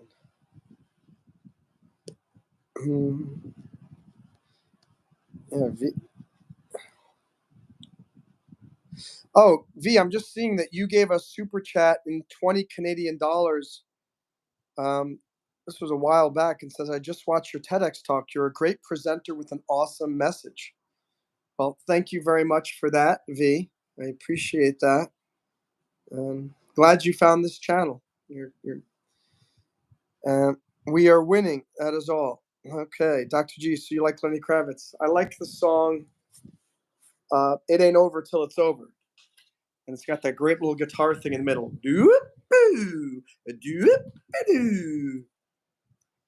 It's a great tune, a great tune indeed.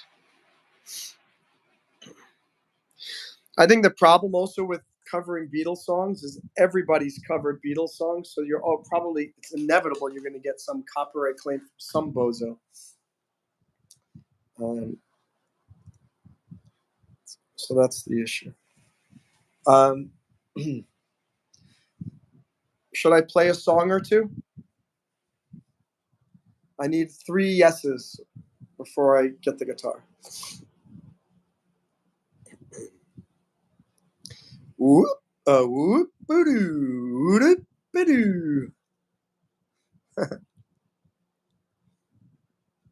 All right, we got a yes from V.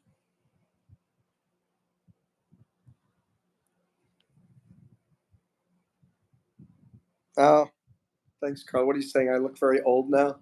Yeah, that photo was from like 2009, so it was almost 15 years ago. No, I can't play any Beatles songs. I told you guys that because there are all these copyright claims. Yeah, we got the Rhodium. I can only play my original songs. So we got 3 yeses from Goku, Jamie, and from V. All right, let me set this thing up.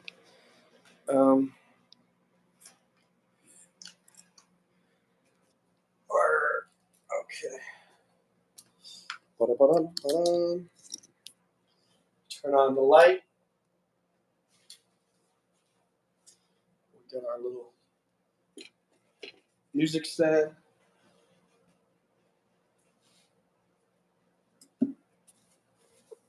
Okay.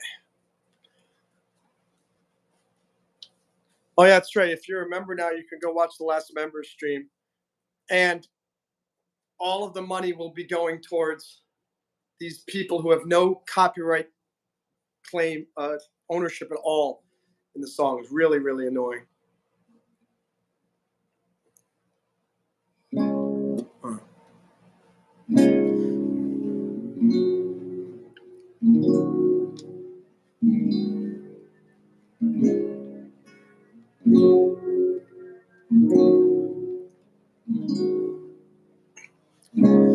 Everybody has their moments of glory.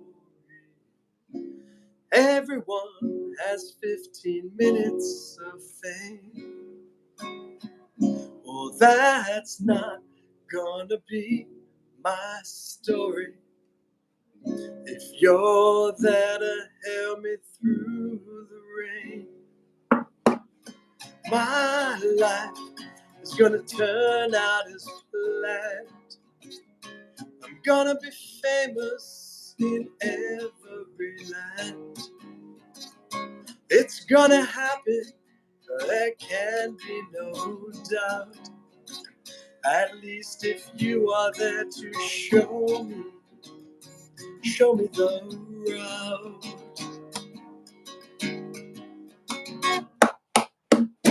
You are so wonderful. You are all that I've been looking for. I know that with you by my side, I can do anything. I know that with you as my guide, I can be anything at all. Yeah, yeah, yeah, yeah, yeah. And now I look back on my life and now it's changed. Since you come around, my life's been rearranged. What can I say, baby? What can I do? Oh, darling, sweetheart, I love you.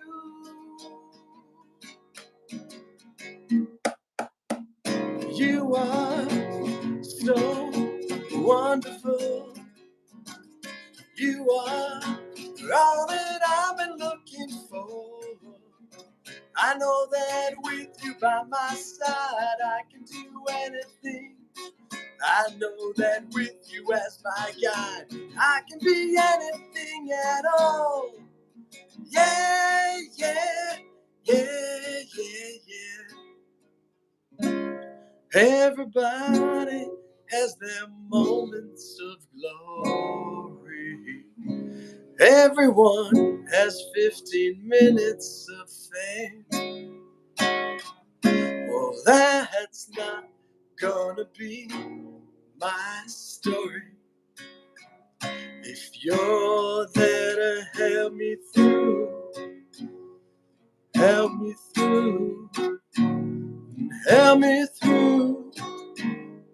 the rain.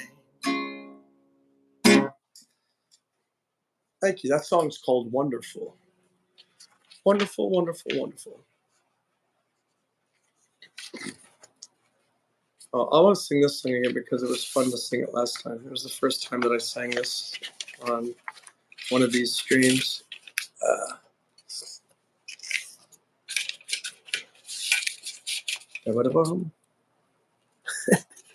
That timer is still there.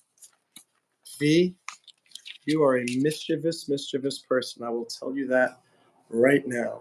Very, very mischievous. Very mischievous.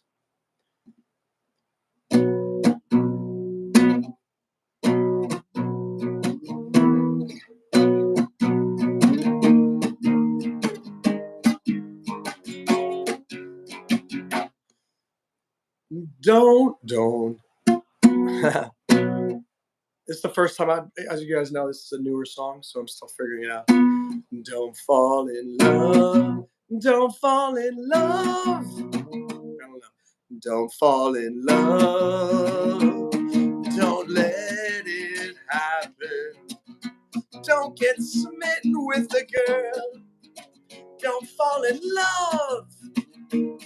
Don't let your guard down. Don't let your heart get lured away. Cause it always ends in pain. Don't fall in love. Don't fall in love. Don't fall in love. No, no, no. Don't fall in love. Don't fall in love. Don't fall in love. No, no, no. Don't fall in love. Don't fall in love. Don't fall in love. No, no, no. The game of love. The game of love. The game of no. Don't fall in love. Don't let her smile deceive you for even a while. Don't fall in love. She'll toy with your emotions, and then she'll break your heart too. And I promise you she likes doing it to you. Don't fall in love, don't fall in love, don't fall in love, no, no, no. Don't fall in love, don't fall in love, don't fall in love, no, no, no. Don't fall in love, don't fall in love, don't fall in love, no, no, no. The game of love, the game of love, the game of no. Don't fall in love. Don't let her smile deceive you for even a while. Don't fall in love. See you later, Carly. She'll toy with your emotions, and then she'll break your heart in two. And I promise you she likes doing it to you. Don't fall in love, don't fall in love, don't fall in love, no, no, no. Don't fall in love, don't fall in love, don't fall in love, no, no, no. Don't fall in love, don't fall in love, don't fall in love, no, no, no. The game of love, the game of love, the game of no. Don't fall in love. Don't believe the movies. In real life, you don't get the girl. Don't fall in love. Don't tell me she's perfect. She's not perfect, here's the clue. If she were perfect, she'd be into you. Don't fall in love, don't fall in love, don't fall in love, no, no, no. Don't fall in love, don't fall in love, don't fall in love, no, no, no. Don't fall in love, don't fall in love, no, no, no, no, no. The game of love, the game of love, the game of no. The purpose of a man is to fall for a woman, and the purpose of a woman is to toy with a man. So no, no, baby, let's not today. Come on, baby, let's not play the game of love, love, love, love. No, no, no, no, no, no. Don't fall in love. A lonely heart is better than trying to mend a broken heart. Don't fall in love. It's so overrated. And heartbreak's underrated too. Don't fall in love. What's the point in trying? 'Cause it always ends in tears. Don't fall in love with a girl named Danielle. She is more than meets the eye. 'Cause everything she tells you is a lie. Don't fall in love, don't fall in love.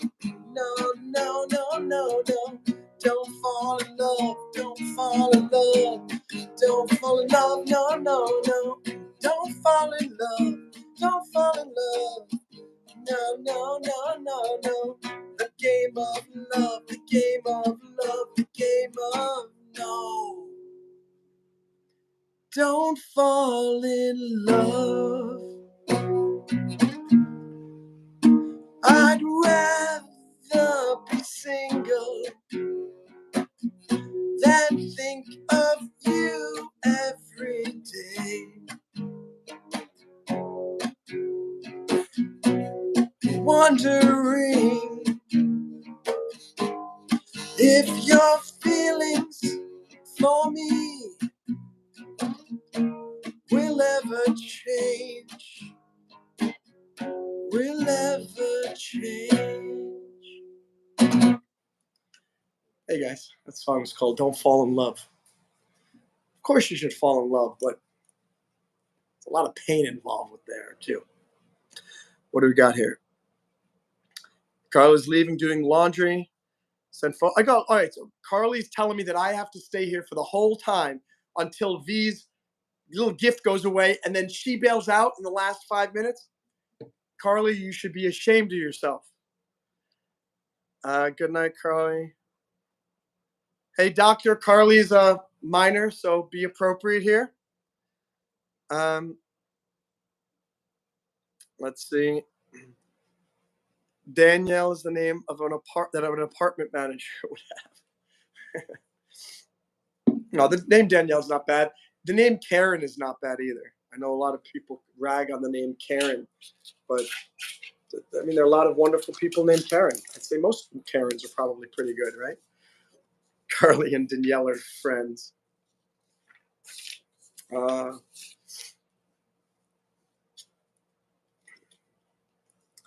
I'll sing. I think we got time for one more in this. I keep saying that, but I'm sure that sticker is going to be there forever.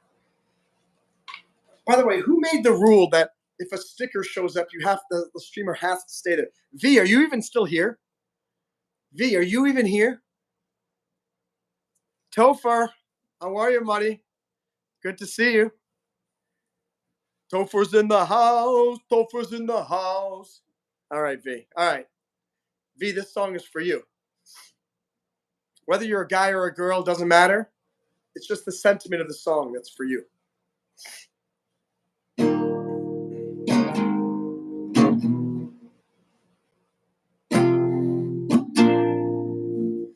Hey, V. Yeah, it's always good to see you too. Sunday, Bloody Sunday, Topher.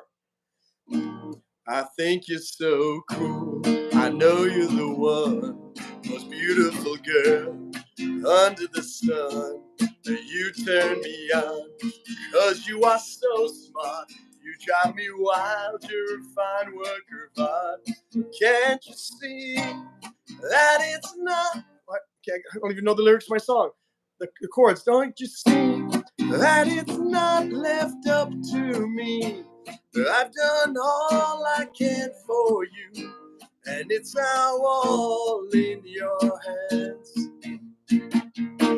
Oh, can't you see? How'd I know was more for us? There's so much more in store for us, and now it's all up to you. I think you're so rad, you blow my mind. You make me feel like I'll never die. I think of you, and smiles appear all around me. The angels so dear, I know you're the one for me. It's not just a feeling, it's so plain to see. There's nothing around that I would not do to see that smile radiating from you. But can't you see that it's not left up to me? I've done all I can for you, and it's now all in your hands. Oh, can't you see there's so much more in store for us? You gotta know I love you much, and now it's all up to you. I think you're so ba-da-ba-da-ba-ba. Ba-da-ba-da-ba-ba. Ba-ba-ba. Ba-da-ba-da-ba-ba. Ba-da-ba-da-ba-ba-ba-ba-ba.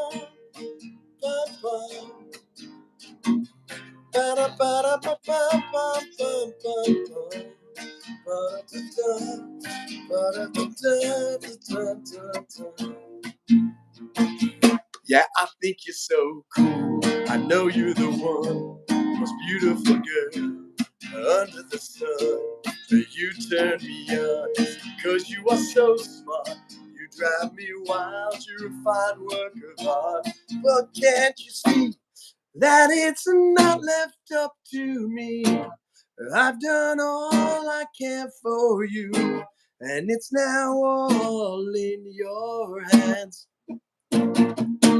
But can't you see, there's so much in store for us? You gotta know I love you much, and now it's all up to you. Thank you, guys. We see some of these comments here. Thank you for the likes and the subscribers. If any of you decide to subscribe, I sing a song Billy Bob would play. Those would all be copyright problems. How long must we sing this song? That's a good song, yeah. By U2. Do you remember that song, Topher? Remember we had that rock band in Iraq called the Detainees, and whenever we had some free moments on the camp, we would would play for some of our fellow soldiers. And I remember Sunday Bloody Sunday was one of them. And still haven't found what I'm looking for. Yep, It's a Beautiful Day is another good song. Uno, dos, tres. You're just stuck in them when you can't get out of. Yes. Hey, you're welcome, V. Let's see. It's almost, I think we're almost there. Yeah, we played at that water palace. And then I got redeployed to a new unit into Crit. And the band broke up. If there's ever a good reason for the band to break up, it's because you're in a war zone and you get redeployed to a different camp. I guess that's a reasonable reason why. Well, V's apparently still got some time here, so I'm going to do one more. You know what? I'll sing my. Actually, V, this is the appropriate song for today. The song is called One Day.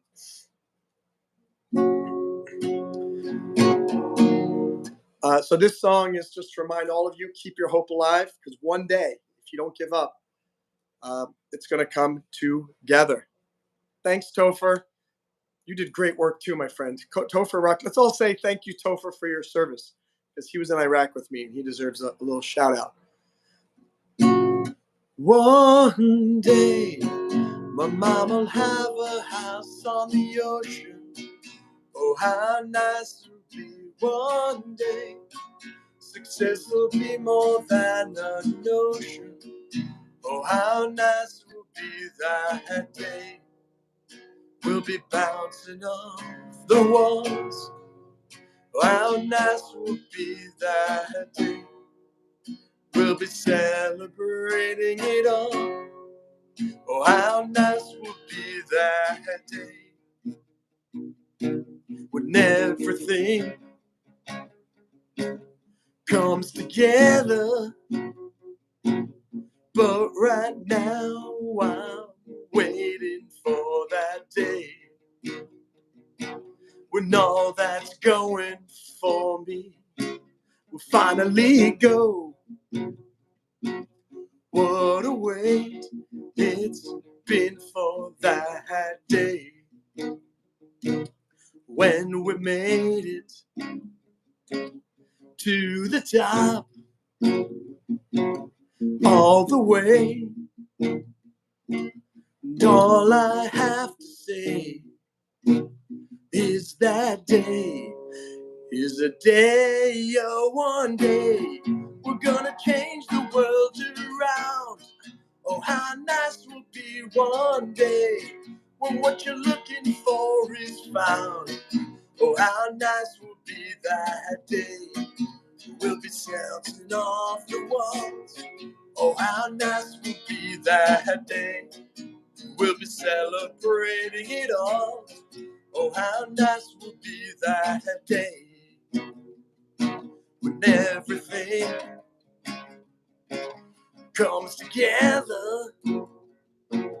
But right now I'm waiting for that day when all that's going for me will finally go. What a wait it's been for that day when we made it to the top, all the way. And all I have to say is that day is a day.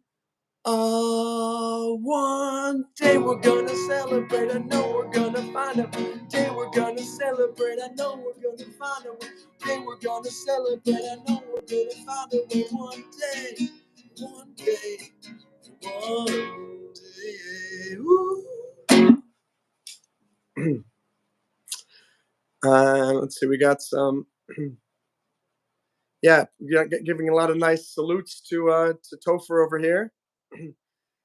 And Team Awesome in the house. How are you? Good to see you. We're still waiting for V's gift. So somehow, Team Awesome, V gifted another 50 memberships, and once again, you did not get one of them, which I don't understand. You'd figure that it would go to the people who are most active in the channel, but maybe it is completely random. I have no idea. I don't. Oh, okay. There's like a little sliver of time left on V's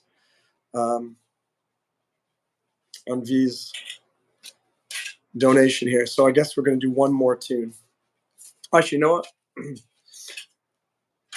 We'll do my favorite one. Hey, our Perez is back in the house. Good to have you here.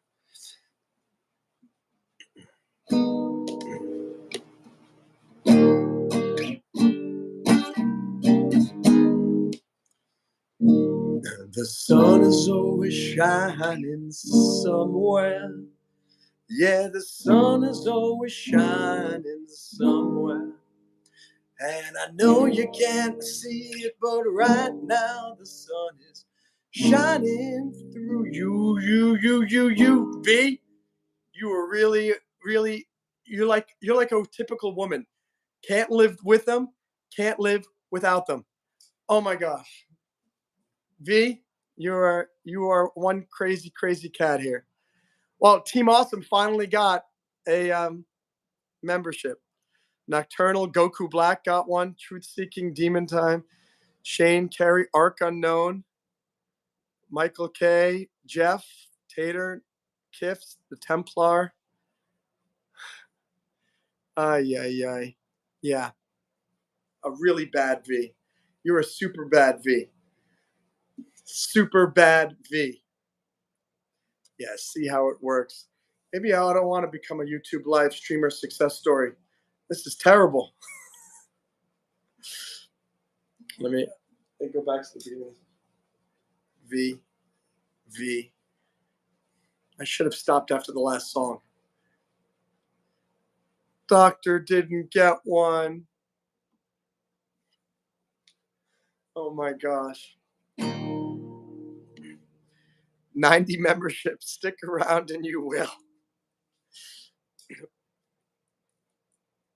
It makes me think like I should do only members only live streams now forever now. Because that's only people. Everyone usually watches me. I got to start over from the beginning of the song now. The sun is always shining somewhere. Yeah, the sun is always shining somewhere. And I know you can't see it, but right now the sun is shining through your hair. It's so bright, and everything is gonna be alright. Just get up and fight one more round, 'cause your beautiful life is coming right around the bend. And I send to you a confirmation of what you already knew. Stop being blue, 'cause I see you smiling in the light, in the spotlight of vindication. All your determination coming to fruition. It's a beautiful day. Don't give up, no, don't give up. Don't give up on the dream. Don't give up, no, don't give up. What you're feeling is not what it seems. I know you're feeling that the world is out to get you. Promise that it's just a short-term dismay, but it's dark, you say it's a rainy day, yeah, yeah, yeah. But only for today, the sun is shining somewhere. Yeah, the sun is always shining somewhere. And I know you can't see it, but right now the sun is shining through your hair. It's so bright, and so look up, because you can't see the sun if you're looking down with a frown. It's time to rebound back on top, back on track, and yeah, baby V, you're all that. Did you know that you're awesome? And those who don't see that are blind and dumb and stupid, yeah, forget their little minds. 'Cause I'm happy that you're all mine. The sun is shining somewhere. Yeah, the sun is always shining somewhere. And I know you can't see it, but right now the sun is shining through your hair. So look up, you're already there. The sun is in your hair, you're already there. The sun is everywhere, you're already there. The sun is everywhere, you're already there. Oh, V. Oh, silly V. The good news is at least the timer is going down a lot more quickly this time. So that's good. And it's not like 3 a.m, which is also good. Thank you for the likes, everybody. And thanks you for watching. And you can thank V if you got a new membership. Because V has been very special today. Let's see. I'm going to do look around. But first, I'm going to get something to drink. So hold on one second. You guys can look at my guitar. I'll be right back.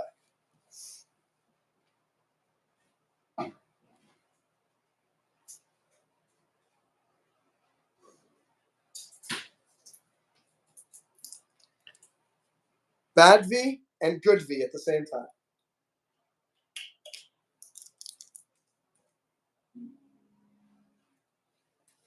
Bad V and good V.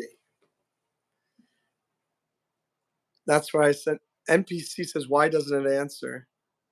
Sing the Frozen. No. So I'm not doing any more cover songs ever on this channel until I figure out the copyright issue. This is the second time there was a problem. I don't think we're getting to 50 likes tonight, V. My back is killing me. I need a back massage. Can somebody super chat me a back massage right now? Yeah, good stuff, V. Oh my gosh.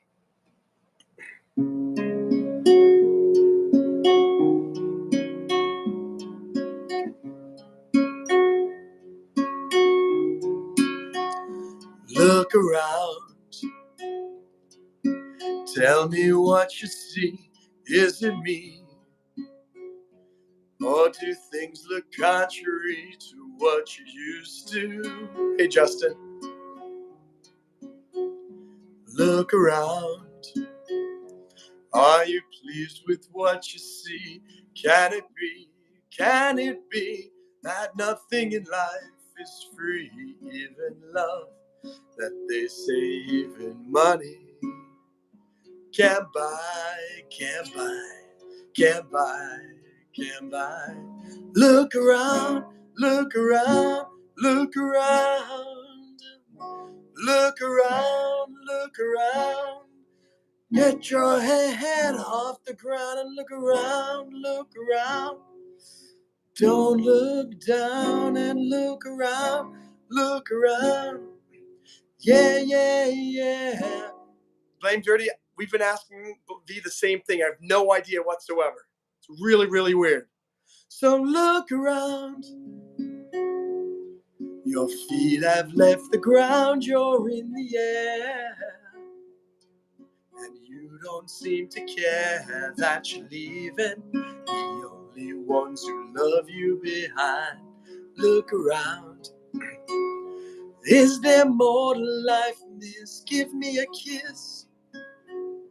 Is there something that I've missed? I feel alone. And all the memories are fading fast, so fast, so fast, so fast. Look around, look around, look around. Look around, look around. Get your head off the ground and look around, look around. Don't look down and look around, look around. Yeah, yeah, yeah. Look around. Yeah, look around. Hey V, you better become a member. Hey V, you better have a membership in your hand. Look around. Look around and around and look around. Look around and around and look around. Look around and around and look around. Look around and around and look around. Look around. Look around and around. Look around. Look around. Look around and around and look around. Around. Look around and around and look around. Look around. Look around and around. Look around. Yeah, let's give another thanks out to V. And V, yeah, seriously, we're going to be doing a bunch of live streams now because we're members, because we got like 70 people. So I think you better subscribe. If I could, I would gift it to you, but as of now, I still don't see any way that I can control that. But would love the great benefactor to become a participant in the benefacting, if you know what I'm saying. There's a lunar eclipse. Love and Light says, you may not have a lot of viewers tonight, but it's quality. I got 11 people here. That's not bad.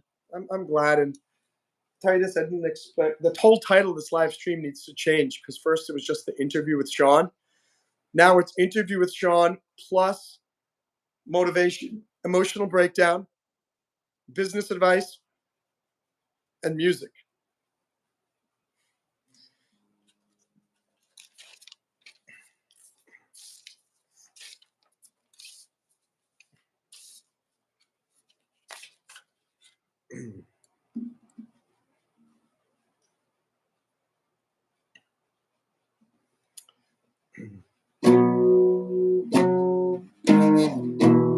Oh.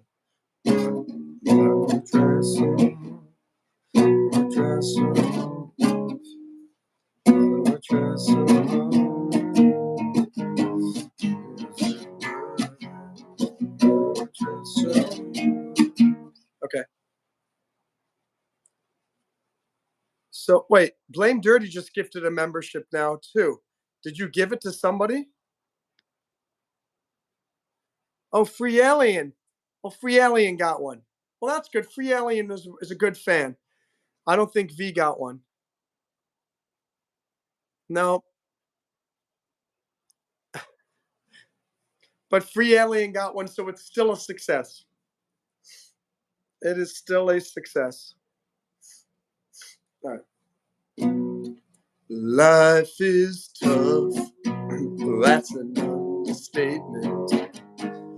Nothing ever seems to go my way.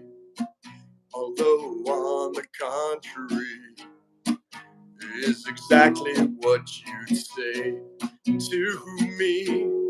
If you were me, you'd be happy. You'd say, oh my friend, life just ain't that way. I'm tired, worn out, and I wanna say goodbye. Ready to give up and no more tears to cry. Wanna kill myself and wave goodbye to the doubt. Cause the closer that I get, the rug is always pulled out. I wanna pick up myself, try to get off the floor. But there's so much stress just to make it out the door. So slam it, just give me the news. Am I killing myself or am I breaking loose? Am I breaking loose? Why do I try so hard? Is it worth it? Why do I try so hard to be perfect? Carly is back. So this next line is not true. Life just sucks. That's not an overstatement. Nothing has ever gone my way. Don't say on the contrary. Cause you don't know the first thing to say to me. Because you're not me. You don't know about me.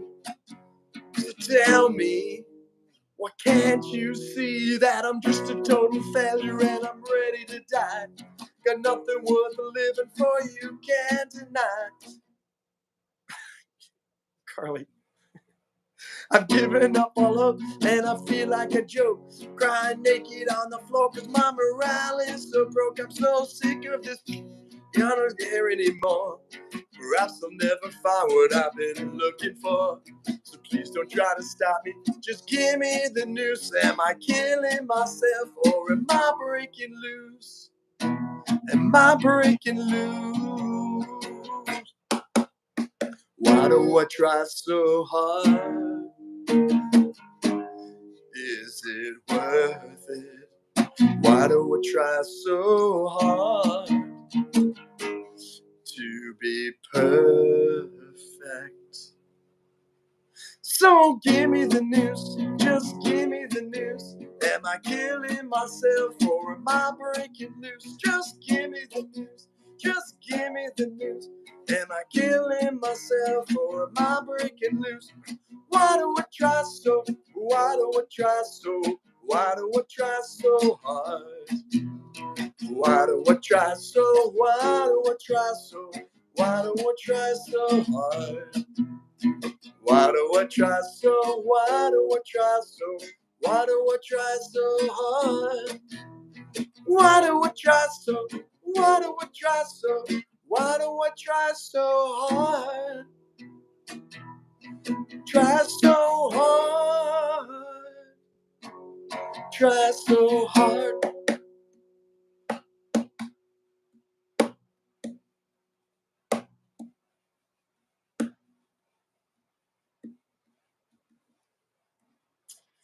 That song is called Life is Tough.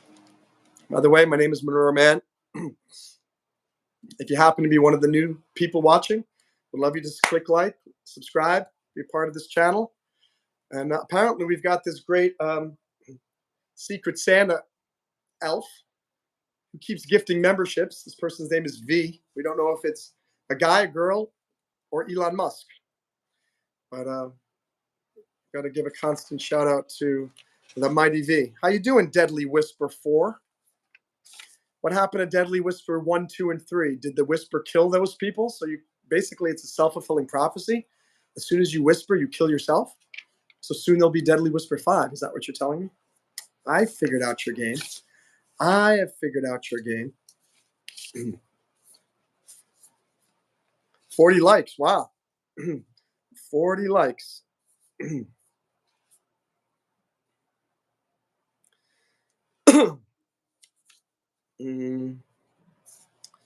Do another tune here.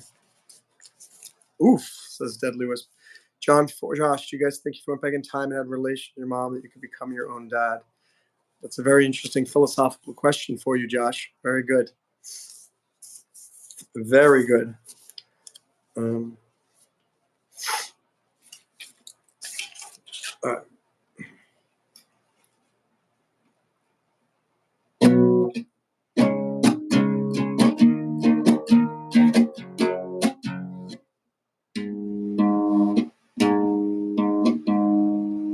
I have to retune 1 second.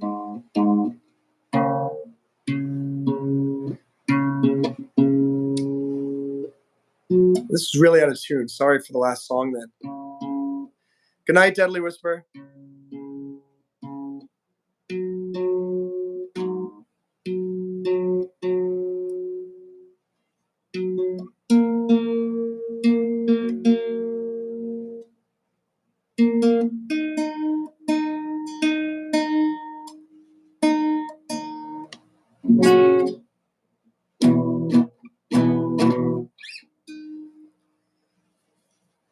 By the way, V, I'm ending this live stream about 3 minutes before that timer's done because you're not doing it again. And if you use that information against me and you do it again, like when there's 5 minutes left, naughty V. Naughty, naughty V.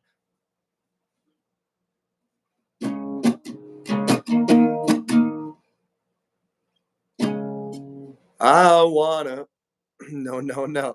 I wanna go. Oh, wait. Wam bam ba da da la da. Wam ba da da da da.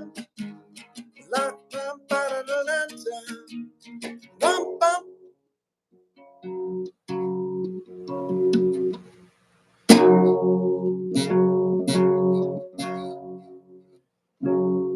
I gotta get new strings for this too and get this guitar all fixed. Bum, bum, ba-dum, bum. The song is called Hollywood Girls. I wanna go on safari with Maina Safari, swim the Bahamas with Julia Roberts, go rockin' around with Christina and Brittany, and go to the... Something's wrong here. Hold on.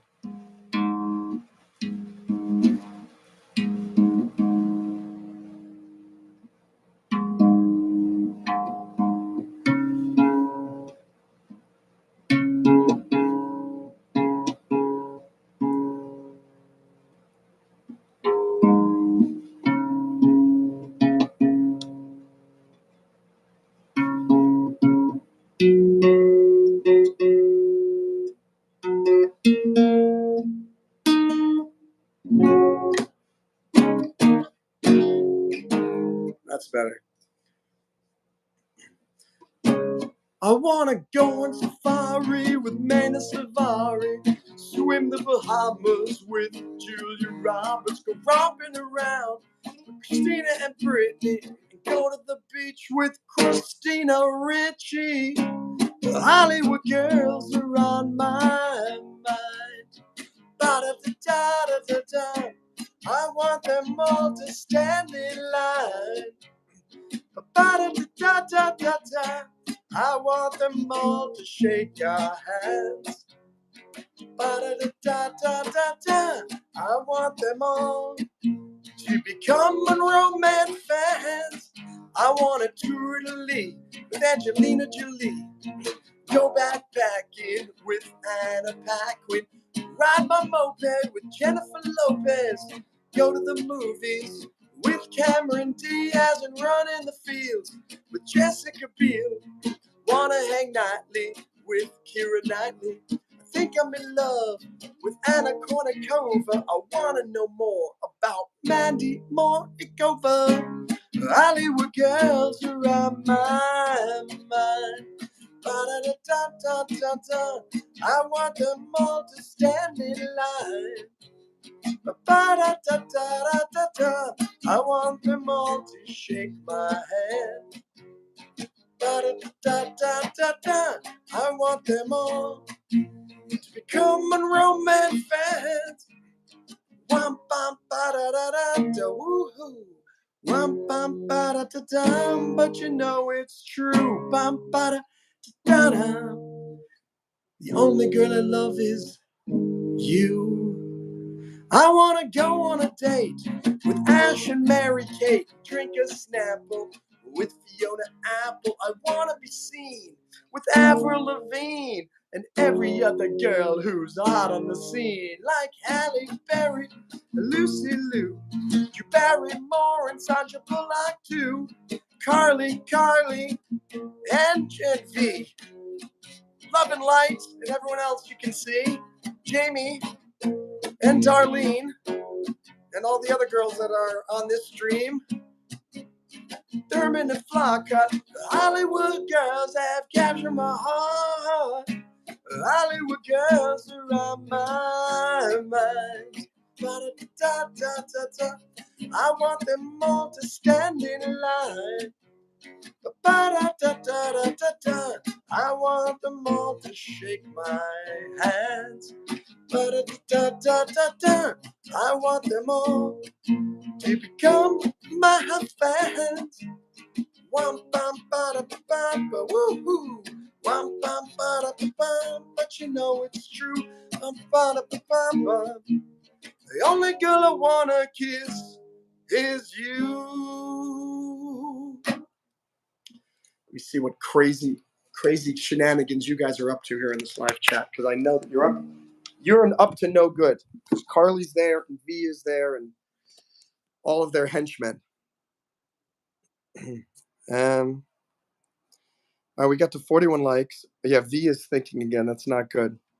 You only need 8. Can't go now. So close to 50.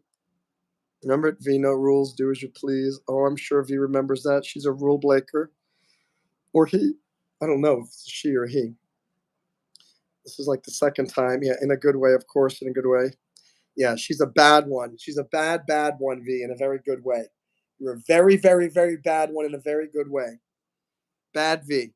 Every emoji has a side part, and it's itching my insides. Okay, Carly, that makes no sense whatsoever. I have no idea what you're talking about. V for volition. You say you got a V for volition. Whoa, you know. Blame Dirty's just to join the vibes.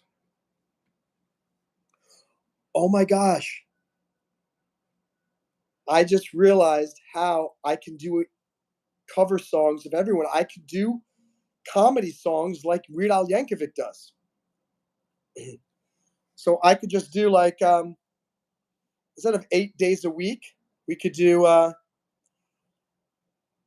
8 steaks or eight steaks a week. 8 steaks a week is not enough to show you care. That could be it. Or we could do I don't know, I could come up with some clever things like that. That might work. But they can't make any copyright claims when I'm doing a comedy parody. That's a simple way to get around it.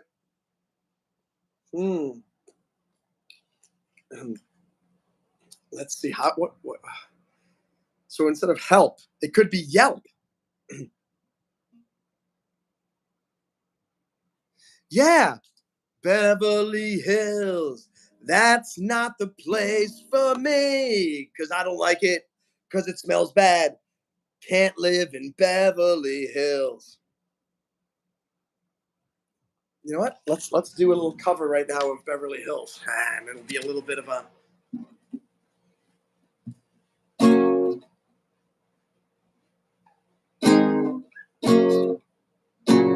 Actually, we better not. Let's do it on a separate stream during members only. We'll experiment. We don't want to ruin 294-minute stream just because I decided to do one more thing. All right, V's thing is getting down to the bottom here. So I think I'm going to take proactive. I'm going to be proactive here and say, it's been a lovely, oh, that was a good start. No, it was starting good, but Will, that could be a clever thing. It's like, why did you start doing all these comedy covers? Because I got tired of getting all of these copyright notices from all these artists who had no copyright justification at all. Also, don't we need somebody else to take over after Weird Al retires? Shouldn't it be me? You got Weird Al, Weird Row. Works perfectly.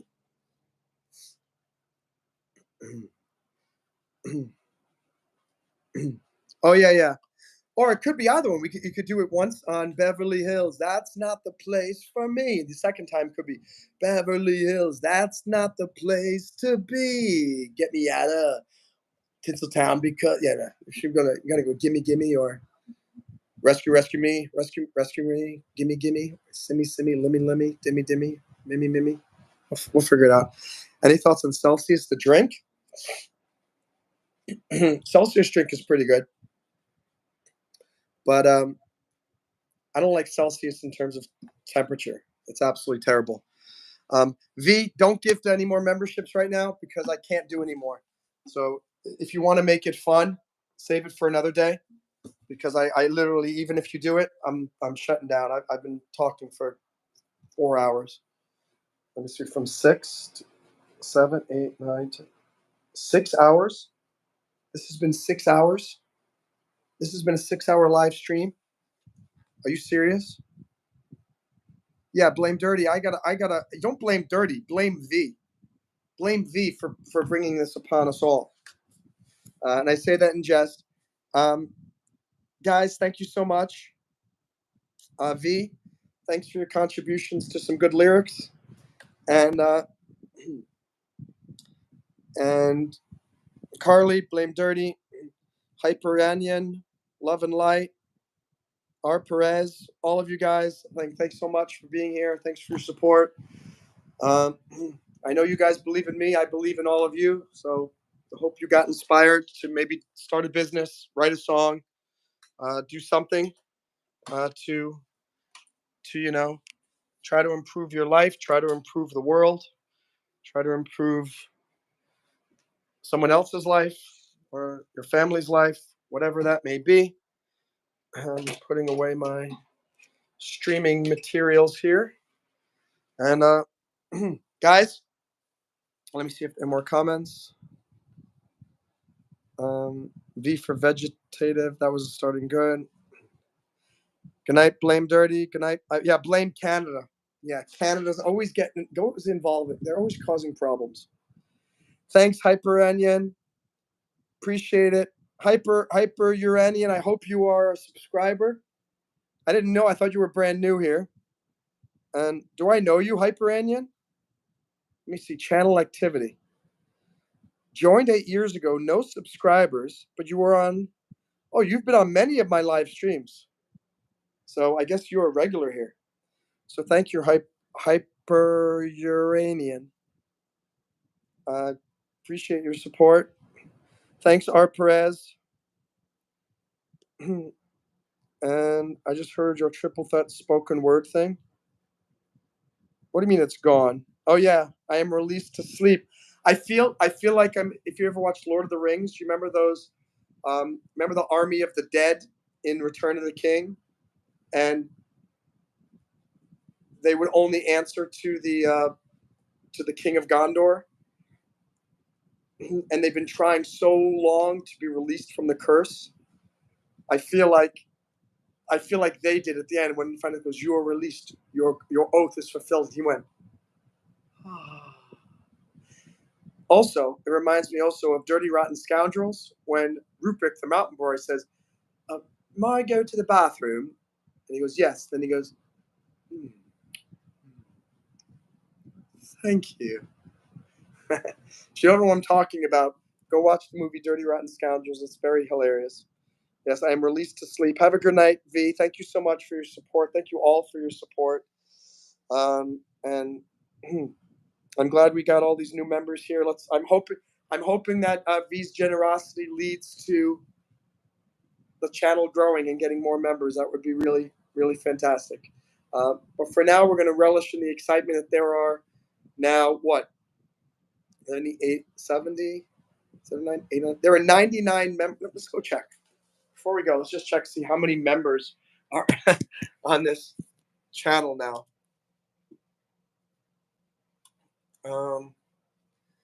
Let's see. First of all, let's see if we got any more subscribers. We're at 4,022 about 5 hours ago. 4,025. Hey, a new high. That's very good. What's up, Adam L? You missed the Concreit interview before, so I hope you'll watch it. If you watch this when this recording goes up tomorrow, for 1 hour we interviewed the CEO of the Concreit investment app, and the RET, of course, is Real Estate Investment Trust. We ended up going for a lot longer because V here gifted so many memberships. Not $400 for me. I think I'll probably get 200 of that. Why does it says V no?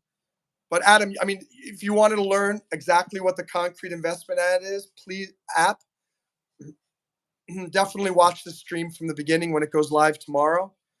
And in the meantime, you can download the app Concreit. It's really, really, it's really good. Oh, fantastic! So you already know a little bit about this, and I really heartily I recommend you subscribe to the channel and turn on the bell. Sean is going to come back again in the next weeks to do a follow-up interview, and I know you'd love to get notified when he does come back. And I've noticed that you're already a subscriber. You've been on many of my live streams, so cool. So you're already a subscriber. Great to have you here again, and it's a really good app. I invest on this same app as well. It's really worthwhile, and it's especially if you already own REITs. Check this out because it's super, super, super cool.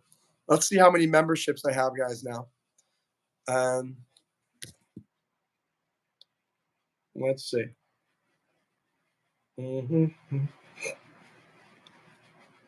I gotta go to earn memberships.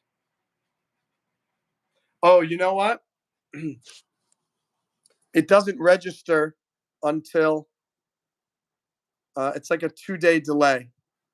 So it's 29 plus 70. So it's 29. Yeah, 70, 80. It's 99. That's kind of weird to think the channel's got 99 members.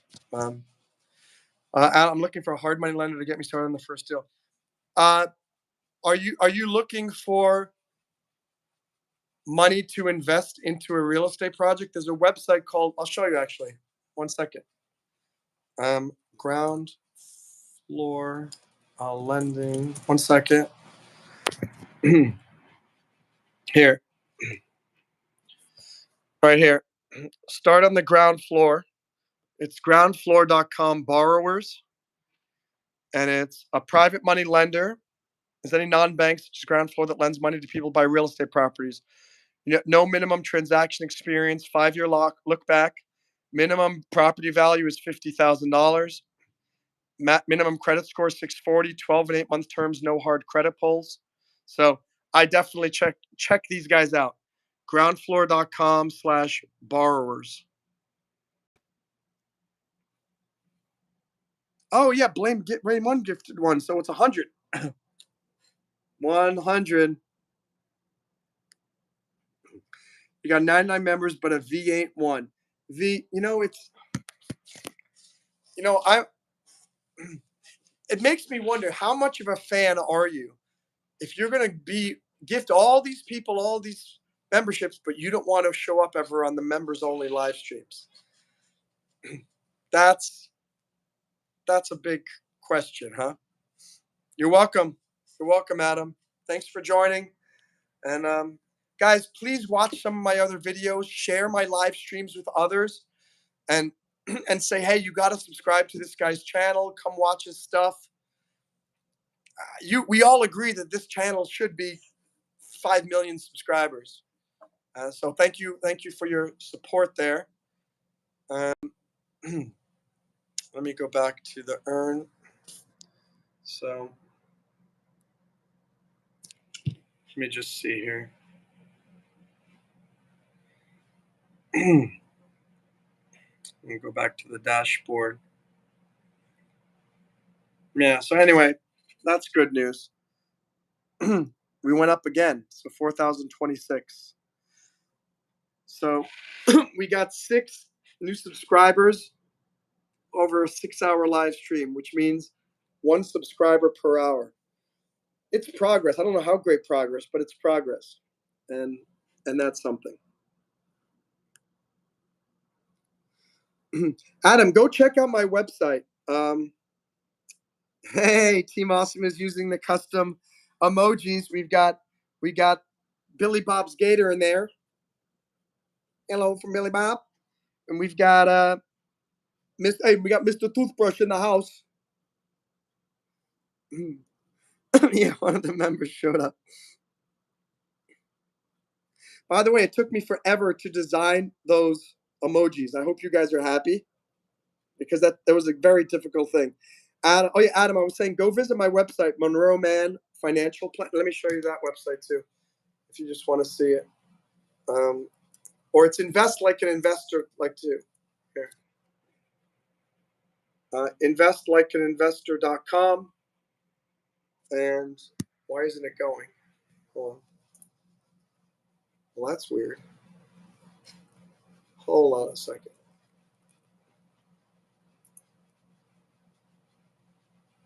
Or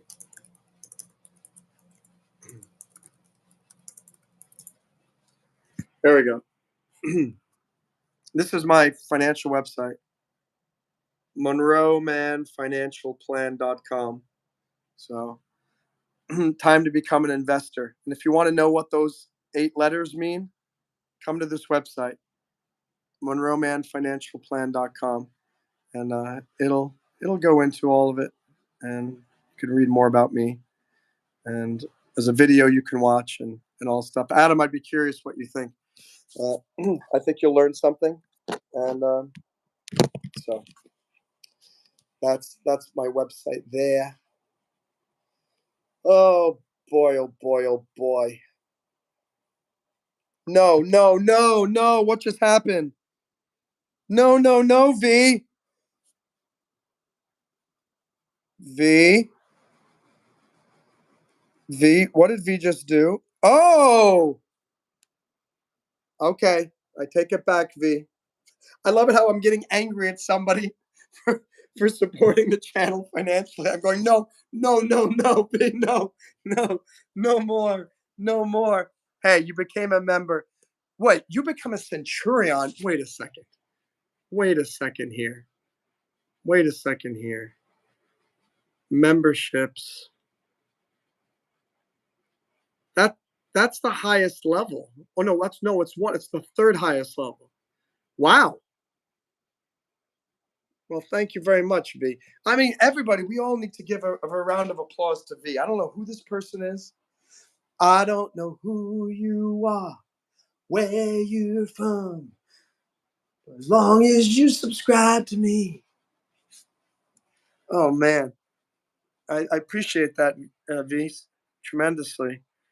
Yeah, V's been lurking like a good cat. Adam L, I'm working on a new startup, travel related, could possibly use some help. Beta testers, focus group, while I'm working, getting it running. Adam, if there's anything that we can do here to help you, you let me know. And and of course, if you want me to help you one-on-one, of course you can hire me, but you'd have to go through my my website. I can't do anything like that, of course, via YouTube. They don't permit that. So, um, but yeah, if you need help in beta testers, focus groups, I'm sure some of the the folks here would be willing to assist you. Congratulations, V, for becoming a member. When Monroe said that, you took it as a challenge. You got it as a challenge. It's true. By the way, in about like less than a week, a whole bunch of like Carly and Jamie, like Jamie and some of the early members are going to switch their badge because they're going to be here for 1 month. So they're going to be the first ones who've got a one next to their name. That's pretty neat. Yeah, I know I have to wait again. That's why I'm sitting down here watching the timer go down. Have I proven myself yet? Yes, you have. You've proven that you're a very bad V. A very, very bad V. You know what? Just for that, I'm gonna use my foam roller on my back with you guys here, and I don't care. Oh, now that's living right here. Oh, that feels good. I don't know if you've ever used a foam roller on your back, guys, but oh man, it feels good. You just kind of lie here. Bad V. We have our team captain. We have our team captain. That's so funny. Isn't it hilarious though that you have no? It's like a not-for-profit that has this mysterious donor who every year you find a suitcase full of cash for $1 million at the doorstep of the not-for-profit, and you never know who it is. That's who V is right now for this channel. V is this mysterious benefactor. It's all good, chill. No chill. No chill. Oh, unless you're talking about me on my back. What's up? Darlene is here. How are you, Darlene? Good to see you. You're welcome, V. Thank you too. Anyway, but I mean, you're a great supporter, and I appreciate that. Darlene, great to have you here as well. You missed a lot today. Oh my gosh, a 6-hour live stream.